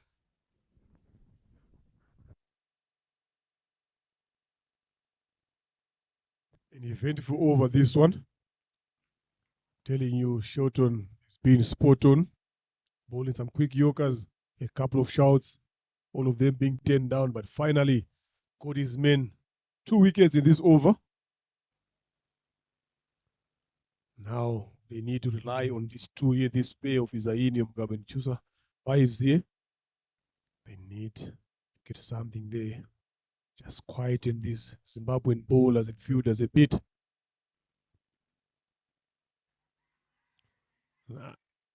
Umpire says it brushed off the thigh pad there. Isaini Mugabe survives that one. I say it was an eventful over here. A lot has happened in these 6 balls in this over, Ivan. Yeah, but of course it was a very, very close over there from Shelton, not giving width anyway. Everything has been bowled stump to stump. Even when you look at the way that he has bowled, he was trying to chip in one to the batter, and that just went down the leg as Orikide was on strike. Very, very brilliant over. Only 2 runs coming off it. He picked up 2 wickets. What an over. Adding more pressure here. 22 for 3 after 4 overs is now the score. Of course, Isai Nyomgabo has none off 1, while Vescusa 1 off 1. Predicted score 110. Should be a time for Lennox Tinoda Chanda to smile because he's already kept the game where he loves it to be. Tries to swing, but will just miss that as Newman Takuzwa comes back to bowl. His first 2 overs have gone for only 8 runs and he's picked up a wicket. Very, very brilliant start here for Zimbabwe. I tell you, Leonard, at this moment, Zimbabwe looks to be ahead of things.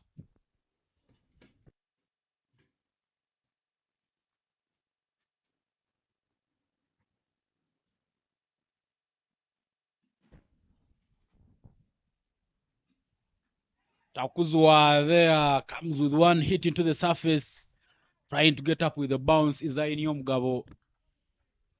And that did carry to the fielder. Should have been another wicket. Vescusa there nearly lost his shape and nearly gave out his wicket so freely. Yeah, definitely Zimbabwe is on top here. They've taken 3 wickets inside the power play. That's what you'd want as a bowling unit here. So it's up to the Rwandan 11 batters to come through there. Tries to go for the pull. 1 for the over is the sign there. The signal from the umpire. So it's up to these 2, Chusa and Isai Nyomugabo, to make sure that they do something. Look at there, the wicketkeeper having a chat with Wives. I don't think that's a good chat here of encouragement. Look at Chusa, he's not even smiling. We've seen this happening a lot with these young Zimbabwean fielders, the way they chat to the batters, just trying to get into their head. Up in the air. What was that chat all about? Dropped. Just falling short there. Chusa, I think he's listening too much of the fielders here. You don't need to contest with fielders. Just shut your ears, concentrate on your game. Yeah, Tatenda Chimogoro putting in some reflex there, running and trying to take that catch, but just doesn't get hold onto it. I tell you, Vescusa has just survived losing his wicket because he's listening to the fielders. Isai Nyomgabo struggles for him early in this innings. So have first 3, but is just yet to score a run. A very, very fruitful over there from Newman Takuzwa. Only 1 run off it so far, with the delivery to complete that over. And no footwork there by Isai Nyomugabo. There are 2 slips in place there. So I don't think that shot is ideal. You need to find other options. There is something for the seamers on the surface. These bowlers are hitting the pitch very hard here. Again, there we go. Outside edge reflex at second slip. Lovely fielding there to end over number 5. 111 or 23 for the loss of 3. The energies high on this Zimbabwe imaging side. Yes, why not? They've taken 3 wickets. but things still banking on. But Isahi Mugabo now has been quiet on that note. He hasn't gotten off the mark so far, having faced 4 deliveries. We saw him doing this again on Tuesday, facing 24 deliveries and only scoring 4. So he needs to do something. He is a senior batter here between the two. Short on Mastoreda to continue to bowl his third 2 wickets under his belt, giving away only 14. Excellent bowling there.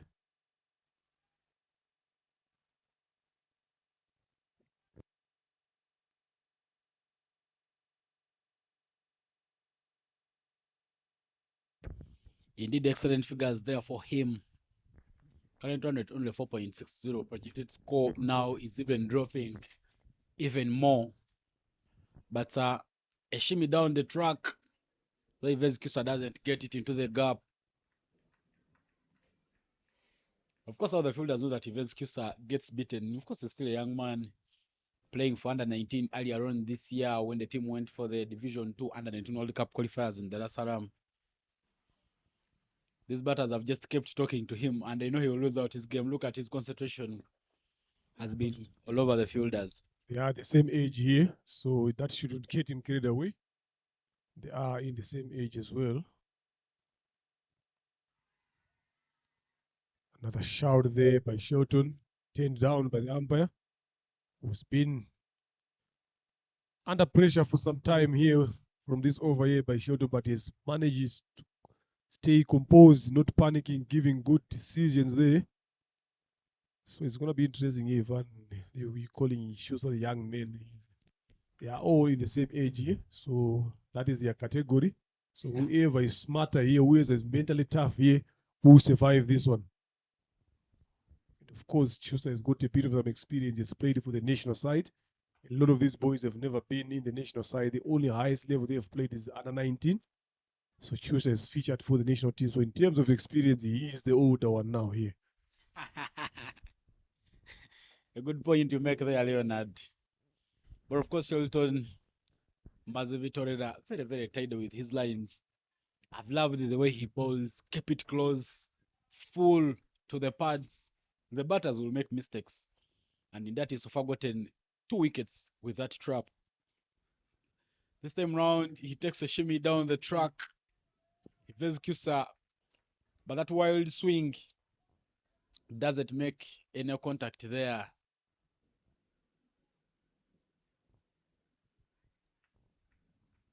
Four dot balls in a row. Brilliant bowling there from Sheldon.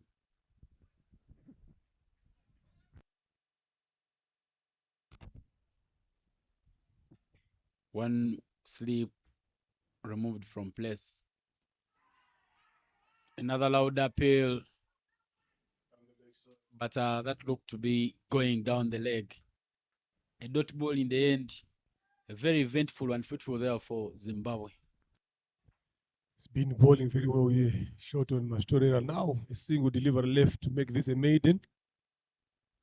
Bowling with some good energy, some speed. The ball taking off. It's lovely to see. Going in instead over here with those energies. It shows the amount of fitness he has got. Down the leg side, the catch is a call.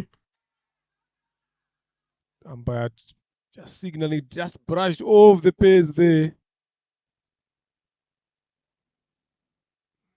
But a good over again. All the overs that Shelton has been bowling here has been some eventful overs there. A lot of it happening in those 6 deliveries here. 6 overs gone, 23 for the loss of 3. Bowling tight lines, these young Zimbabwe emerging. They know how important this game is. They need to play the final against Uganda. Maybe they play, they might go on to win it. That is their target as well. And that is what the captain has said earlier on. We're looking forward to getting the final. Once we get in the final, we change the gear. Then we are looking forward to win this emerging invitational tournament. Yeah, of course, now the power play comes to an end. And as the power play comes to an end, it is Rwanda Select which is in trouble. 23 for 3 after 6. but the conditions, the weather conditions are becoming better. There is a breeze which is blowing away the clouds. From where we are doing commentary from, the commentary box is raised up a bit, and you could see the hills. The only booth that every time you're seeing the hills, it means that the rains are going away and the heavy clouds are going. A bowling change there for Zimbabwe emerging as Tatenda Chimugoro comes into bowl. He comes with 5 wickets from 3 innings at an economy of 5.89. Brilliant figures there for Tatenda. Taking into the seamers here.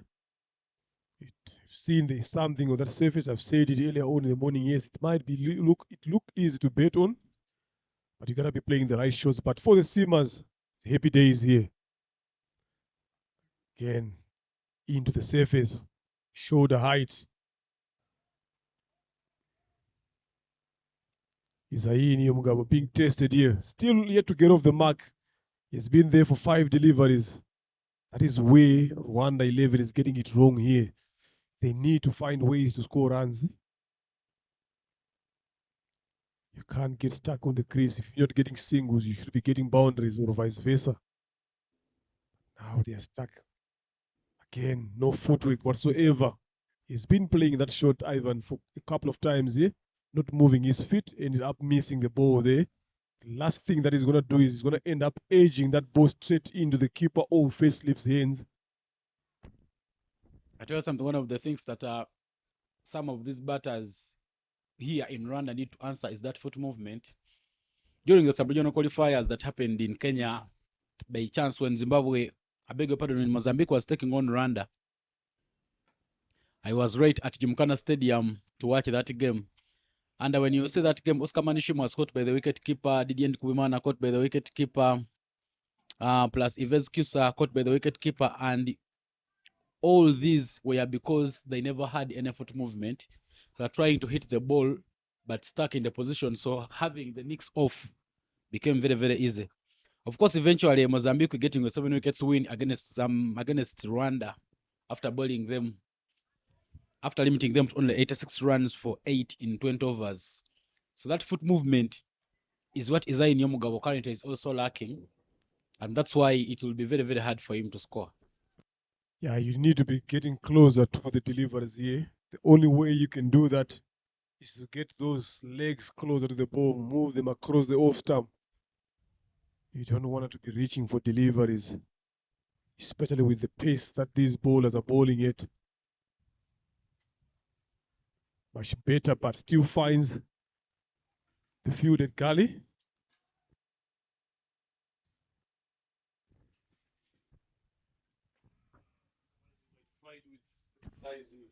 Isai Nyomugabo, they are still struggling to get off the line. 5 consecutive dot balls for Tatenda Chimugoro.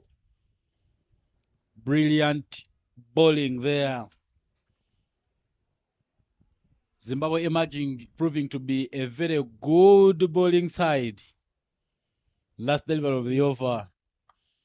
That is given with it, and it is hit, but not hit anywhere. There is a man at extra covers. Brilliant work. And the only 1 run comes off that over. 24 for 3 is now the score. Of course, those are some of the players here for Uganda who played in the morning, just watching this one closely because they know their opponent in tomorrow's finals is coming from one of these two. Couple of familiar faces there here for this clash.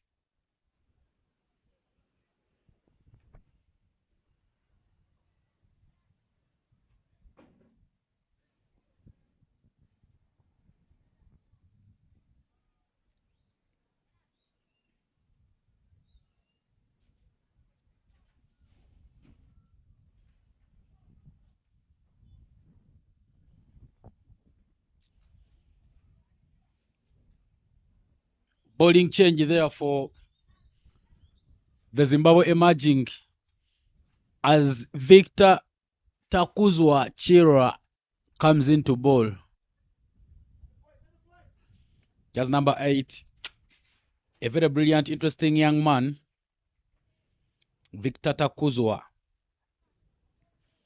leading wicket taker in the tournament. 10 scalps there for him at an economy of 4.35 from 5 innings.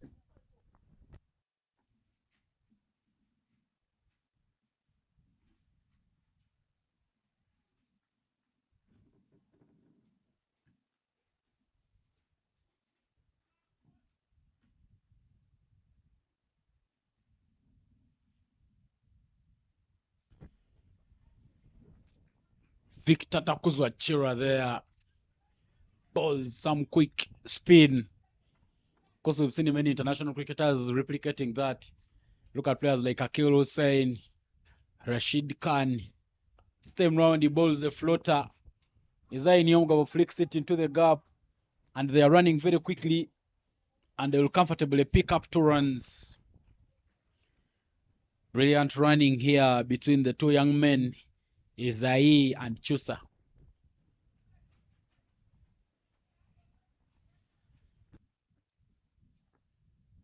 Yeah, maybe we'll see the better approach there since spin has been introduced on the attack.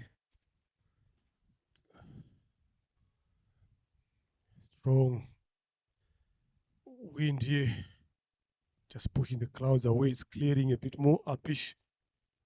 Just chips in a dive there in the covers. Couldn't stop them from getting that single now. Should be some positives here. Chusa Ives also is good at playing spin as well.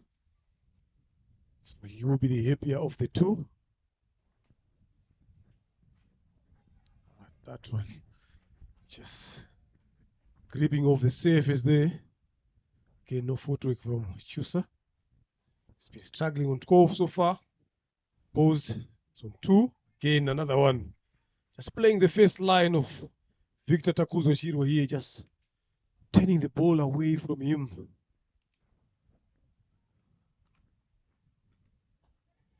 Hard hands there, but manages to survive in the covers. Nearly chipped a simple catch there to the covers.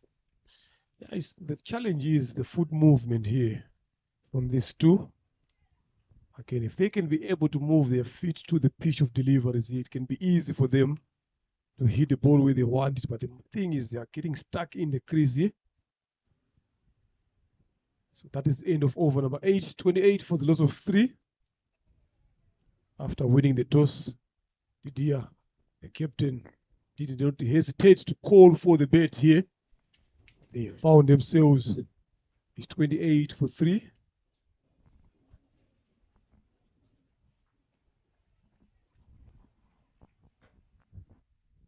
Projected score just 70. Current run at 3.50. Not a good position to be in. Team Rwanda Select. This time round that was there for the pulling, but Ives Kusa doesn't get enough contact. Tatena Chumukuru back to ball. His first over was a maiden. Very, very good figures there for him.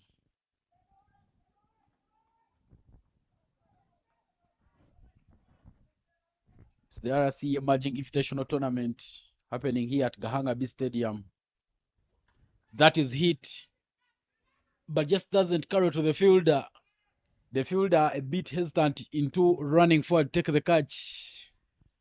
Maybe somehow worried of misfielding and giving out a boundary, but in the end, Rwanda Select takes up the single.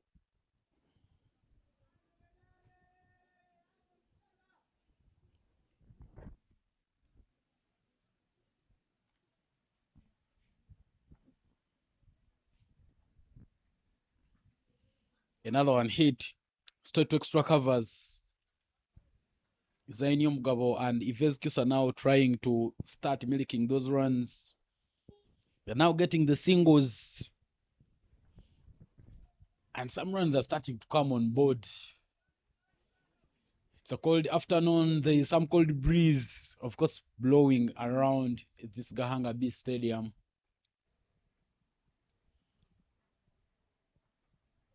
That is hit, but hit straight up in the air. Someone wants it, and the catch is taken Yves Kusa there being beaten by the pace. Tries to swing, tries to show some intent. But in the end, he will lose his wicket. Rwanda Select loses the third. 30 for 3 after 8.3 overs is now the score.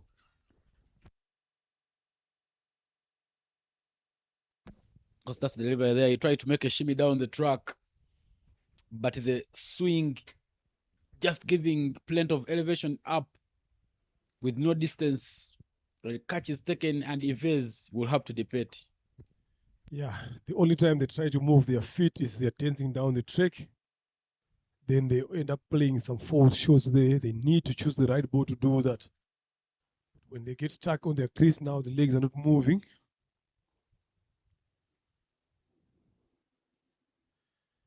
In comes Gumisenga Daniel. He comes in on his team is on 30 for the loss of 4 wickets into the 9th over.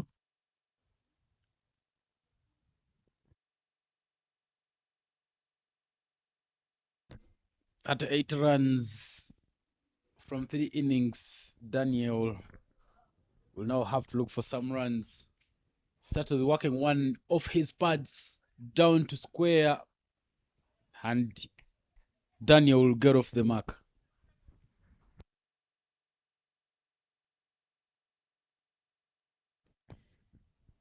Good over there from Tatenda Chumugoro. He's gone for 3 runs. Picked up a wicket.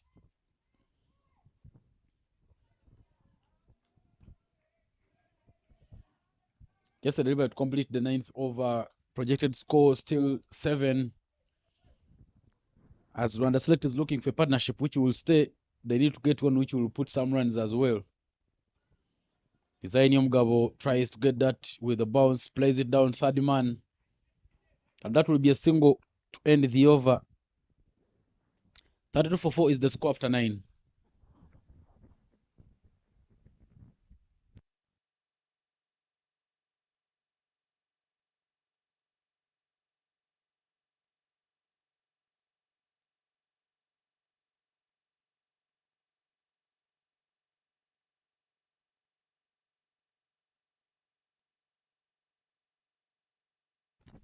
Victor Takuzwa Chirwa back with the ball there for Zimbabwe emerging. Victor Takuzwa has 3 maidens in this tournament. And we saw him the last time the Zimbabwe emerging played against Uganda. He had a double wicket maiden over where he managed to dismiss Cyrus Kakuru and Joseph Baguma in the same over. A very, very brilliant man there, very, very handy with his line. This first over has gone for 4 runs, and now he's back with the second. Victor Chirwa, a bit of a floater to the pads, hit backwards of the square, and Design Mugabo off that nice looking shot will pick up only a single run.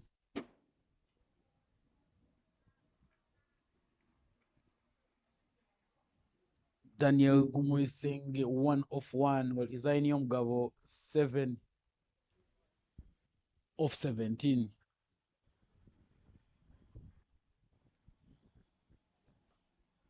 Soft touch, but doesn't pay in the gap. There is a man at Gale.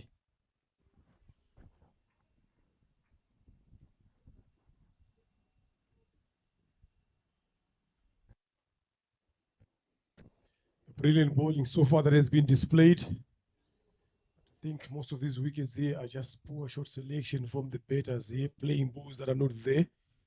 Balls that should be left alone. We've seen how that wicket is behaving. It's getting some bounce. So if you take away the pull shot there, you will survive. But they've been falling short with that short delivery. That one a bit slower there by Victor Takuzwa Chirwa to end a good over there as well. Just giving away 5 runs into the halfway of the innings here. Ivan is 33 for the loss of 4 after 10.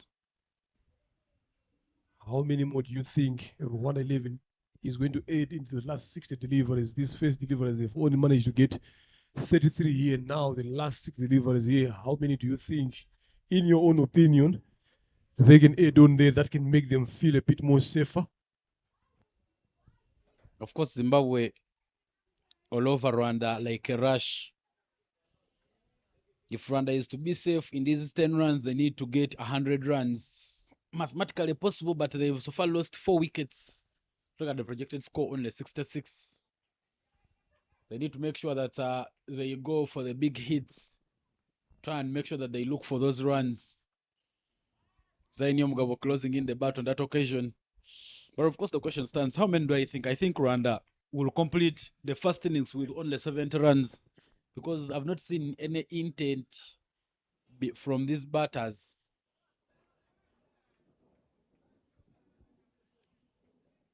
Back for his third. Tatenda's first two went for only 5 runs.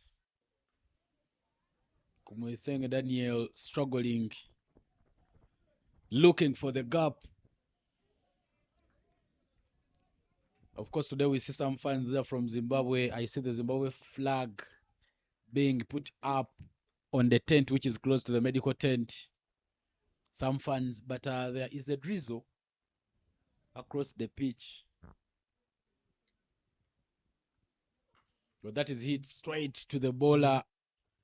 Doesn't quite well get hold on to it, but reduces its impact and make sure that that doesn't race away.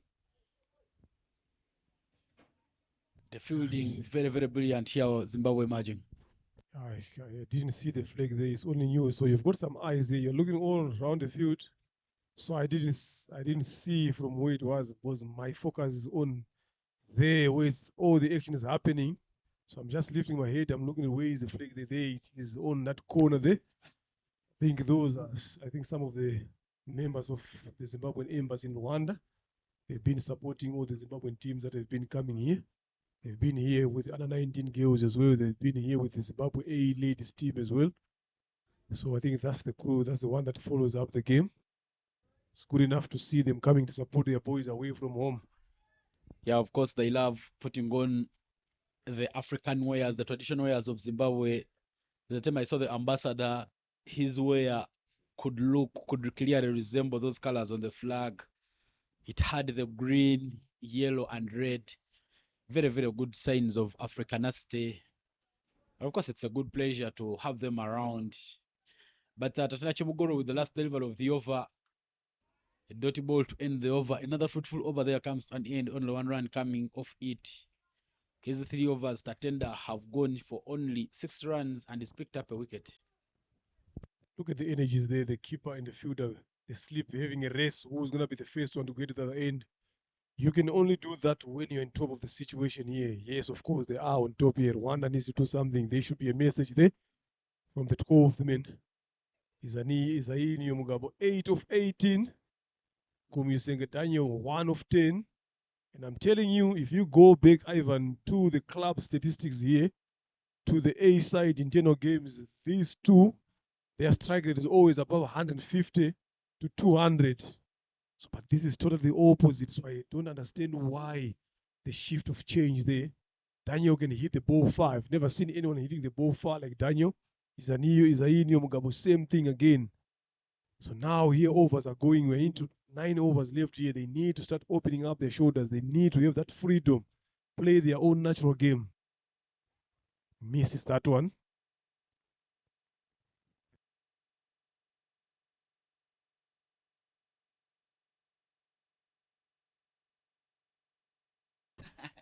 Still looking for the gap, but not finding one. There is a change in the bowling attack as Wishinaze Chapfombo is now the new bowler. 6 wickets so far. Atania Kono 5. Look at that diving there. Save seat, but that throw should have gone to the bowler's end, maybe. But he's done brilliantly well to make sure that he saves Zimbabwe emerging from conceding runs. Still, that one is worked down. Deep mid wicket running in very quickly. They're interested in picking up a double. And yes, they'll get 2 runs. These two are trying to start milking runs here for Rwanda Select.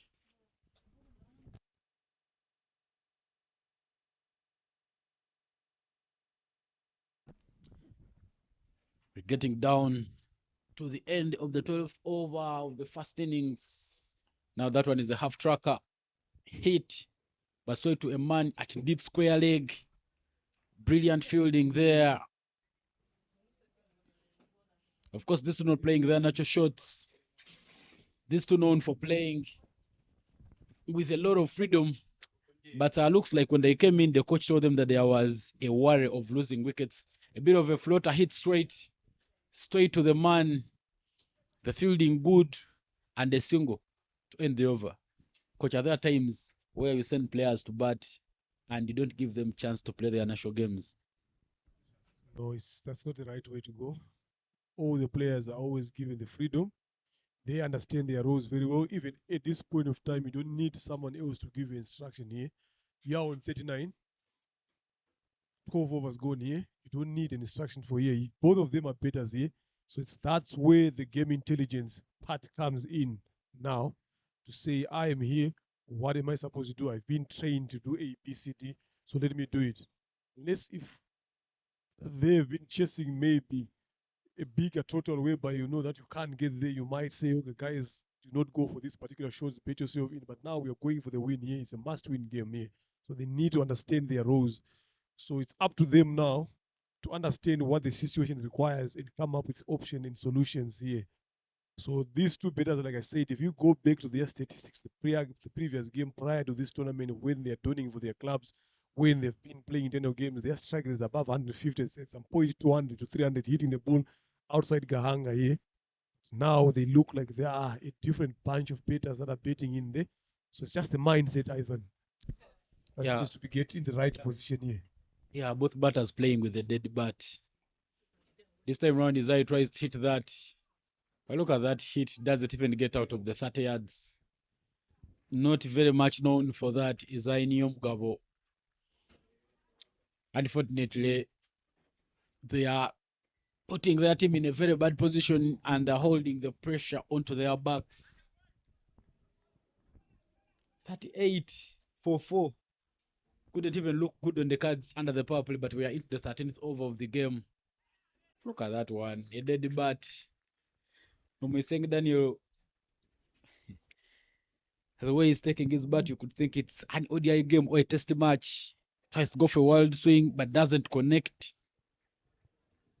Dot balls are still coming in. Projected score even dropping now from 68 to 60 to 62. Works that one down to deep mid wicket.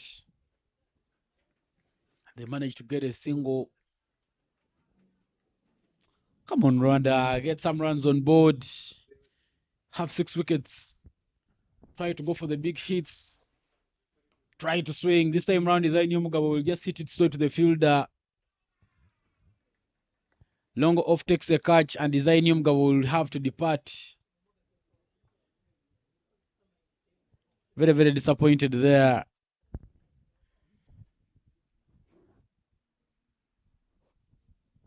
After eating up 24 balls, he puts 9 runs on board there for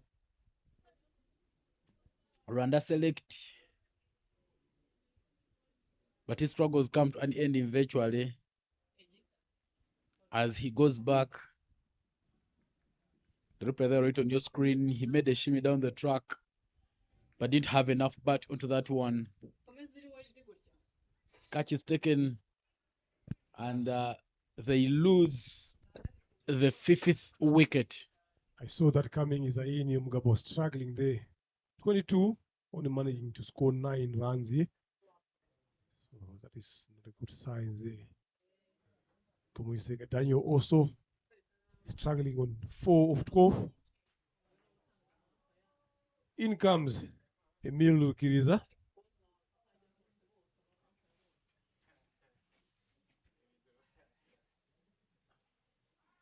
It's pulled away to the mid wicket for a single. They need to find a way to get a boundary here or going forward. Israel goes for the attempt but finds the fielder.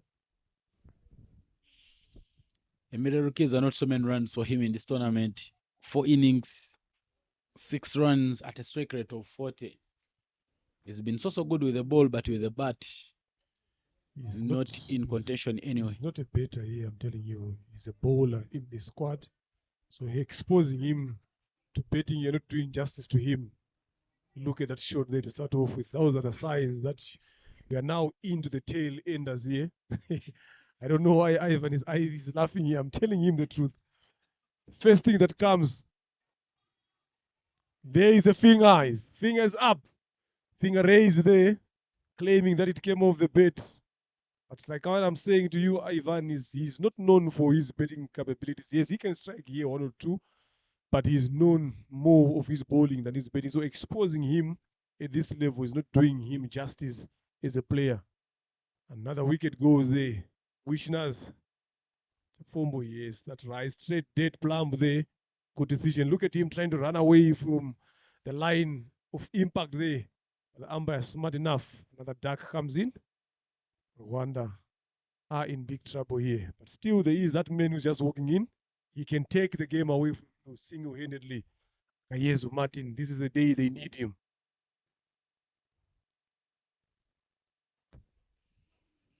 The drizzle becoming a bit stronger. Martin Akayezu, 37 runs in 3 innings, will be now the new batter, known so much for his pace bowling. But Leonard says he has some runs at his back. Emeru Kills, of course, departs with none of 2. But Martin Akayezu comes in at a time where there is a lot of pressure to put runs on board. Already 6 batters have gone back to the dugout. Wishnazi, Chapfombo, they are coming back. That is flicked off the pads. Backwards of the square. That is hit fine enough in the gap. And Martin Akayezu will get off the mark with a couple of runs. 44 for a loss of 6 after 13.4 overs is where Rwanda Select won the toss and opted to bat first, find themselves. They came with a very big expectation of putting some runs. Unfortunately, things don't look good for them. Lennox Tinoda there, the captain for the Zimbabwe Emerging, just walking into the umpire to give him the concern about the drizzle, but the umpire believes it is still a slight drizzle which cannot stop play.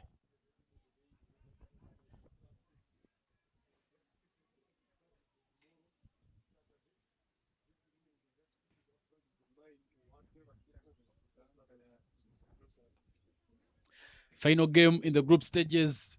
Tomorrow we'll be having the third play off in the morning, and the tournament will be climaxed with a finale tomorrow in the evening. A bit of a slower, picks it up very nicely. That should be a maximum. A shot of intent there from Martin Akayezu. I said it, he can single-handedly take the game away from you. So those are the signs there. Slower delivery from Wishners, waited for it.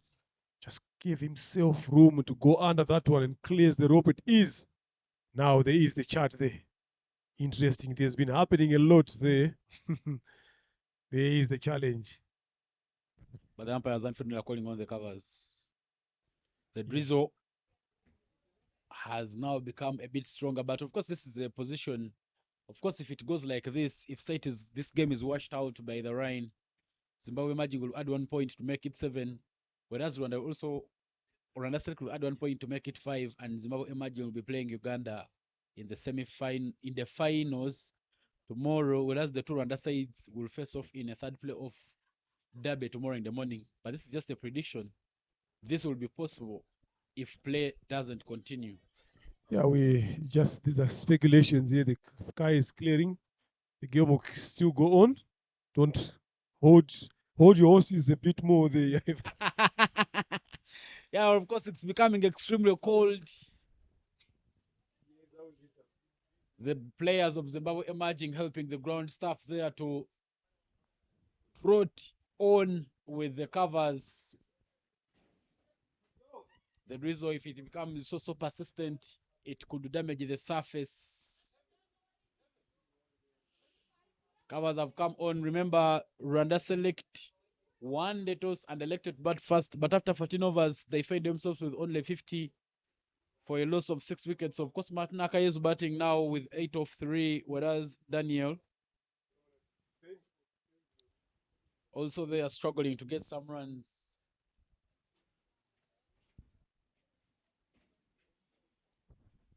Yeah, there is still a bit of some time here. So I think if you look at the sky there, I think the dark ones have just passed over. We just keep praying that it won't delay for a bit more longer here. So just hold on to your seats for another exciting encounter. Ivan is already calling it off. He's already predicting who's going to be the final here before this ends. So let's just wait and find out after this short rain break.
wickets, but at least there is Martin Akayezu who is giving some hope. Yeah, we just need to find out if there's lost time there, of which I don't think there is time lost here. We just need confirmation from the umpires here to see what's going on. But I think Martin should just play his game here. He's capable enough of going for those bigger shots. We saw that shots before the rain interruption there. So it's very, very important now for him to hang around. Still, Daniel Gumisenge is capable enough also of hitting the ball. They saw there are two batters in there.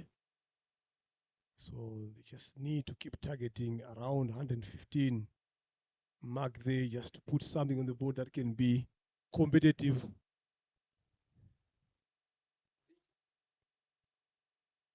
Just the betting just has let this Rwanda 11 down in this particular game. They've been playing very well.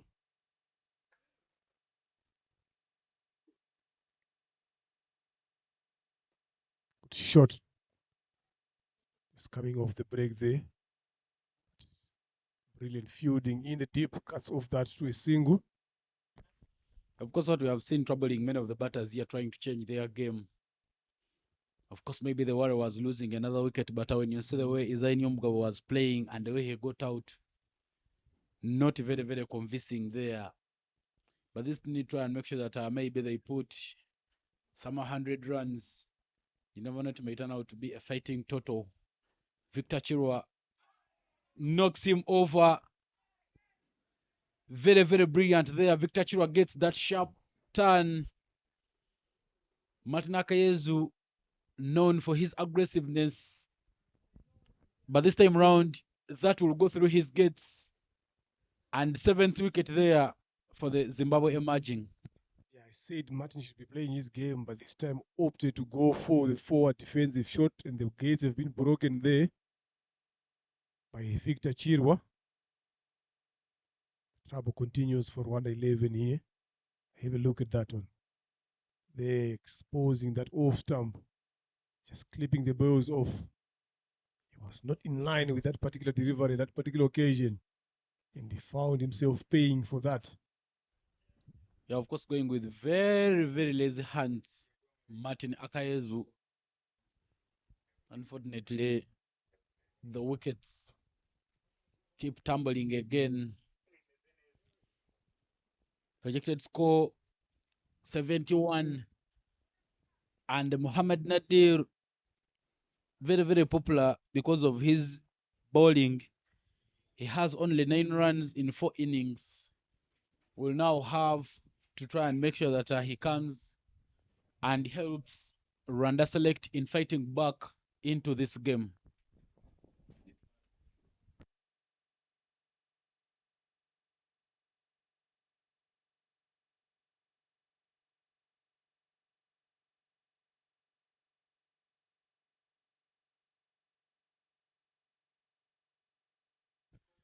Yeah, very good piece of bowling by the Zimbabwe emerging bowlers, both the seamers and the spinners. There is a man catching at short mid wicket there. Almost gave him a catch there, Nadia Mohammed.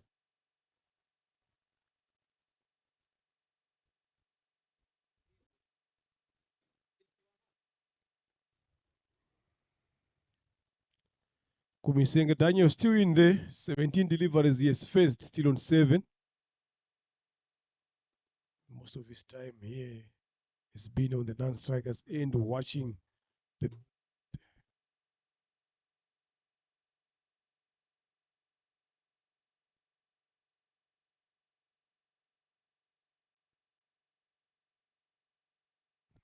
so that is another brilliant delivery there. It's a no ball as well, free hit. So it's perfect opportunity for Mohamed Nadia to get off the mark, maybe with a big one. He has to go for it. This is the time. Not big enough there. Just gets a single. I'm sure if he was aware that that was a free hit being offered to him there, Nadia Mohammed, with the approach that he used on that particular delivery. Of course, that was the ball for the hitting. A great opportunity to get off the mark. A great opportunity to maximize, but he doesn't capitalize. Down on one knee, Daniel Gumisenga hits that one. There is a man running around it, but very, very brilliantly they are fielded to make sure that only 2 runs come off that one. Victor Takuzachira's 4 over spell comes to an end. He's picked up 2 wickets and conceded 11 runs. After 15 overs, 55 for 7 is now the score. Rwanda select.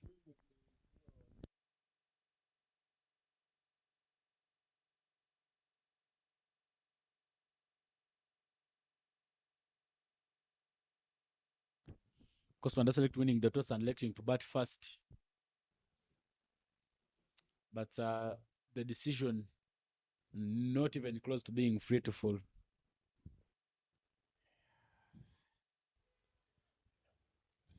One of these beaters, he needs to step up the gear. Daniel Gumusenge, the known better there, needs to do something here. Nadia Mohammed, I've seen him hitting a couple of big sixes in the league as well. This is the time that he just needs to open up his arms. I think to me, Ivan, is just the matter of the mindset when it comes to these games here. If you go down to the local leagues, if you go down to the internal games, these Nadia Mohammed will be hitting sixes and fours, winning for their teams here. But when they come up now to where it matters most here, they find it hard to get this ball off the square. Bigger one, but straight to long on for a single. Maybe the problem is that uniform, the national team colors. Well, Leonard, you know, even the under 19 team for the boys team here in Rwanda, they were scoring well, chasing big totals. When they reached in Tanzania, all they could do was putting runs like 50 all out, 49. So that is chipped up in the air back to the field. Goes for an overhit. That should have been another arm through to the stumps to get a wicket. Unfortunately, Nabil Mohammed survives. Almost, he have 2 chances in one ball here. There was a catch, then there was a run out there. Wishness just wanted to destroy the stumps. They ended up missing them. The performance of players in the league and domestic tournaments and international tournaments not being so replicative here in Rwanda. Of course, remember we saw the boys team, the under 19 boys team. They had a special league where they could play longer format cricket. Maybe the expectations of putting some runs when they go for the bigger tournaments. Unfortunately, the plan didn't yield well for them, as even playing all the 50 overs became a problem. So, same thing happening here. You see players like Isaiah Mugabo known for hitting the ball, but he departs very, very cheaply and even leaves a game without even scoring a boundary. That is a bit of outside edge there from Daniel Gumesenge, but is put down at first slips. Nyamugure there looks to be injured, doesn't get hold onto that catch. But that marks the end of the 16th over. 59 for 7 is now the score. Yeah, it's not looking good here for Rwanda 11. Who is going to get them out of this mess? Look at that again. That was an edge. It was dropped as well by the slip.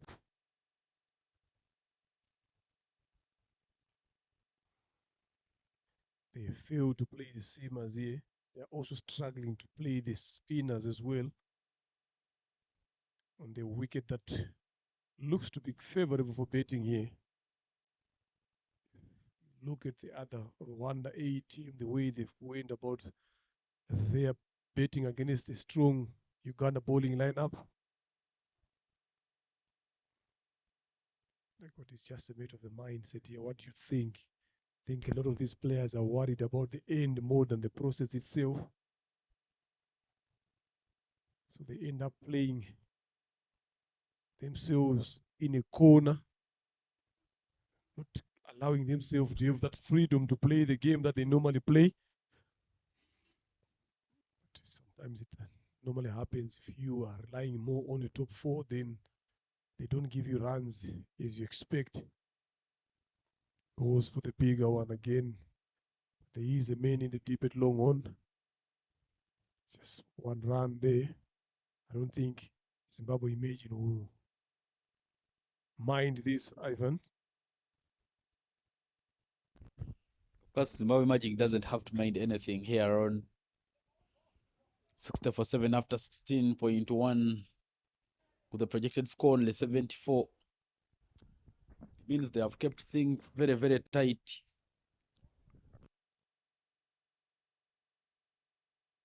Of course, Zimbabwe Magic doing most of the work in the first innings. The plan was to limit Rwanda Select to a small total. Now we see one loading. Was supposed to initially be even below 120 by the captain, but they're even struggling more. Tatendachi Mugoro there, look at the figures. 3.2 overs is picked up a wicket and considered only 7 runs. Very, very brilliant figures there from Tatenda.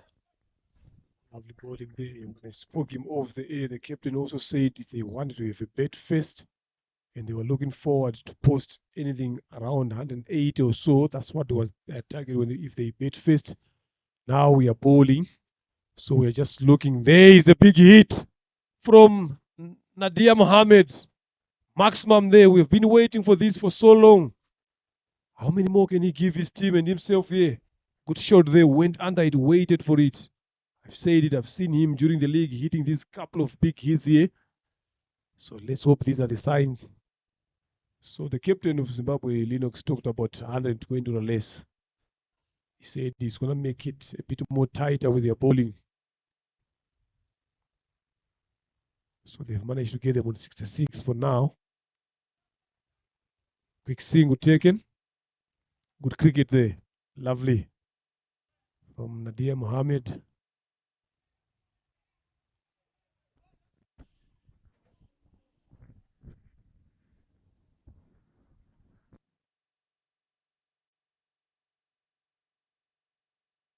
Of course, it just looked like this Rwanda Select side saw their sister side beating Uganda after batting first.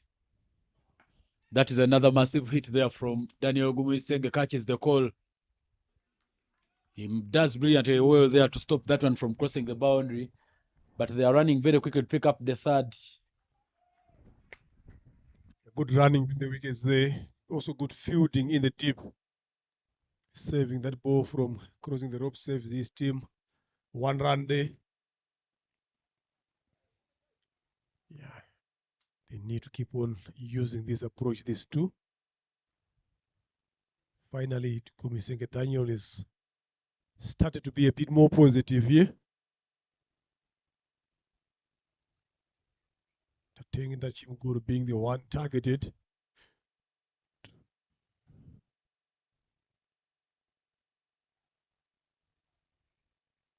Shot pulled away. That will be 4. Lovely there by Nadia Mohammed. A big over it is. The first big one for Rwanda 11. This is what they needed. That's a big over here.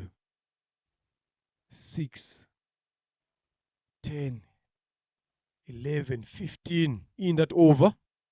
Good, there is no one. There is a big gap between fine leg and deep square. Lovely shot. Good placement by Nadia Mohammed.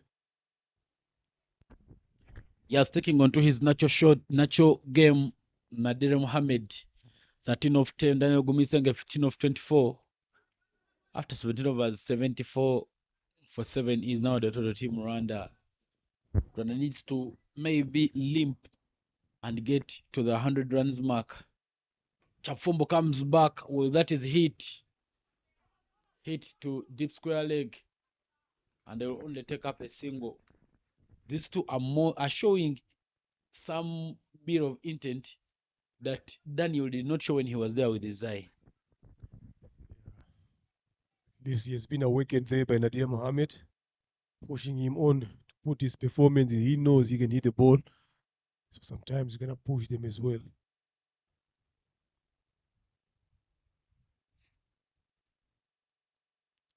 Lovely delivery there by Wishners.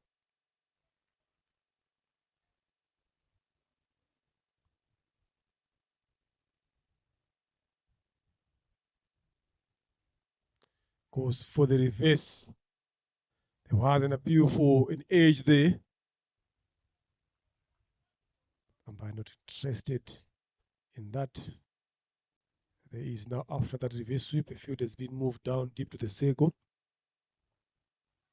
Could push for a single there. Lovely running, excellent running there by the two.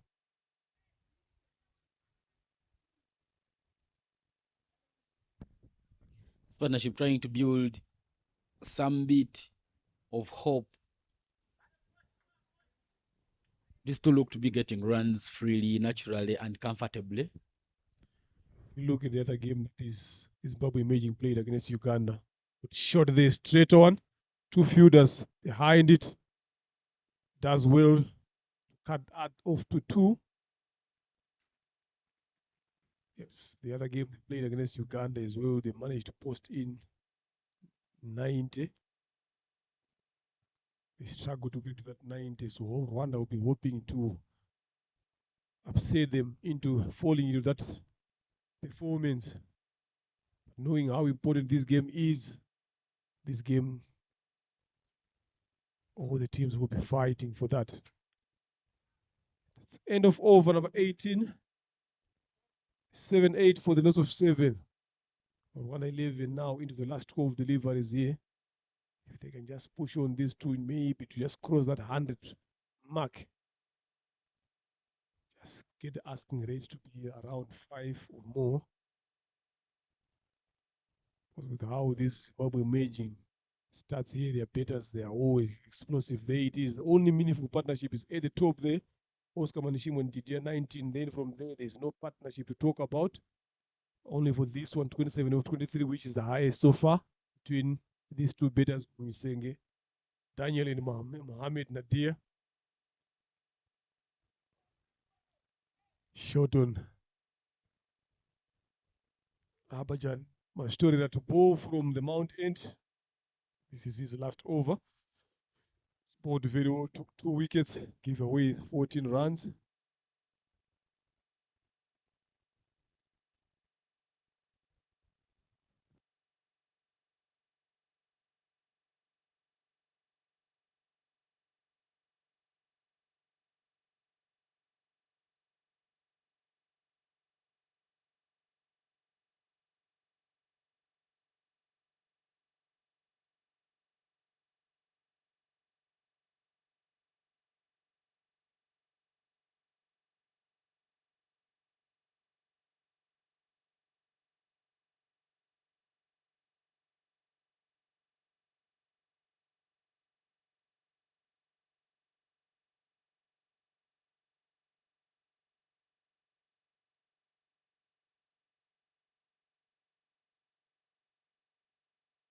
Wicket number 8 for 111.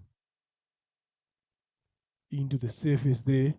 Yes, the shot was there, but it's just the execution and finding off the gap there.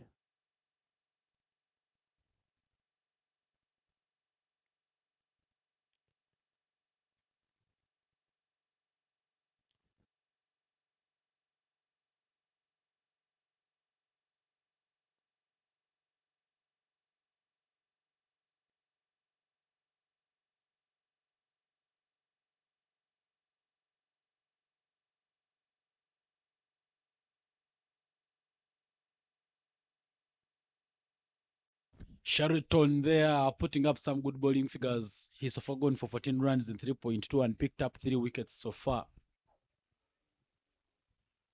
Very, very brilliant figures there for him. Of course, now Francois Zrahangaje coming in to bat. Known for bowling, tries to overswing. Does he get it into the gap? No, there is a man. They are running quickly. A bit of hesitation between these two. Brilliant throw there from the deep. Yeah, very good fielding there.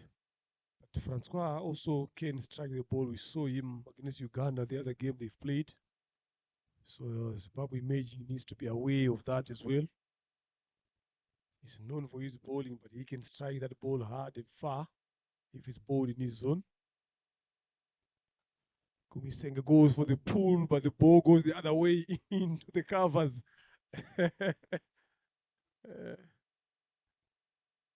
Just couldn't beaten by pace there. Yeah, not getting enough bat onto it, or that might have been off the top edge of the bat. Bit of a leading edge there. Yeah, into the penultimate over, only 2 balls and when it complete this over. But in the entire innings, clearly Zimbabwe Emerging has been ahead of things.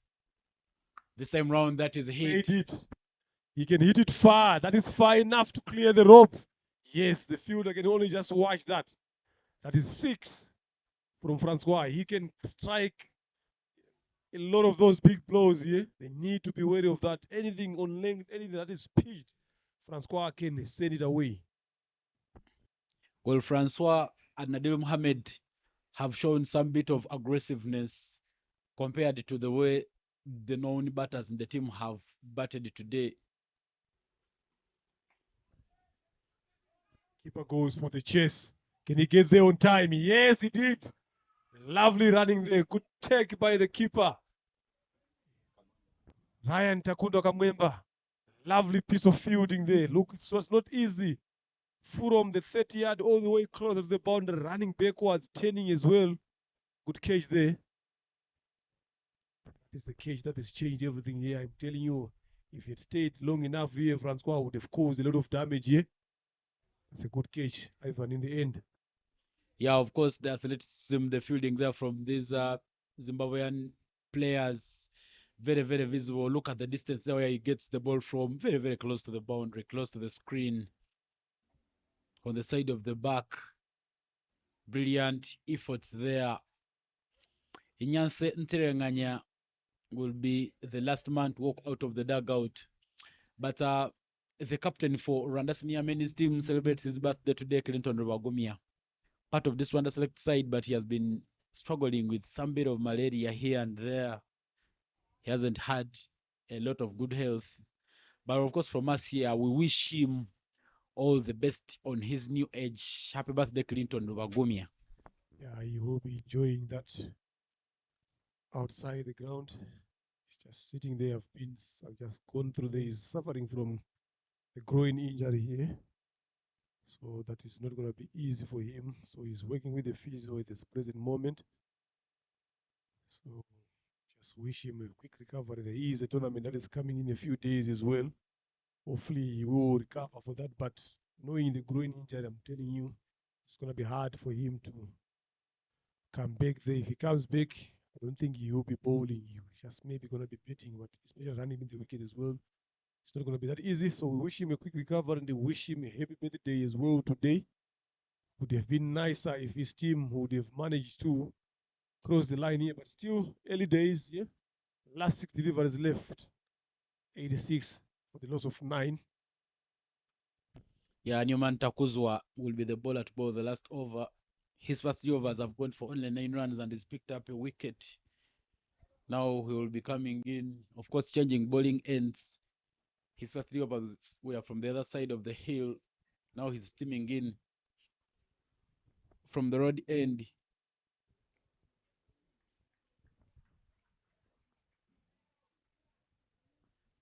Newman Takuzwa, Panashe, Kamwemba, Anesu, all were part of the under 19 team that played for Zimbabwe in the World Cup that happened in South Africa earlier this year. Well, that is a hit, but hit to 2 men, they will only get off a single off that good shot. Of course, victors like Victor Chirwa, Tashinga Makoni were also part of that Zimbabwe team that played in the Under 19 World Cup in 2022. The same time, Uganda also made an appearance, the most recent appearance, all making part of this Zimbabwe emerging. Just shows you that maybe this will be the Zimbabwe in future. That is hitting the surface. Brilliant bowling. Lovely ball, giving him the taste of his own medicine there. Nyas Tirenganya. He will be bowling a lot of those ones. He's seen what the surface can do. So there, Newman Yamuri just showing him that if you can do it, I can also do it as well. But just need to be careful as well because he still has got a chance to bowl. So he will be again another short delivery there. Run out chance, a lot of drama happening. Get a single in the end. It's a time of milking runs, and these two don't really care how the runs come. They're just interested in taking them.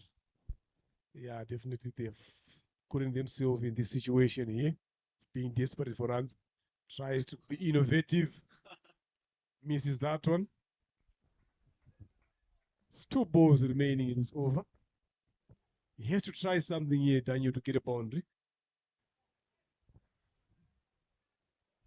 Remember when I was still at university between the years of 2016 and 19. Of course, I went to Chamboga and studied my statistics. Unfortunately, where life takes you is where you go.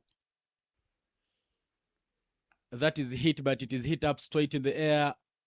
There is a man ready to take the catch. Oh, that is put down, but they will pick up a couple. Just didn't get close to that one. Chances put down, and now the game will go up to the final delivery of the innings. As I was saying, when I was at Chambogo, a team from Zimbabwe called the Takashinga Cricket Club used to come and visit Uganda. I remember one time they came with the likes of Blessing Muzarabani, Richard Ngarava, all playing in that outfit. It just shows you how important it is for these tournaments to keep moving. Because every time you move out of your country, you start getting that international feel, the feel of representing your country. And it's really very, very good to see so many of these under 19 players who've represented Rwanda in the past making part of this side. Rwanda Select one, they toss selected to bat first, managed 90 all out, 90 for 9 in 20 overs. And Zimbabwe Magic will need only 91 runs if they're to come and pick up a victory. Yeah, nothing much to talk about there in terms of betting. It's only Daniel Gumaseng at 22, not out of 32. Other than that, just passed on some double figures only, but it's not a good betting scorecards to watch there. 7 extras being bowled. Lovely piece of bowling there by there's only 2 meaningful partnership again, 27, 25 between Daniel and Nadia Mohammed. Then another one, Oscar Marishimu and Didier of 19 of 17. But the other betters didn't find time to get a partnership going on. That is where they've fallen short.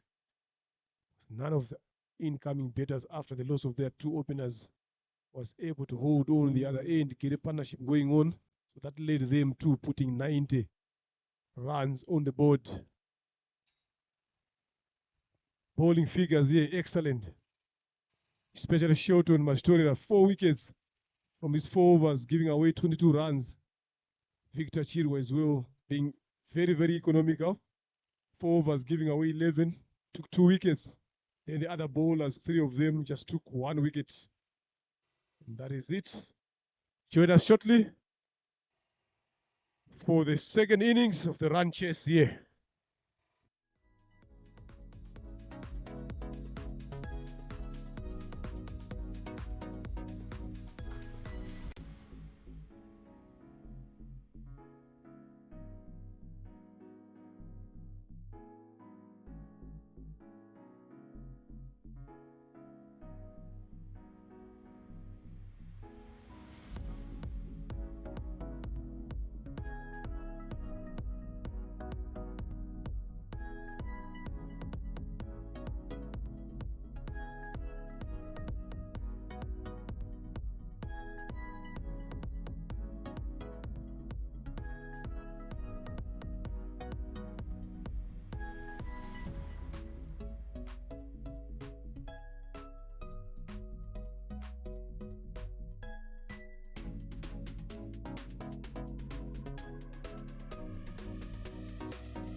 again for the ranches here. Rwanda 11 posting 90 in their 20 overs. Zimbabwe Imaging needing 91 to win in their 120 deliveries.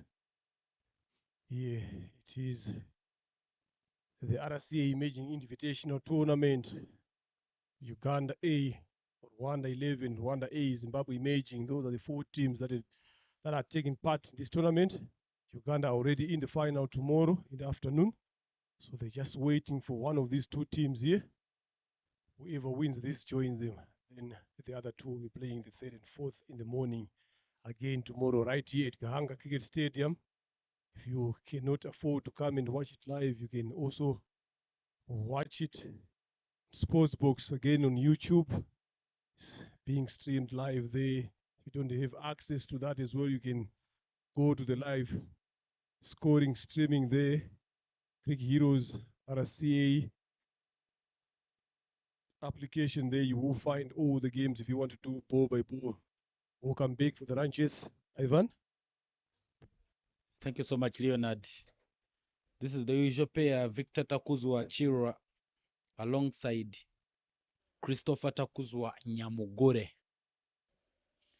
Of course, Victor Takuzwa Chirwa are the highest running scorers so far for the Zimbabwe Emerging, 180 runs from 5 innings at a strike rate of 135.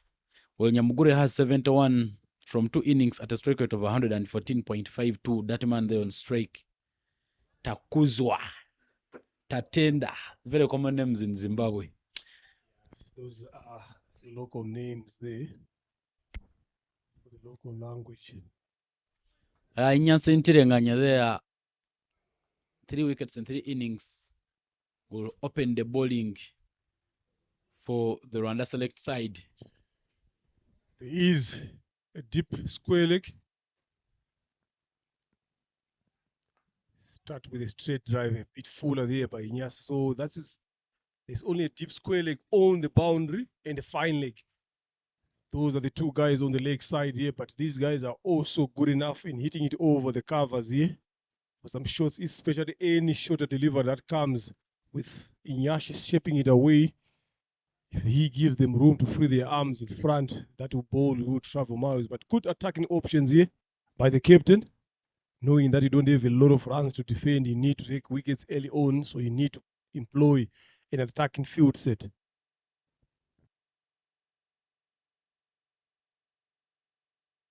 Said it when Inyas was bowling. Look at the follow through, having a chat with him as well. They bowled 2 or 3 of balls like that to him as well. So definitely he is out there for revenge. He's got pace, he's got bounds as well. Yeah, of course, Takuzwa Christopher Nyamugure playing his first game against this Zimbabwe select in this tournament. The first game he didn't play it, and he's played in only 2 games. He played against Uganda A, scored 34-35 the day before the rest day. Then he also scored against Rwanda A and scored 37 of 27. Goes for a wild swing, but doesn't get to contact there. Takuzwa Christopher. Lovely piece of bowling. And there is a lot of chatting. Look at all the fielders around Takuzwa here. They've been doing that as well. Now they are getting it back. All the fielders crowded around him, having a chat. The bowler on the other side. Interesting game it is here. Nyamugure needs to stand up there, but he knows the task that lies behind him. Any slight mistake, they will put their team on the back foot. Yeah, but of course, clearly, Zimbabwe Emerging has done a lot of work, most of the work in the first innings, making sure that Rwanda doesn't go past 90 runs. That is hit over the fielder backwards of point, and that will be the first boundary there and first runs on board for Zimbabwe Emerging. I spoke about it, that anything that is good with shaping away, they are not afraid to go and play in front. Just look at that one as well. Just easing it past the short third man in the circle for the boundary. Of course, they have only deep square leg and fine leg on the leg side. Maybe for that shorter delivery, if one of these batters chooses to go for the pull, not with that particular line there. You can't pull that one. You have to go for the cut, uppercut as well. There is the pull. Is it far enough? Yes, it is far enough. Top of the roof there, where the Zimbabwean emerging players are sitting. So make it 2 out of 2, 10 out of 2 balls here. Yeah, muscling out that one away. Victor Takuzwa just hits it backwards of the square, picks up the length very nicely, and sends that one out of here. Yeah, if you want to bowl these short deliveries, you need to make sure that you direct it very well. It has to be on the body line. Don't allow them to free their arms.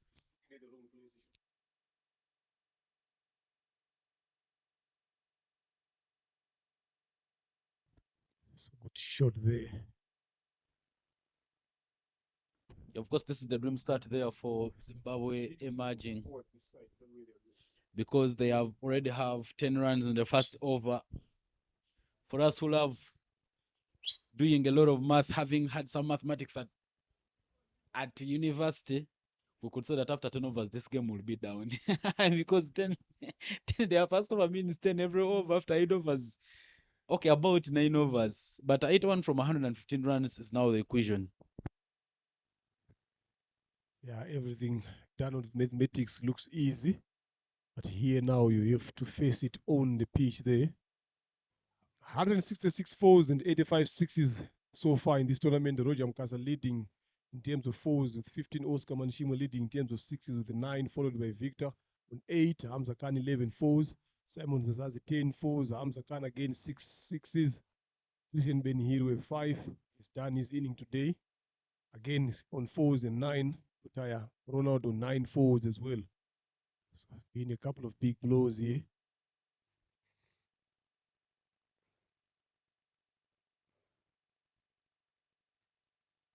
This time strays down the leg side. That is wide. Now, as soon as he bowled that ball, he quickly turned, going back to his run up, no chance whatsoever. Good contest between these two sides. These two sides, each time they've met, been a lot of exchange of words, getting on top of each other here. Lovely delivery there, better this time. Well played there by Takuzwa Nyamgure. Just brings the first over to an end. The scoreboard reads 11 for no loss.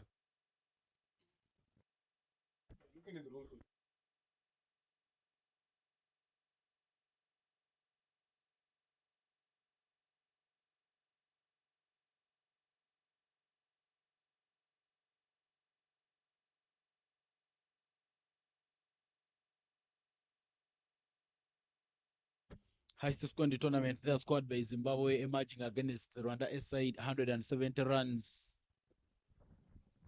Victor Chirwa yet to face his first delivery in this innings. Martin Akayezu will bowl the second over.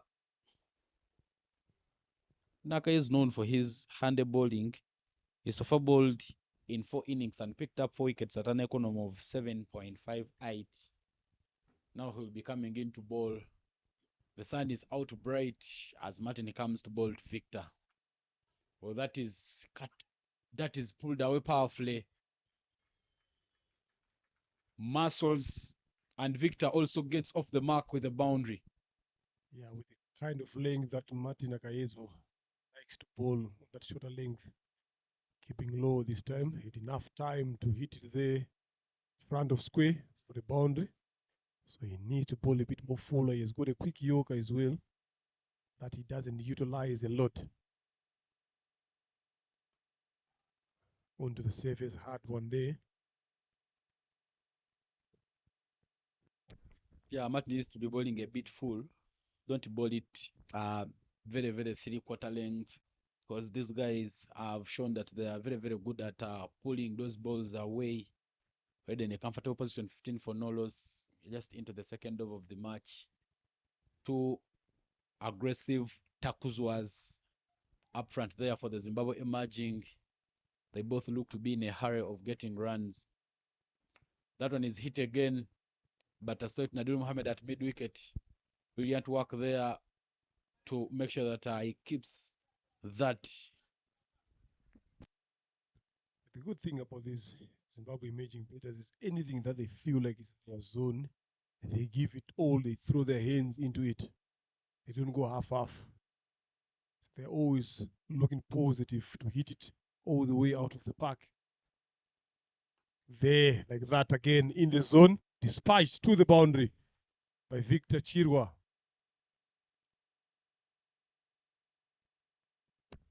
Lacking some bit of consistency here, Martin Akayezu. Of course, those previous deliveries would show you that it will be hard for this man to play the balls that are pitched a bit full. But this time round, he gives it a lot of width. And Victor Takuzwa Chirwa will see that one away. Nice looking shot there to make it 19 for no loss.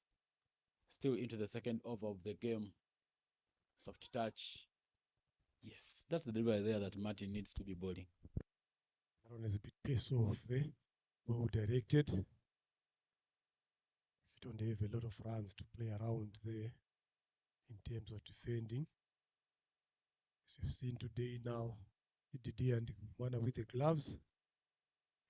Of course, replacing Oscar Manishima behind, who's also been given an opportunity to be a keeper. Of course, a tournament of emerging stars. You give them a chance to try and make sure that you see who will do it best. I always see it in the Zimbabwe women's team. In some tournaments, you would see Chieza Dururu being the wicket keeper, whereas sometimes Modesta Mpachikwa would come as the wicket keeper. But of course, for them, what they do, they always give you, I think, a tournament, and you'll be the keeper for that entire tournament.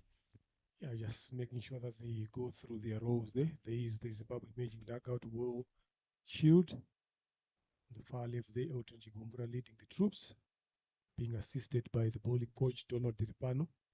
Of course, Elton Chigumbura was the man who led the team during the Under-19 World Cup. Yeah, that time he was there, but I think that was Prosper Utseya who was with them before he left. But Elton was a part of the selection committee. He was convener of selectors as well.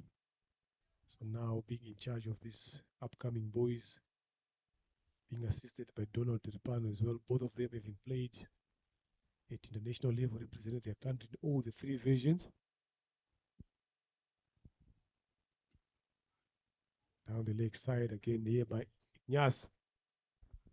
Yeah, Leonard, one of the good things that will always happen to this beautiful game of cricket is having the people who have played cricket and represent their countries, of course, keep around the game, because they come with a lot of wealth and experience, try and make sure that they inspire the youngsters into stepping into their feet. Yeah, it's also good for them to come back and give it back as well. So this is a different ball game, right? Playing and coaching, those are two totally different things here. So it needs someone who understands how the game goes, someone who understands how to manage players, how to get the game going on. So it would be very good if you see former players again coming down, helping out in the system in terms of coaching. It's very, very important as well.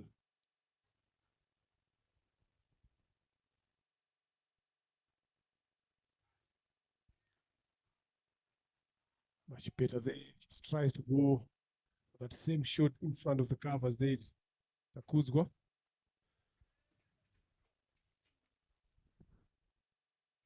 Nyamgori again trying to go for that one. Anything that he feels that he can smash outside, he's not afraid to go.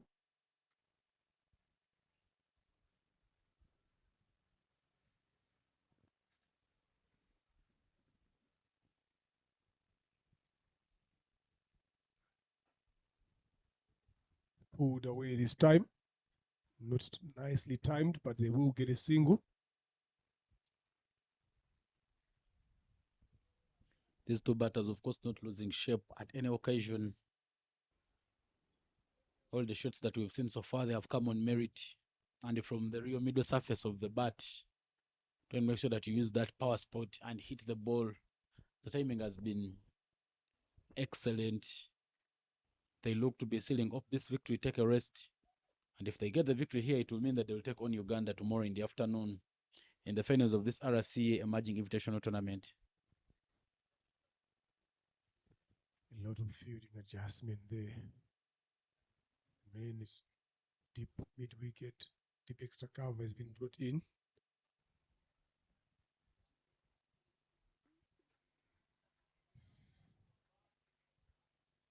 They've put in a backward. That is a wide short third man. That will be given as a wide. Too much bounce on that. This is something that they need to get away from. Extras, these wides, you can control them. Yeah, of course, in defending a small total, you don't need to give out those many free runs. Make sure that you ball it tight. If they are score, let them get the runs off their blades. Yeah, very true there. It's easier when we are sitting here. Maybe if they give us this uniform, we will definitely do the same, or might even worse. Shot flashed away there. Front for a quick four. Anything with like I said earlier on, anything that they feel like is in their zone, they will throw their hands with enough power to get that much needed boundary here. Of course, Nyansen Tirenganya giving that one a lot of width on that occasion. And a nice looking shot there from Victor Takuzwa. Zimbabwe emerging, stepping on the pedals on both ends. You'd never wish to bowl to any of these batters who are at the crease at the moment. This time round, that is even hit well. That should be the hugest we've seen Lionard. Yeah, definitely that should be the biggest. Again, we had another one that went there, but that one went miles. I'm telling you, making his presence known here. Banged short again. Well picked. Look at the stability there. Was hit miles. There it goes. Let's hope it will come back again. Because the other one that was hit the other side is not yet back. Still looking for it. This is pure T20 class. What T20 is all about here in terms of betting on a surface that is favoring the betters here. Makes it easy to play shots like that. They need to come up with an answer here. They want 11 bowlers. Find that good length. Find that good line here. If you bowl it all over, you will always find yourself fetching. And that is not come back. They need to send. Of course, the man who went look for it, his work is not look for balls. He's here as a player. They need to find some little ball boys to go and look for that one as well. Because with this pace and this rate here, we will be losing a lot of balls here. New ball brought right away. Nyansen Terenganya's 1.4 overs have gone for 24 runs and is yet to pick up a wicket. 59 runs in 104 balls is the target there for Zimbabwe emerging to make it to the final. Current 112, required 103.40. Nyansen Terenganya getting the length right on some other occasions, whereas not keeping it tight in other occasions.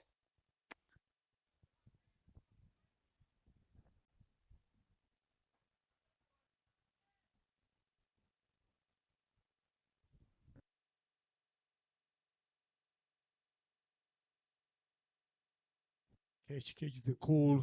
There's no one on that particular occasion, that boundary. That's another boundary again. The fielder goes in to the opposition's dugout there in the chase. Another boundary comes in. I've been saying about that third man fielder there, Ivan. I don't think he should be in the circle here for such deliveries like that.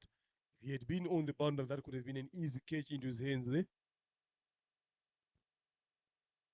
Another expensive over here from Yas Tirenganya.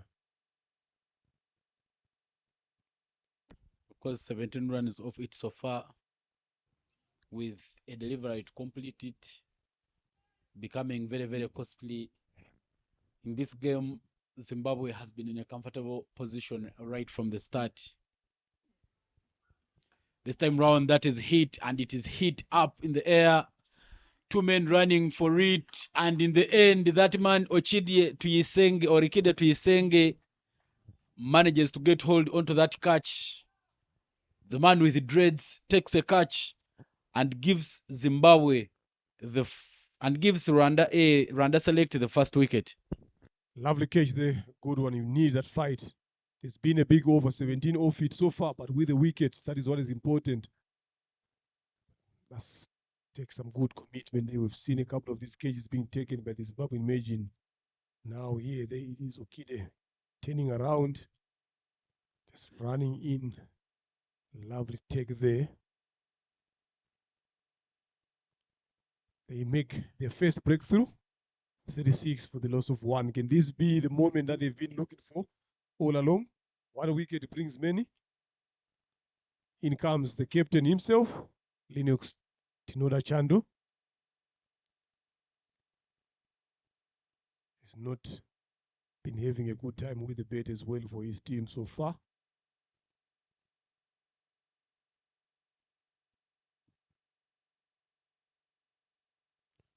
And that brings over number 3 to an end. It's 36 for 1.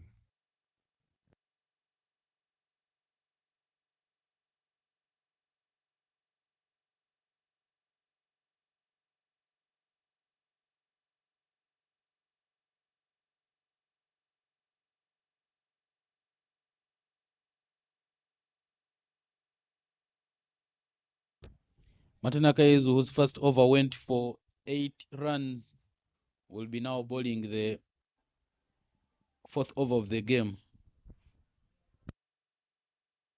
Inside edge. There is a fielder down there. Just but they didn't sprint well enough here. They just only managed to get a single. They need to find another breakthrough early on again before these two settle down. 54 of 101 balls needed here.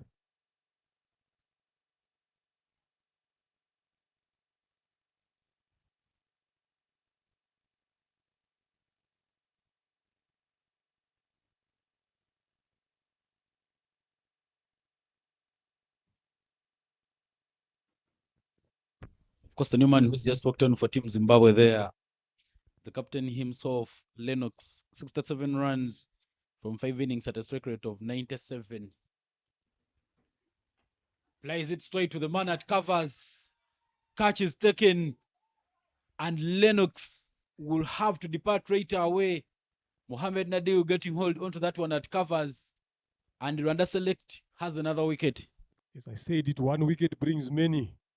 There is the second one going in the same fashion. He went out on Tuesday as well, caught in the covers. This time around again, caught in the covers.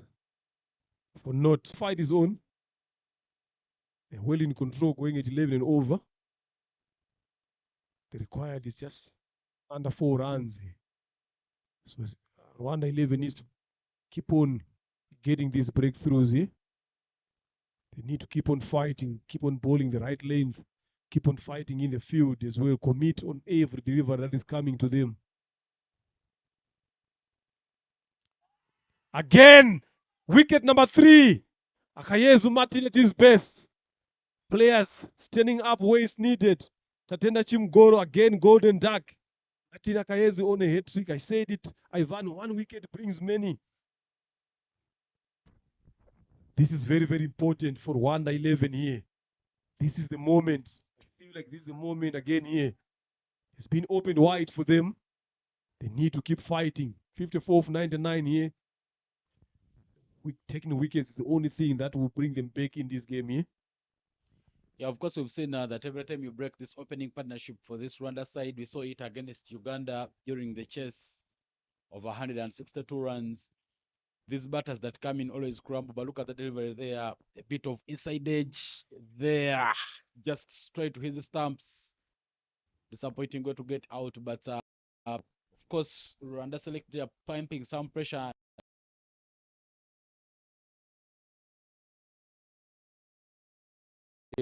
Mozengereri is the new batter, comes in with 44 runs in 5 innings at a strike rate of 65 points. They are very, very fired up for Rwanda Select. At the moment he gets his line and length right, he is a dangerous bowler. This is where you need your big players stepping up and rising to the occasion. So, which ball is he going to ball here? Yoka, maybe.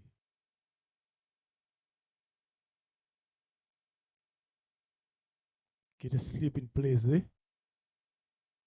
No, it is a hat-trick delivery that is coming in.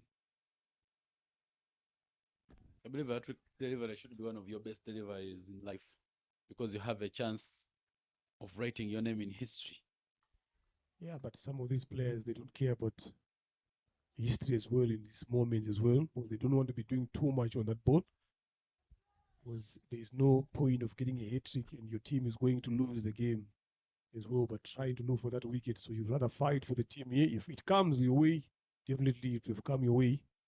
So the team up front here more than individual performances.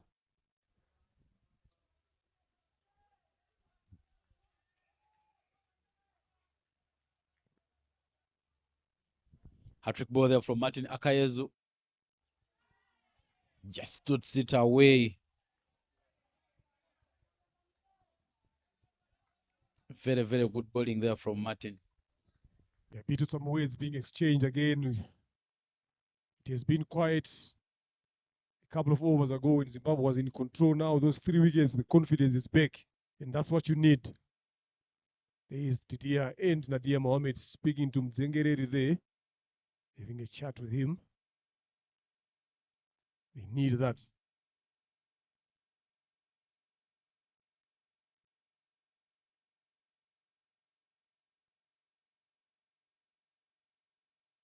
Down the leg side this time.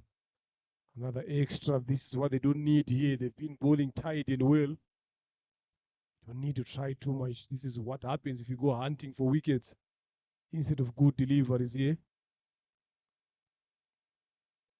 It's 38 so far for the loss of 3. 53 of 98 balls.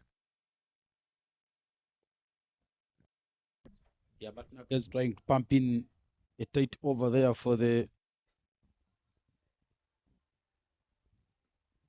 select side. This time around that is played, but will be just played straight. Beautiful by there. Martin Akayezu getting the backup he needs from his colleagues. Third ODI between Pakistan and Zimbabwe. Pakistan scored 303 for 6 in 50 overs. Zimbabwe is 191 for 8 in 37.5 overs. Zimbabwe needs 113 runs in 73 balls. Remember, the series are tied at 1-1. Whoever wins here will be going on top in the Pakistan tour for Zimbabwe. Last delivery there of the over, flicked off the pads, straight to mid-wicket. A dot ball to end the over. Brilliant spell there from Martin Akayezu, gave away only 2 runs, picked up 2 vital wickets. 38 for 3 is the score after 4 overs.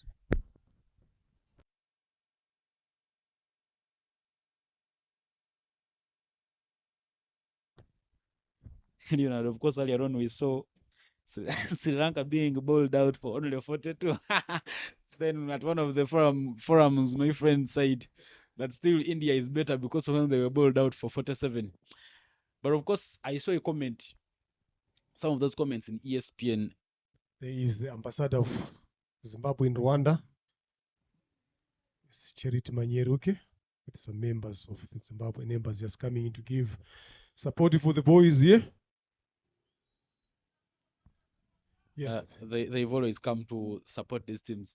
Yeah, but one of the comments that I saw that made me laugh was that Sri Lanka has always been preparing for spinning wickets, and they didn't prepare for the pace ball. So Marco Jansen picked up 7 wickets in that game, of course, putting up a very top performance. And also, what these teams always do, you see, when India was supposed to go and play this side of Australia in that ongoing test, they first sent the India team to try and make sure that it plays the local teams. That is hit away.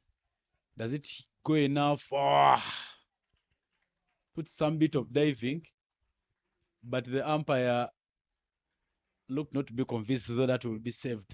Some brilliant effort. That's true. That's a good save there. I think by the moment he touches the rope, he had no ball in his hand. So it ended up being a good save there. Yeah, that's what normally happens at international level. They sending other teams to go and play, understand the conditions better, get used to the environment as well.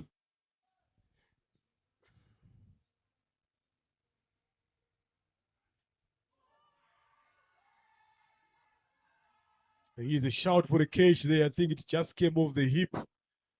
Good take there behind by Didier Ndikubimwana, and lovely delivery from Inyas.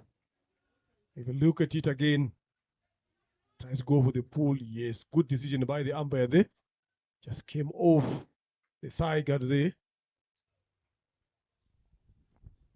The umpire watching it all happen. You'll see, Leonard, even when India was going to play that test which they are playing with Australia, they first sent the India A team to go and play. That is the save there. Brilliant work. Brilliantly done. There are three fielders, of course, running around the field, but that dive, keeping the ball inside before making contact with the boundary. Very, very nice work there in the deep. Yeah, that's why I say I feel like 111 a short of 20 or 25 runs here. If you look at that fight that they're putting on here. That's shot. Catches the call. The short man at mid-on. It was someone of Okide Twising and Nadia Mohammed's height. I think that could have been in the hands there if just edited a jump there. Surprisingly, we didn't see any fighting in the Rwanda selective batting, but I'm seeing in the fielding they are putting up everything. Even when we had a break, we had a rain interruption where they would have come with a bit of a changed game. They come back playing still with dead bats. But they're putting up some fight and make sure they defend what they have on board. 49 in 93. That is going down the leg side there. Lovely delivery there. Bowling with some pace there. Still having a chat with the batter here. Something we've seen in both innings. Fielders, of course, chipping in to go and try and enter the mind of the batters. If you feel like you're on top of the situation, you have to try by all means to get into their heads there. Just force them to playing those force shots. I like the fight here by Ignace Tirenganya here.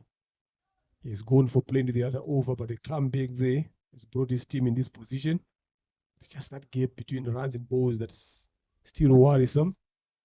They need to keep taking wickets here. Again, that one's drifting down the leg side there. Another over that is gone with a lot of shouts in it. I remember when I was still being coached cricket, of course, in my early classes of high school, the coaches would tell us that everything that hits to the pad appeal. You never know.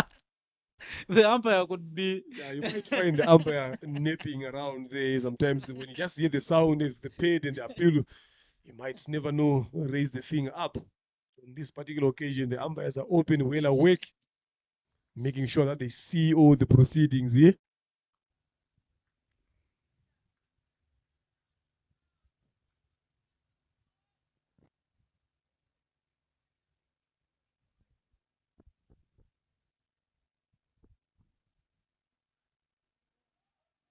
That one left alone and it's been given as a wide again.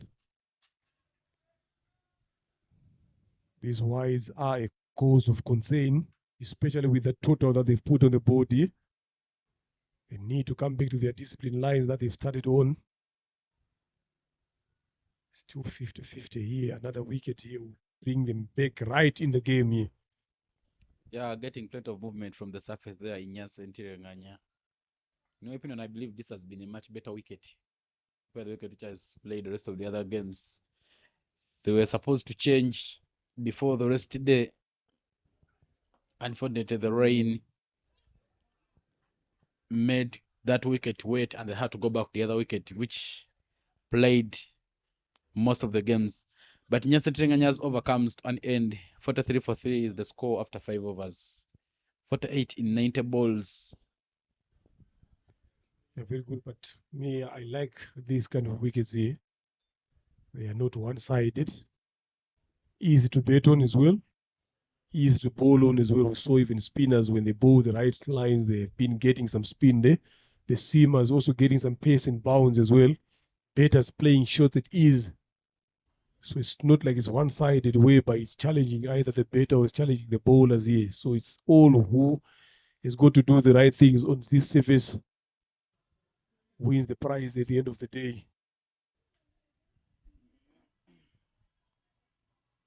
Because nowadays I feel like seamers are being laid down by wickets here.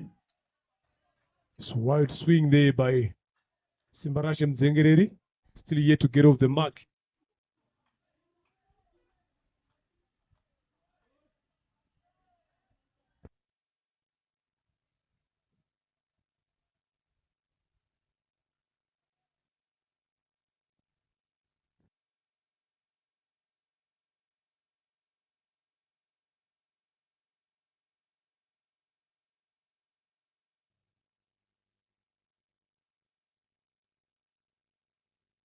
Uppercut. That should go all the way. That's a maximum. 6 runs there. He gets off the mark with a boundary there from Zengereri Simbarashe. Martin just banging it a bit short with a lot of width in that.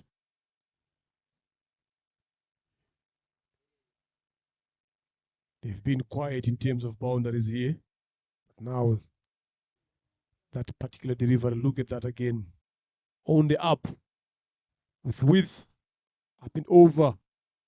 She crosses the backward point boundary for 6.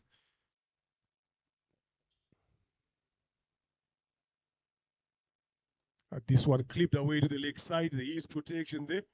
They push for 2. They decided against it. Only managed to settle for a single there. Trying to go for that yoker there. Finding the bet on the page of Simbarasham Zengereri, who managed to do well to get off strike.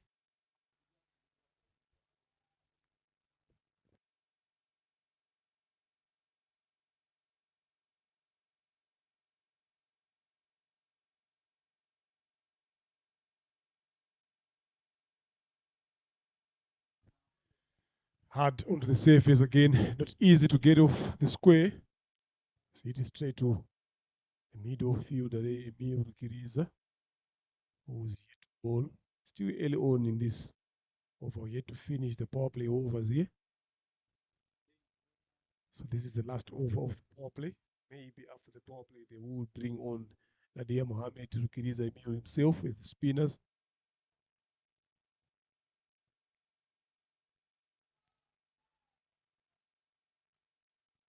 Lovely delivery there by Akayezu.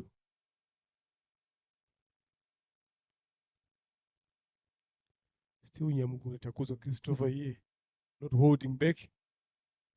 Anything that he feels is within his reach, he's not shying away from going for them.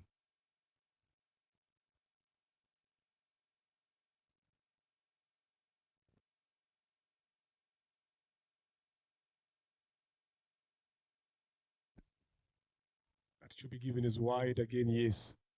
That is a wide. There's too much bounce in it. This is what I'm liking about this surface here. If you look at the previous surface that they've used, if you bang it down in that 9-meter mark there, it was not coming up, it was staying lower.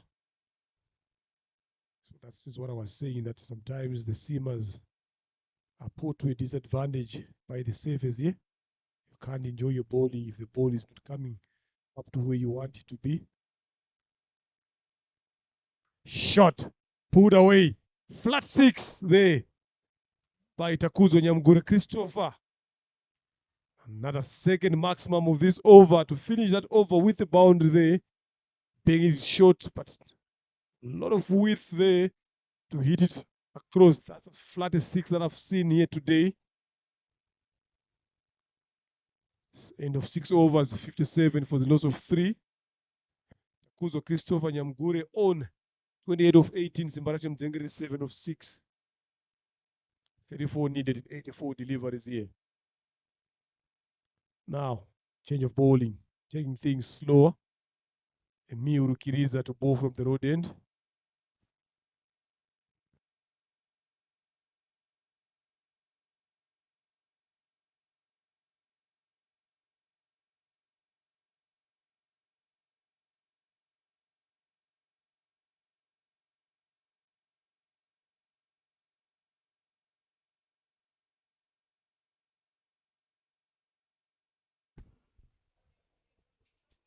Melelu Killers are there. Very, very brilliant. He's leading the bowling statistics table. Of course, on average, his average is 8.2, but he is tied on 10 wickets with Victor, Chirwa, Takuzwa, and Rukundo. Some good shot there, but there is protection there at extra covers. Of course, he comes into this game with very good figures there. Emile Ruchiriza against their sister side, the Rwanda A, in the game which was played before yesterday's rest day. He managed to pick up 4 wickets. Very, very good there for him. See if he could use his spin to squeeze some more pressure. 58 for 3, 33 and 83. Better length, better line there.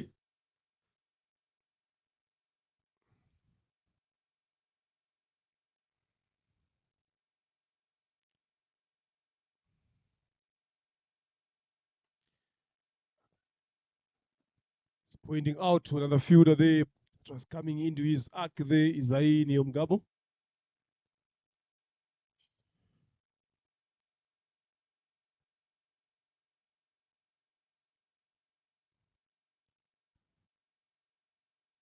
Need to keep fighting pressure here. Yes, it's now getting to the end here. Ivan predicted that in 10 overs the game should be done. So we are currently inside the 7 overs. They need 32 of 81, still in your range. Yeah, but of course, some big wickets there have fallen in Martin Akayezu's over. And of course, every time wickets fall, the batters remove the pedals off their feet. That is hit. But straight to the man at long off.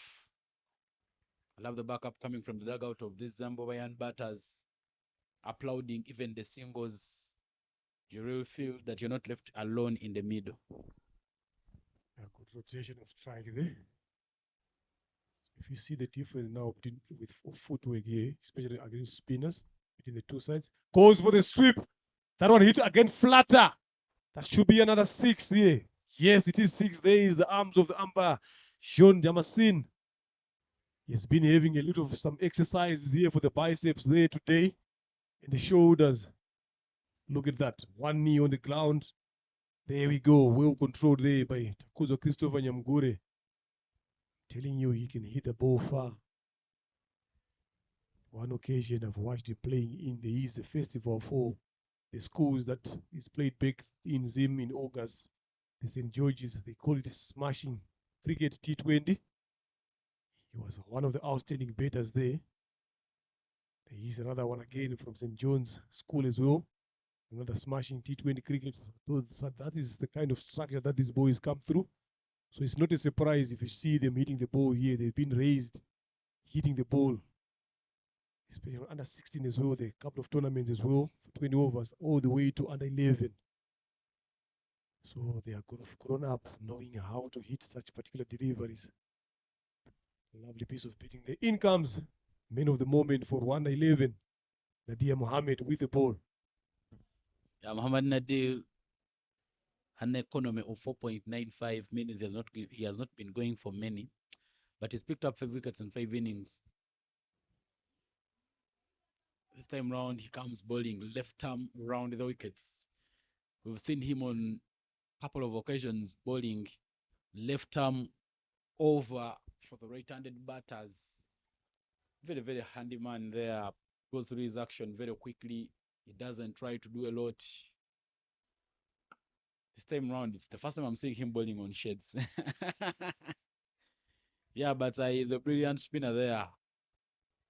Muhammad Nadir.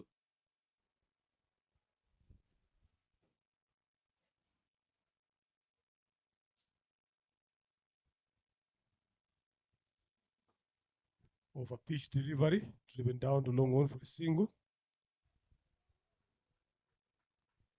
Yeah, there is a lot of sun now here after that rain has gone through. So he saw the other ball that was hit in Isai Nyomgabo's direction. He was just raising his left arm, just closing, blocking the sun, so that he can have a clear vision of the ball there.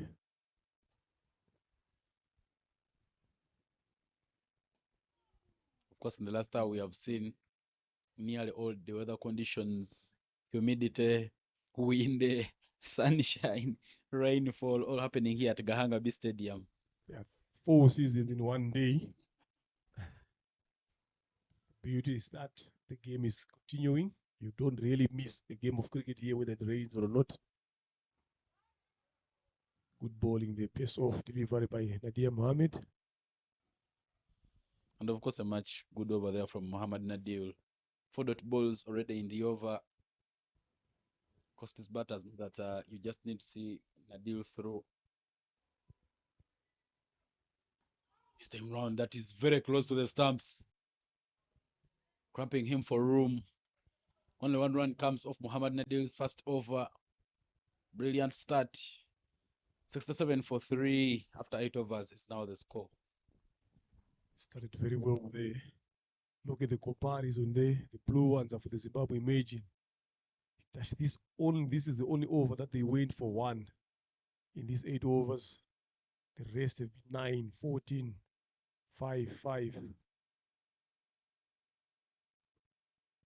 Some players there sitting out mixed up, the women's and the men's team as well.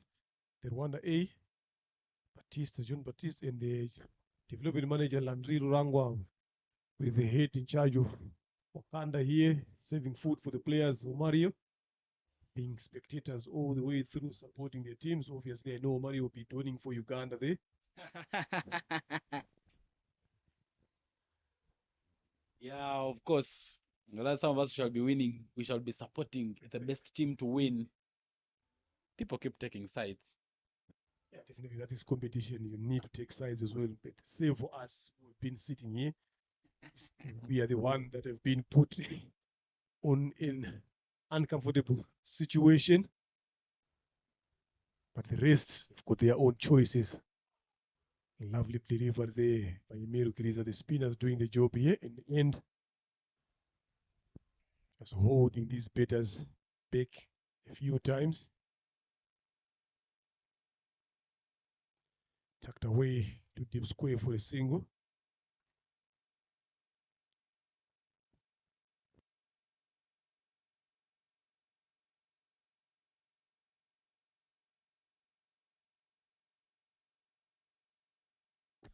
Zimbabwe still in match control in this game, 23 runs in 69.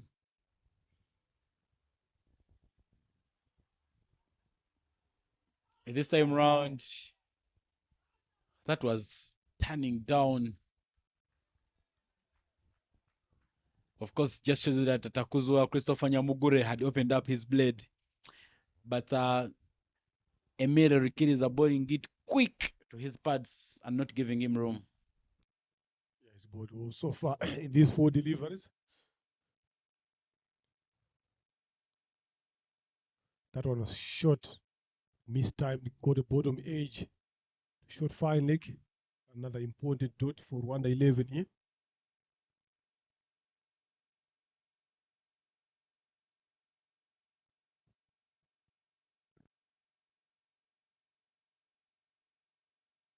Sweep short this time. Deep down to square leg. Another single taken. Brilliant over here again by Rukiriza Emil. This is what Rwanda was looking for all along. If they can be able to do that for a couple of more overs as well.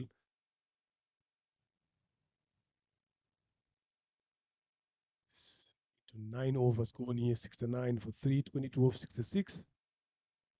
Very much in favor of Zimbabwe at this moment. Rwanda gets a breakthrough, 1 or 2 here. Becomes interesting.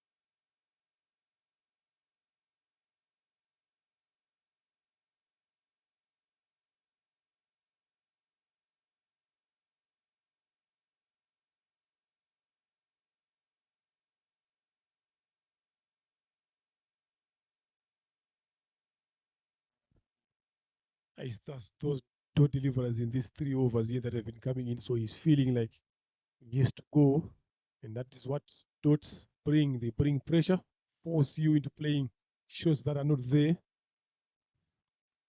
They need to keep on piling that pressure as well, Rwanda. Lovely deliver again. Super over here by Nadia Mohammed. Having a chat again with the bat as well, just pushing him on to take him on.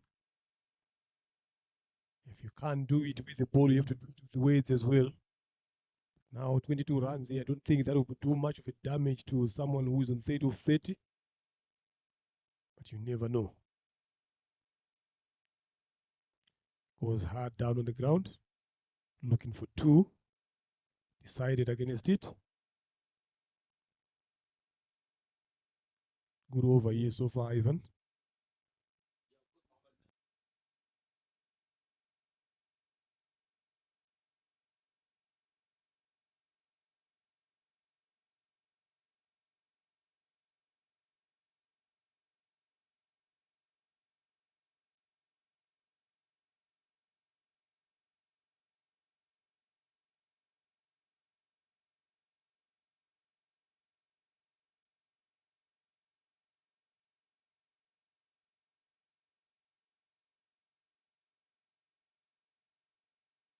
Every run they take, they keep getting closer. Again, another brilliant shot there. Just whoa, piped. It is too long on for another single. Makes them 3 in this over. That is halfway through the second innings here. Zimbabwe Imaging are currently on 72 for the loss of 3. Just needing a few runs here for victory. 19 of 60 balls. That's a lot of balls to play around with, especially when you've lost 3 wickets only. One needs to find that magic trick that they found on the other time of taking those wickets in quick succession.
Yes, he wanted to go for that. If it had pace, I'm telling you, that would have disappeared. So Emil Lukiriza saw that, then he took the pace off.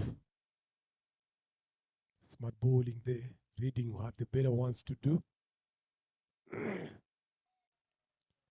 That one just inside edge onto the pads and races away to square leg for a single.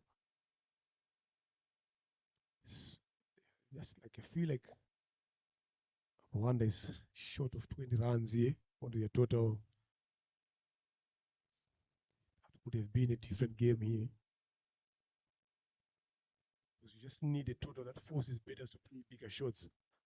Now with where Zimbabwe Imaging is now, I don't think there is need for going for bigger shots, 17 or 57. They just need to keep playing shots like this here. Getting those easy singles. If maybe the captain can just bring one of those guys inside here, I think that would apply pressure to the Zimbabwean batters here, because now they've been getting those singles through that mid-off region here. Yes, if they get a bigger shot over them, good enough. You don't have much to defend, but you gotta try something. Almost hit their man there. Asking the umpire twice, 3 times, 4 times, but the answer still not out. Yeah, but that is a bit tricky there. Telling Very, you, very close. yeah, very, very close here. Even from here, sometimes you need to watch over it a couple of times to come up with a decision. Didier and Ugandan are not happy with that decision.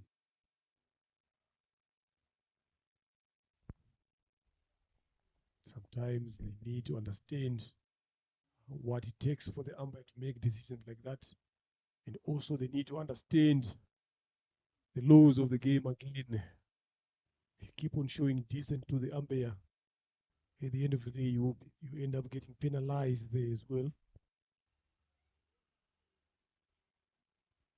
So you need to make sure that you control your emotions into the game. Yes, you want a wicket. That brings over number 11 to end 76 for the loss of 3. 15 of 54 is what Zimbabwe Imaging needs. Simbarashe Mzengere on 13 of 18. Takuzwa Nyamgore on 34 of 36.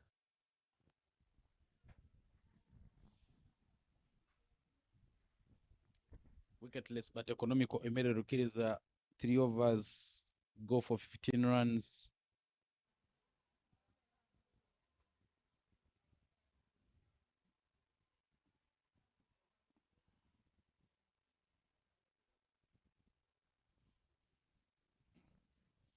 The physiotherapist there for Team Rwanda.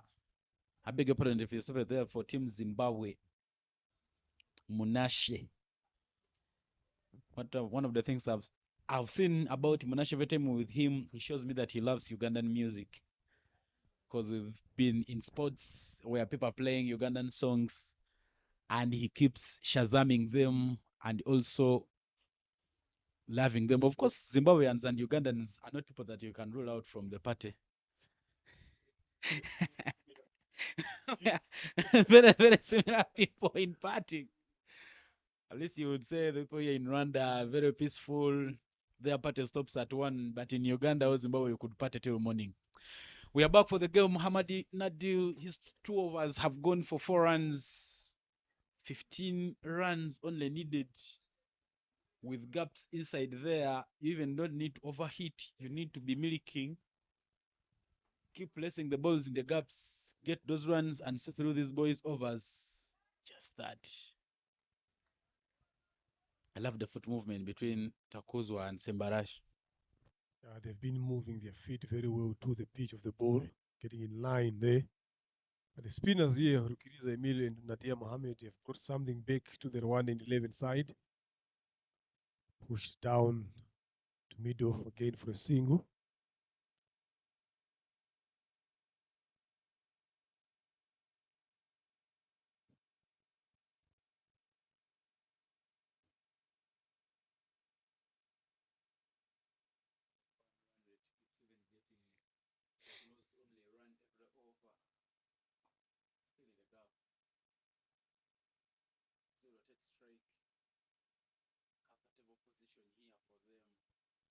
Yeah, this is what I was saying. They just get one of those deep fielders in the circle here. Stop them from getting that easy single. You don't have a lot of runs to defend yet. Force them to play those bigger shots. There you go. The slip has been taken off, has been put into that mid-wicket region. Yes, you gotta do something, but me, I just feel like they need to bring one of those between long on and long off inside the circle here. Especially long on, the ball turning away from the right hander. That's a good delivery there by Mohamed Nadir. So if you can get that long on the circle, Ivan, you will try to make the better play against the spin, against the 10 there in that region. Maybe you might get a top edge. In the end, ends up being a catch. But as it stands now, things are easy for these two batters to just punch it into those regions for easy singles.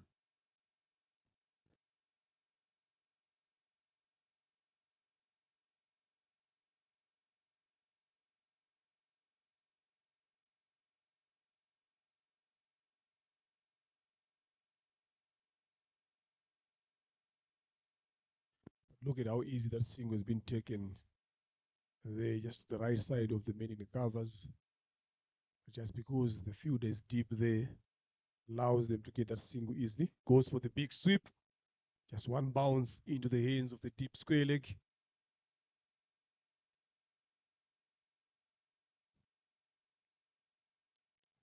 Another good over here by Nadir Mohammed. Bowls is 3 overs. Only giving away 8 runs. Very economical here. 80 for the loss of 3 after 12.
Says I visited Chigali, I went to the Kafre zone, had a walk around town.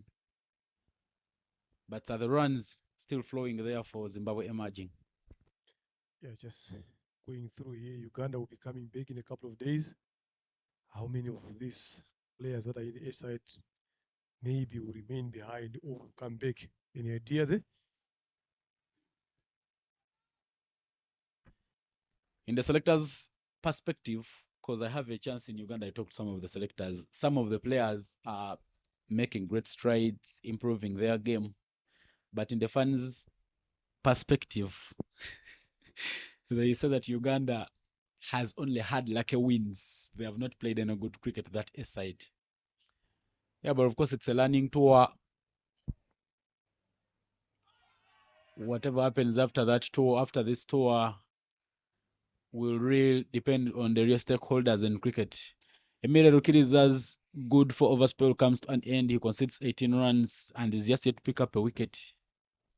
Yeah, from your answer there, I can safely say, in my opinion, I don't think a lot of these guys will be coming back here. Partnership of 46 maybe officers. coming as fans.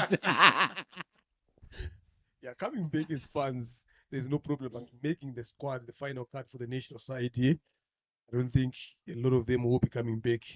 Yeah, Yeah. but looking at the opponents, sure I would. In my opinion, if I was a selector, of course, I mean I'm not a selector in Uganda, but I would have Simon Cesars and Roger Mukasa coming back on that side because you're making them ready for the T20 qualifier, which will happen next year. Because of course, Simon Cesars being a left-hand and Roger Mukasa being one of those hard hitters up front, top order bats, and they have been having some touch. So I believe getting them will build a little more confidence in them. Also, maybe giving them a little more play time. That's just my opinion. Also, Ivan Veidu has been bowled well. Maybe we would give him a chance to be on the senior side. You will be fighting with the likes of Cosmas Keuta, Juma Miyaj as well. So it's not going to be that easy. You have to do something extra there to break through. Look at the betting lineup as well of Uganda at the top order as well. Not easy to break through. So that is what you need in a team that competition tries to go for the big slog sweep. There is no one in that particular region at mid wicket. Of course, all teams need to be having that healthy competition. Let people fight for the spots. Yeah, but of course, I believe this has been a good outing for many of these players. Because you see the problem that I always had in Uganda. I keep telling it to people. Uganda for a very long time never had an A side, which never even existed in Rwanda as well. But of course, when you keep some players around also representing their side, because when you look at the way Rwanda A team fields and whether you play could give you some of the reasons why some are not playing for the national team. So give these guys opportunity, give them a chance to go and fight for the flag. Then later, you will assess their performance. There are some good players that we had in Uganda who played well for the under 19, but unfortunately never made a mark there to the senior men's team. Players like Lawrence Sempija, who is the former assistant coach at the Victoria Pearls. Another player being Derek Bakunzi. These players were very, very good and many times good players that I saw playing for the under 19 side. But because there was no continuity, they fell out of the contention. But if you have players like Anas Baig being brought for these tournaments, players like Musamajid Ramadan, Christopher Chidega, I believe it's really a good idea. Maybe this could be made an annual tournament to keep this exposure. Spot on there. Got the bottom edge from that. He's been trying that slog sweep. A couple of balls here, missing that. This time around, just got the bottom edge. Good over here again by Nadia Mohammed, showing his quality with the ball.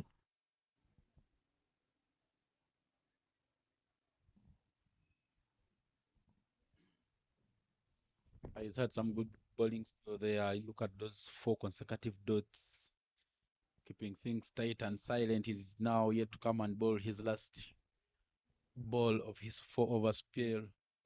He will introduce the mid wicket back again in place. Isaini Mugabo now from point to mid wicket. But still keeping those boundary fielders on the boundary here. 7 runs in 37 balls for sure. I don't see any reason why you can get those guys on the boundary. You still have got a lot of wickets in hand here. You just need to stop these easy singles here. That's what you just need to do. If you stop these easy singles, obviously they will go for bigger shots. So the more they go for bigger shots, the more the risk they're going to take. So that's what you want as a bowling unit. Excellent spell there. 4 overs, 10 runs, no wicket, but very economical by Nadia Mohammed. For 6 runs in 36 balls, 85 for 3 after 14. So Emerging can even score a run every over and still win the game. But of course, pace will be introduced into the attack to replace Emile Rokiriza.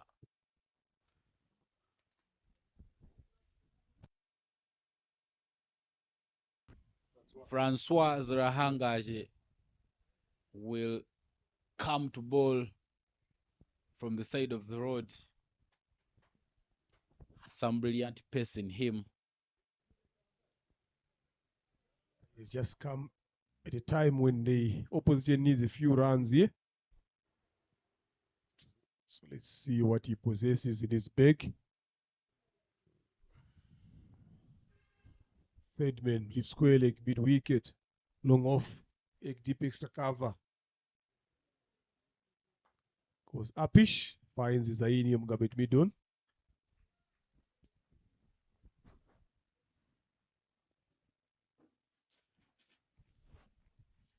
We are just a hit away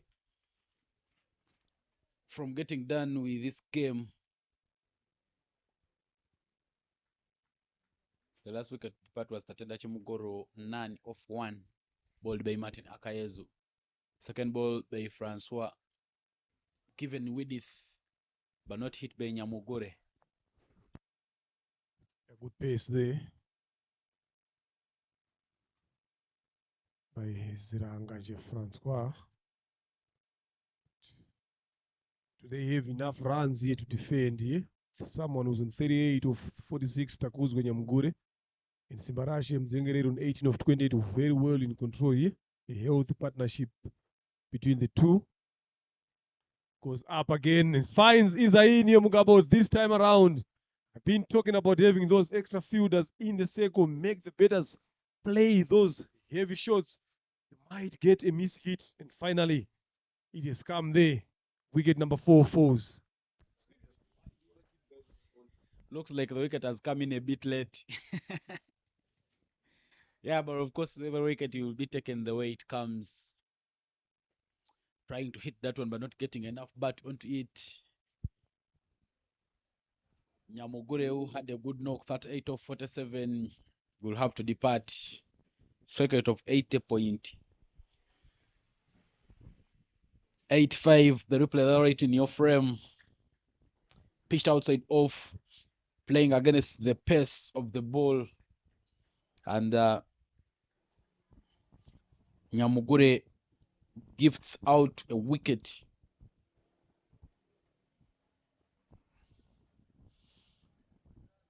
Six runs in 33 balls as Panache Taruvinga makes his way. So former under 19 player there for Zimbabwe, the recent group that was in the World Cup earlier this year in South Africa, will now come and try and make sure that he gets some runs. Because just 6 runs remaining to complete this match.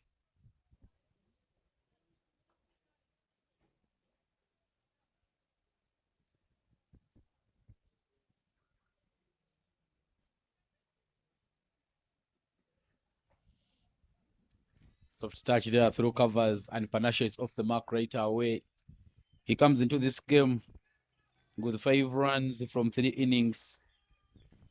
But I believe Simbarashe Mzenjereri and Panashe Taruvinga should be the two to wind up things here for Zimbabwe emerging. Of course, now only 5 runs are remaining. But from the Queen Sports Ground, Pakistan has managed to beat Zimbabwe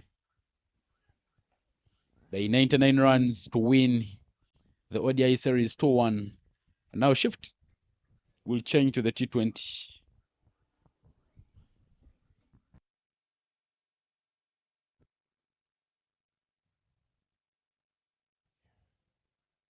This is the moment where you feel like we should have brought this bowler a bit more longer, but I still go on to those runs that Rwanda has shot here in this total. Apish, cut away. Short of control and authority there by Simbarashe Mzengereri for 4. Anything with Ivan, they will flash their hands here. Scores are tight, and that brings Ranganjes over to an end. Look at that, have a look at it. There is width, there is length. It's up and over. It goes to the boundary. So 90 for 4 after 15. 1 run to win, Zimbabwe emerging. Of course, now the score's being tied as we go in for the 16th over.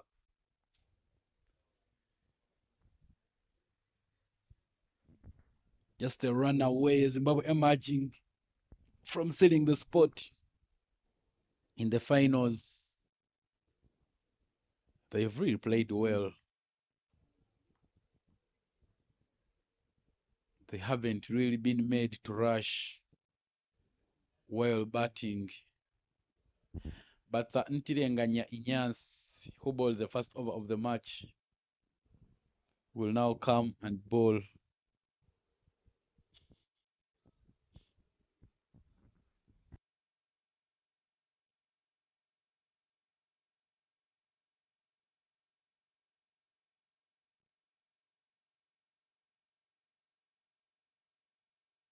Ntirenganya's first 3 overs have gone for 30 runs, but he's picked up a wicket.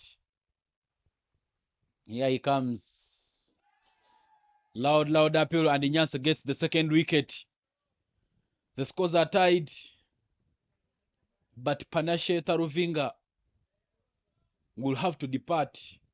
Of course, we did celebrations there for Rwanda Select because they know that Zimbabwe emerging is just a run away from winning this game. But they should be very, very happy with the bowling performance and fielding display that they have put up in this game. Panashe will depart with 1 of 2. Very, very disappointed there, the young man. Look at that one, just a nick, thin outside edge. His pickings there by the wicket keeper Didier Ndikuwimana. And Zimbabwe will lose the fifth.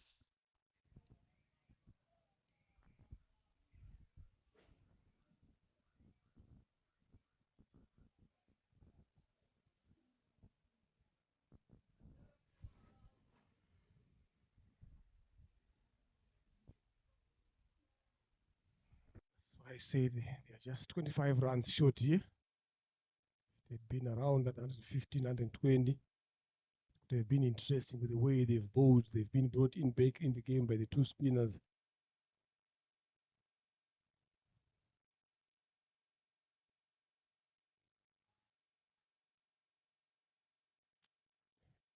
Things are getting dramatic here. Almost a run out there. Samuel Miyambo just edging that one to short third man. Wanted to take off in a flash, but was sent back by his partner. Yeah, but Samuel Muyambo has a strike rate of 181, 40 runs in 3 innings so far in this tournament. Back in Zimbabwe, he plays for Bulawayo Athletic Club. See a reason of him being in a rush. Just need to see off that one run and set his team for victory. Well, that is hit uppish. Nyasetiring bowling pretty well, putting everything outside off stump, but not putting for them balls to hit. Very, very brilliant bowling. They are 1 run in 27 balls. Zimbabwe emerging. You see what I've been saying now. They leave it too late. Now everyone's in the circle here. They should have done that when there was about 20 or 22 runs needed to win. I'm telling you that could have been game, but now this is late here.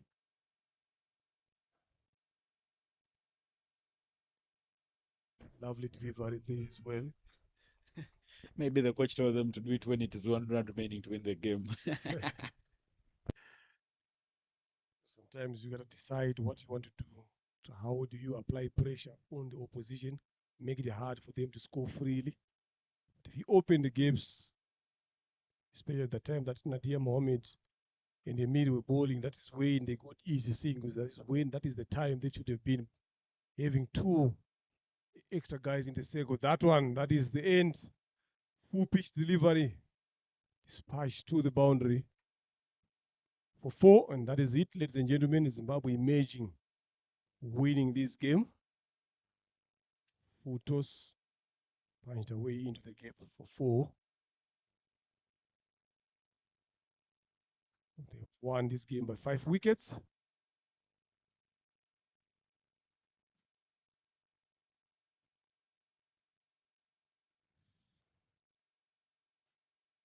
Done very well here so far, the Zimbabwe emerging side.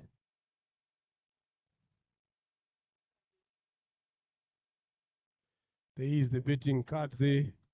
The top 2 set the 2 for the Zimbabwean betting: Takuzwa Nyamgure and Victor Chirwa, 38 and 22. Then Simbarashe Mzengere, 22 not out. Samuel Miyambo, 4 not out. Linux Chinola Chan and Tatenda Chimugoro both being dismissed for not. They win this game by 5 wickets.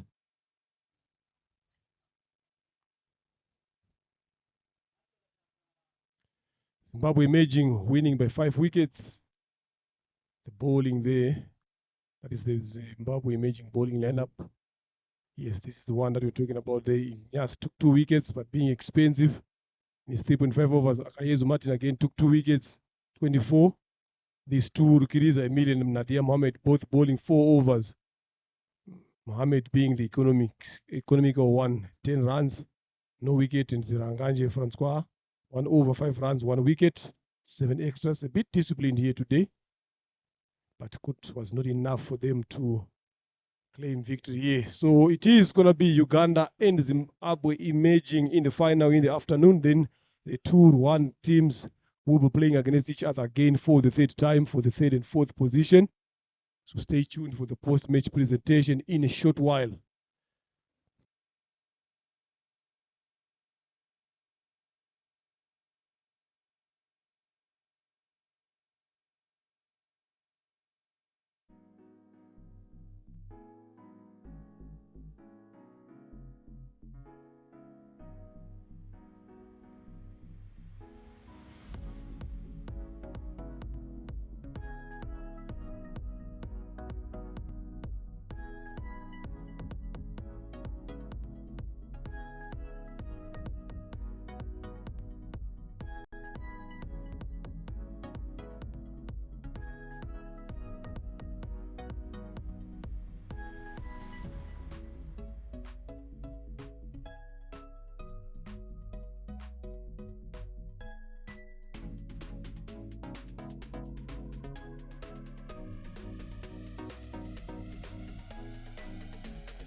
Good evening and welcome to the post-match presentation of the final group stage match in the RC Emerging Invitation Tournament happening between Rwanda Select and Zimbabwe Emerging. Of course, Zimbabwe Emerging doing most of the work in the first innings, bowling out Rwanda Select for only 90 runs. And in the end, Zimbabwe Emerging having the win by 5 wickets. But with me here, I'm joined by the captain for the Rwanda Select side, Didier Ndikubwimana, to tell me what might have gone wrong. Didier, you're batting. We didn't bat well at all. So our middle orders, they didn't do the job. So that's why we scored a short runs. Leonard was telling me the comment was that if you guys had 20 runs, maybe you could have put up a fight. What is your comment from the fielding? We fielded very well because our bowler, even if they being hitted, but we worked on the plan. So we fielded very well. Okay, thank you so much and all the best in your next game. Thank you.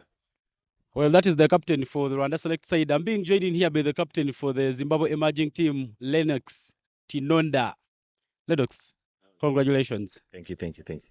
What did you do so well that helped you to bowl out this side of Rwanda and make sure that you come and do the work with a lot of ease? I think from the last game we played, I think we just took lessons because I think we conceded so many runs in the power play. So today we just needed to control that, and the bowlers they executed well, and I think the results show it all. You're in the finals and you'll be facing the Uganda A side, which has managed to get 2 consecutive wins against you in this tournament. What is the plan as we look forward for tomorrow's game? I think we just have to turn up, show up, and just play our normal game and just try to make less mistakes because I feel like games like that, the team that makes less mistakes wins. So I think we just have to execute well, try and bowl the same way that we did today. And obviously our baseman, I think, is starting to show now. So I think if we can do the beats right, I think it's going to be a good win for us tomorrow. Thank you so much and all the best. Well, that is Lennox Tinoda, the captain for Zimbabwe Emerging. Now we are going on to the player of match presentation, and present the word is the ambassador of Zimbabwe to Rwanda, Her Excellence Manyeruke Charity. The player of match is Shelton Mazivitorera, who bowled 4 overs, picked up 4 wickets, including a maiden, and he only went for 22 runs.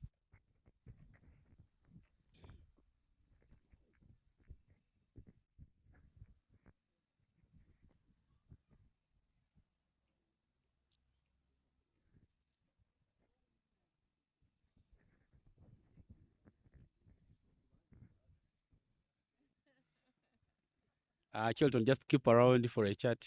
Thank you so much, Her Excellency. Congratulations. Thank you, sir. What was going through your head as you were bowling and making sure that you got all those good figures? I think I kept on reminding myself that I should bowl my good length, variate my pace, keep bowling the way I bowled past the matches that I've played before. Keep bowling the good balls. Good performance. What's the plan as you look at the final tomorrow? Just do the basics right, stick to my basics, then do the things that worked for me today. Think I'll go with that. Thank you so much and all the best. Thank you, sir. Well, that is the player of match, Shelton from the Zimbabwe Emerging. Well, ladies and gentlemen, we've come to the end of the post-match presentation, but tomorrow, 2 matches are up the cards. Of course, the 3rd placement game between the Rwanda Select and Rwanda A. Then later in the afternoon, Uganda A will take on Zimbabwe Emerging at this very ground. We are done for now.